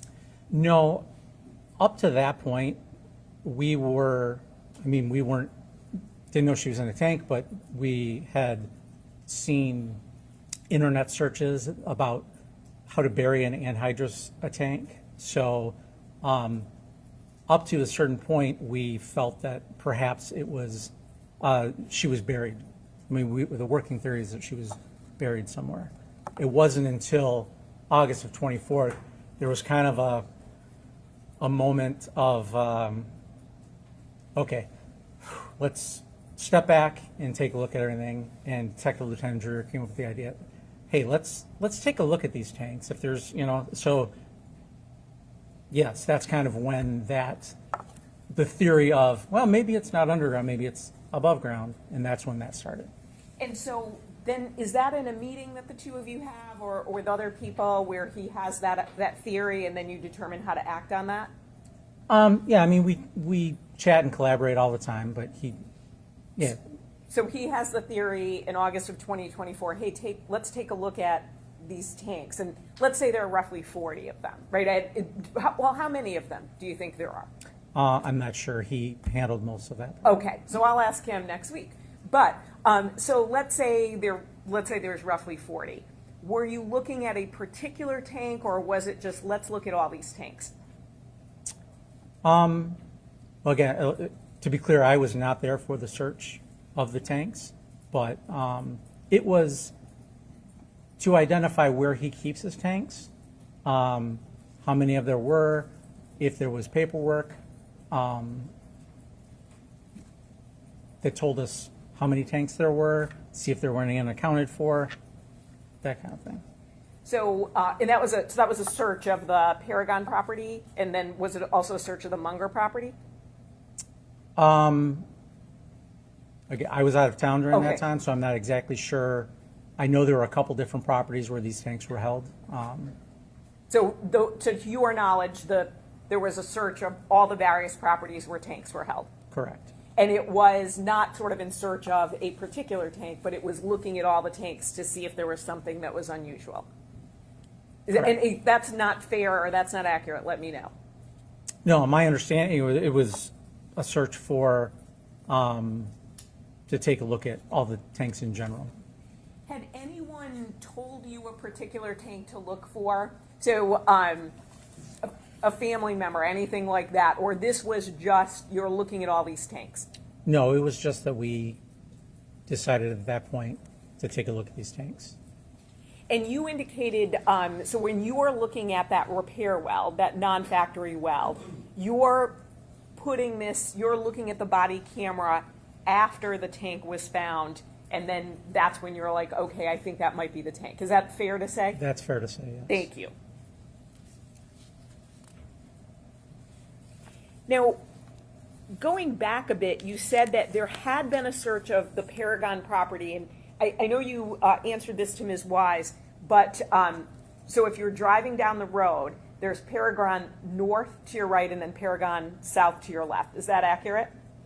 Yes. Okay. Yep. And Paragon South is where there's the structure and then there are tanks that were there. Correct. And then Paragon North, do you know, were both sides searched at one point? Not when the tank was found where Ms. Warner was, but prior to that, were both sides of Paragon searched? I'm not sure before we got involved in the investigation when there was searches, if both sides were searched. I know the north side was. I wasn't there when they searched the Paragon property, so I'm just not sure if that included the south or not. Sure. So then you said that there was a search of Munger, and that would have been in May 2023, and not just Munger, but this massive search. Is that accurate? Correct. And then do you know, was Mr. Warner allowed to stay on the Munger property, or was he, while there was a search there, or was he instructed to leave? No, we didn't want him working on any of the properties that we were searching. Okay, so he's multiple searches, then he is told to leave, and so he leaves any of the property that's being searched, correct? Is that accurate? Correct. And then I want to make sure I just have this correct. Then he goes to Paragon North and is doing work there, because that's not an area that's being searched at the time? Yeah, to be clear, let me correct myself. I don't believe the Munger address itself was part of that search. Okay. It was just fields surrounding it. So, no, we would not necessarily have him leave his house at that point, because we were searching fields behind it or adjacent to it, but he could still have control over his own property. So, but he couldn't do any work on any of the fields. So if he had to plow, plant, fertilize, do anything, he couldn't do that? Correct. Okay. So he went to a property that, at least at that time, was not going to be searched, and that was the Paragon North property? He had no way of knowing what Right. was going to be searched and what was not going to be searched. Okay, so he had no way of knowing what was going to be searched or what wasn't going to be searched? No. So he goes to do work on the Paragon North property, and then that's when a search warrant was ultimately obtained for that property. Is that accurate? Yeah, it was on our radar, but because it had been searched before, we weren't sure if we were going to search it again, but because that's where he responded to when we were searching, it was just one more thing that kind of pushed it over the edge that we should probably search that. And when that property was searched, you said it was excavated. So is that like a big, huge machine and they're like digging up dirt and looking under the ground? Yes. And nothing was found there, correct? Correct. Now, you had indicated that Mr. Warner asked sort of, what are you doing, right? And you have to answer yes or I'm no sorry, for yes. the record. No, that's okay. You've been doing great. And then he offered to stay if needed. Is that something, what exactly did he say? I believe he offered to use his equipment and dig for us. Okay. And then you said, no, thank you. Yeah, correct. Right. And then he went on about his way, and nothing again was found at that property. Well, the On the Paragon- north, on the Paragon On the north, on the no. excavation. No.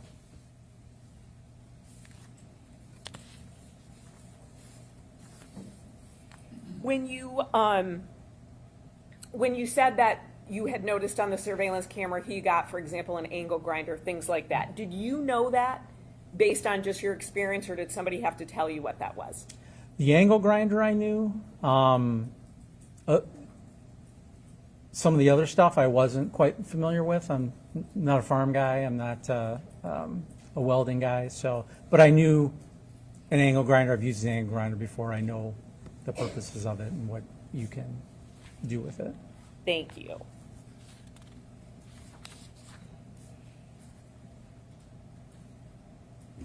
Now, throughout your investigation, you did other things as well, correct?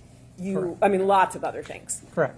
So, and we only talked about just a few of them. But so, for example, when Ms. Warner's body was found, her fingernail clippings were taken, correct?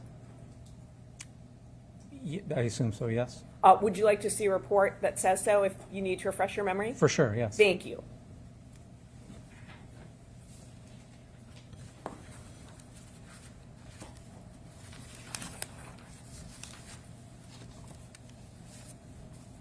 You'd go to page 2.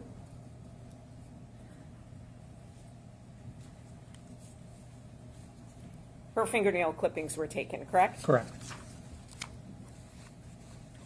You also, moving on to the paint that you seized, you went in 2024 and took those 3 paint cans, correct? Correct. And then that container, that little Tupperware type container of paint. Correct. And you also said you were looking for things like blue tarps and duct tape, those sorts of things, correct? Correct. What, were you surprised to see paint on a farm? No, not necessarily. Would you be surprised if you had found duct tape, tarps, anything like that on a farm? No, I wasn't surprised that we'd find them.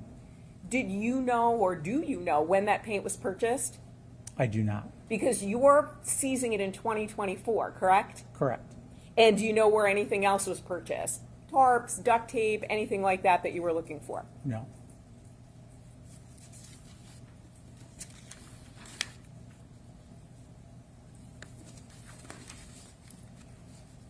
Finally, during the course of the investigation on October 12th, 2022, you met with Greg Hardy, who is Ms. Warner's brother, right? October 12th, 2022. I mean, I would take your word for it. Okay, Yes. if you want to see, do you want to see a report? No, I take your word for Okay. it. That was the date I did meet with him, yes. And I'm correct, Mr. Hardy, Greg Hardy is Ms. Warner's brother, correct? Correct. Now, he had provided a thumb drive with some recordings on it, right? Correct. Do you remember the incident I'm talking about? Yes, And you took that thumb drive because you thought it might be important to the investigation? correct. He had indicated essentially he hired somebody to do some interviews and he was handing that to law enforcement, correct? Correct. And again, you took it. Did you download it or anything at that time, or you didn't have time? No, when I met him, he handed me a thumb drive. Okay. With the audio interviews on them. And then what did Mr. Hardy do after that? He wanted to sit down and talk to me further. Did he ultimately revoke consent for you to be able to, the police to view those interviews? Yes. How did he do that? He sent me a text message saying that he wants his thumb drive. He changed his mind. He wants his thumb drive back, and that we didn't have permission to take them or to listen to them.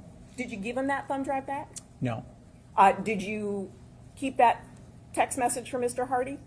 I memorialized it in my report. I put it in my report that that occurred, and then I obtained a search warrant to search the thumb drive anyway, make a copy of it, and then kept that for evidence. Did you tell him why you weren't going to give it back to him?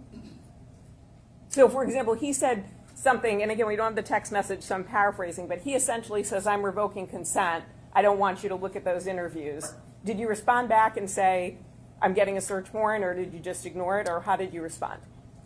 No, I did. I said that I was not going to give it back, and we would, I had obtained it legally. Now, to search it with the revoked consent, I went ahead and got a search warrant. So I told him that I would get a search warrant, make a copy of it, and return his original to him. You talked about Mr. Warner kind of being suspicious when he heard a noise and ducked down. What did you think of that when Mr. Hardy revoked consent? Prior to that, when we were discussing at his farm after he gave it to me, we had a little disagreement about the certain aspects of the investigation, I believe. I don't recall exactly what it was about. But he was frustrated. He's frustrated. His sister's missing. So I'm going to stop you right there only because it's non-responsive to my question. He asked him what he thought about what would Mr. Hardy revoke consent. Okay, his answer was not talking about what he thought about that consent. He was going in a different direction, so I would agree with Ms. Chardian's. Thank you. So Detective Sergeant Singleton, I'm just going to kind of narrow you in. Sure. And we don't have a recording of that exchange. Would you agree? Agree. Between you and Mr. Hardy? Correct. And that's because you chose not to record it? Yeah, it was not an interview. Sure. And again, I'm just saying, so you're trying to go back off of memory or so I just want to ask, when he revoked consent, did you view that as suspicious? Based on the conversation I had had with him prior and the information I have, it didn't surprise me that he did. But it didn't surprise you that he said he had valuable information to the investigation, but then says, but I don't want you to take a look at it? he didn't say it was valuable information. He said, I have these interviews. Would you like them? And I said, absolutely. Any interviews of particular witnesses, I want all of them. So he didn't portray it to me as he has valuable evidence, but I requested them and he gave them to me. He was upset that we had a disagreement. And After I left the farm is when I got the text message. He might not have used the word valuable, but he thought it was important enough to give it to you, correct? Oh, I requested it, yes. Right, sure. Yep. And you thought it was important enough to take it. Sure. I collect all the information. It doesn't matter if I feel it's important or not. If there's information, especially witness interviews, I'll take it. And then he's the one who said, I don't want you to look at it, prompting you to get the search warrant. I'm just trying to get that timeline, go.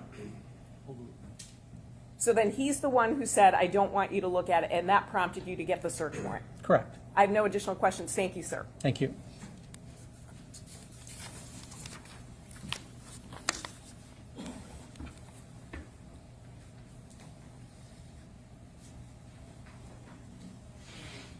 Okay, correct me if I'm wrong, but on cross-examination, did you indicate that the defendant was asked to leave at least one other property in the during the May 2023 search warrants? I'm sorry. Was he asked to leave? Any other property besides the Paragon property? I don't recall if he showed up at any other properties. I wasn't at every property that was being searched at the time. Okay, so the only one you knew that you have knowledge about is showing up at Paragon. Right. Okay.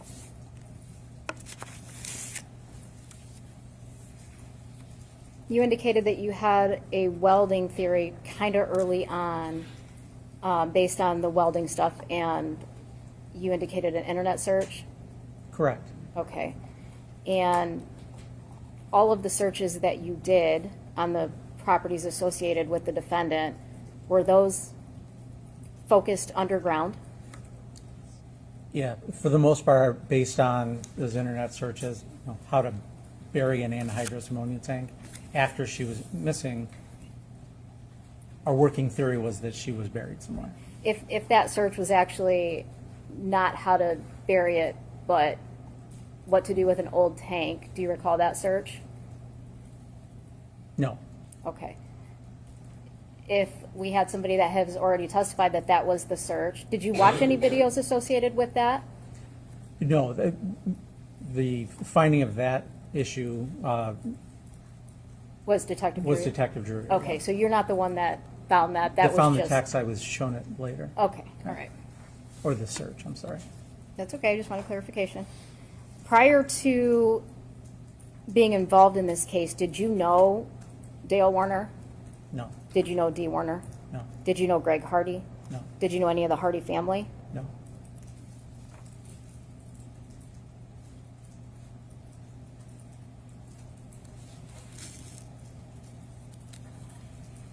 During an interview of a suspect, is it normal not to ask every single question? Yeah, it's perfectly normal. Yeah, it's normal.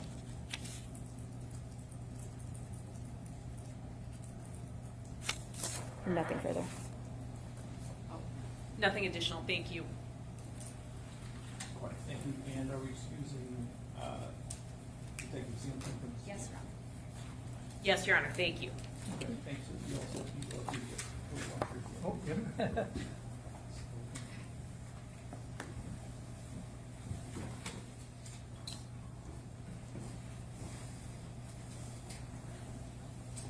All right, so it is almost 4:30. So we will recess for the day. We'll be back tomorrow. Oh, I'm sorry. Did we have? Yeah, we had. Detective Sims, Don't we can come leave. back to Right.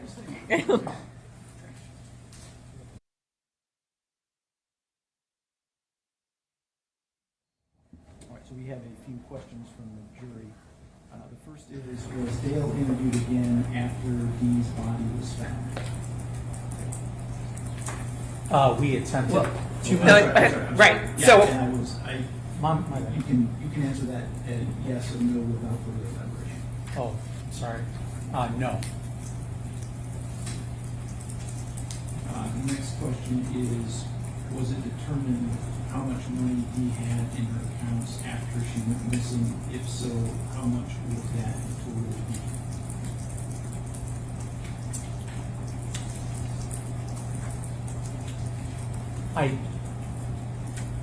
That's hard. I did look at that. I did note that. From the top of my head, I can't recall. There was money left behind in accounts that belong to her that if you're leaving forever, that you would have taken. Objection. That goes far afield of the question and is also speculative. I think the question was how much was in the accounts. And that, if he doesn't remember, that's an acceptable answer. To talk about anything else, again, is improper. I'll follow up. I agree that you can strike the rest of that. I'll follow up.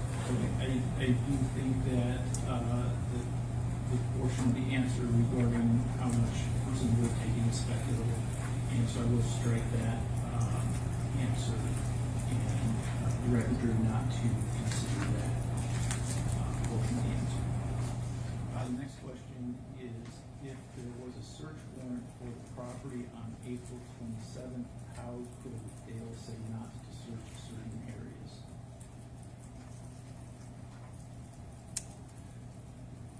So to clarify, the sheriff's department went to the property and was conducting a search earlier in the day. That's where that body cam was from. Then they were bringing the drone and dogs out. And when that occurred, Mr. Warner revoked consent to search that property. So the law enforcement left. When you're on consent, he can consent for you not to search certain things. They left, got a search warrant, came back to the property, then there's no limiting of anything. So they could search anything they wanted. Okay, and for the last question, I want you to limit the answer to the time of her disappearance. And the question is, was there a life insurance policy in Dee's name? If so, do you know the amount?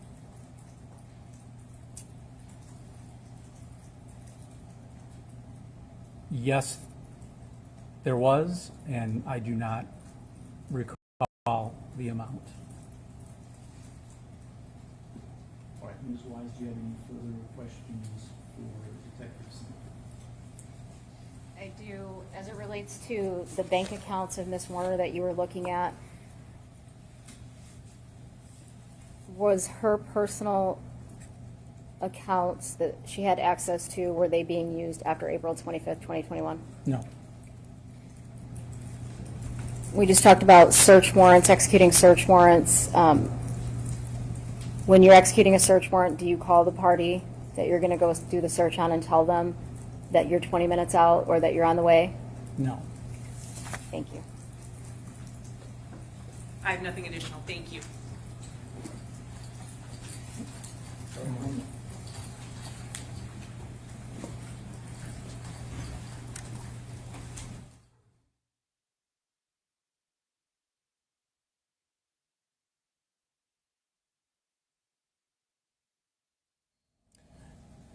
Yes, the lab came out after we seized the tank, and they took scrapings of the tank in certain locations. That's all lab stuff, but they did. I observed them do that, and then that's when they requested that I take samples from the ones that we'd seized at the property. Anything further, Ms. Wise? No, Your Honor. Sure. No, thank you. Okay. Looks like we have no other questions from the jurors, so you are excused at this point. Thank you, sir. Thank you for your time.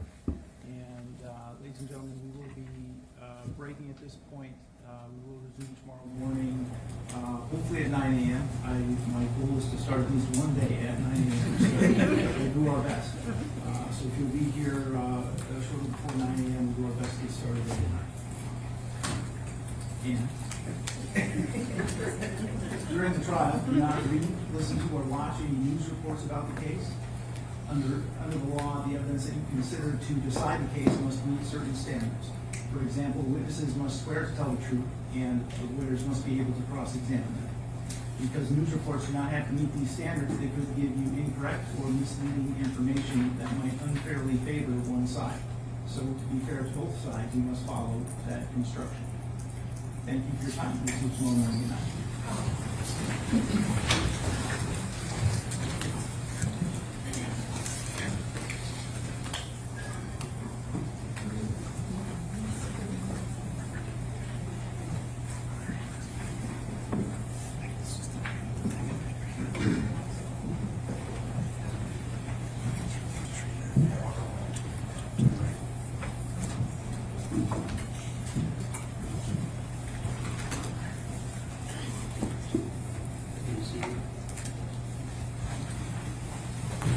want to make a record of the fact that of all of the questions the jury asked of Detective Singleton, that all questions were agreed to by the prosecution and defense, with the exception of the question about the life insurance policy. And Ms. Chartier, you had an objection to that, and I want to give you an opportunity to make a record of that. Thank you. My concern was the relevance. My concern was that opening up the door to civil matters that Mr. Head is handling. I think that Ms. Wise suggested the narrowing of it on the date that she was missing, which did address some of that. And Detective Sergeant Singleton answered the question sort of precisely. There was no follow-up. I did object at the bench. My concern, quite frankly, did not come to fruition, with lots of things coming from it, but I did object. Thank you. Okay. And I will say thank you for touching on that. The limitation as to the time frame was not in the juror's original question. That was something that arose as a result of the discussion that occurred at the bench. And my decision ultimately was that the question is relevant to potentially an issue of motive, and so that's why I believe it relevant and asked the question. Is there anything else that we need to address today before we adjourn? I was going to say no, thank you, but it looks like I'm going to sit down. There might be something. No, Your Honor, thank you. All right, so we will be in recess until tomorrow morning at 9.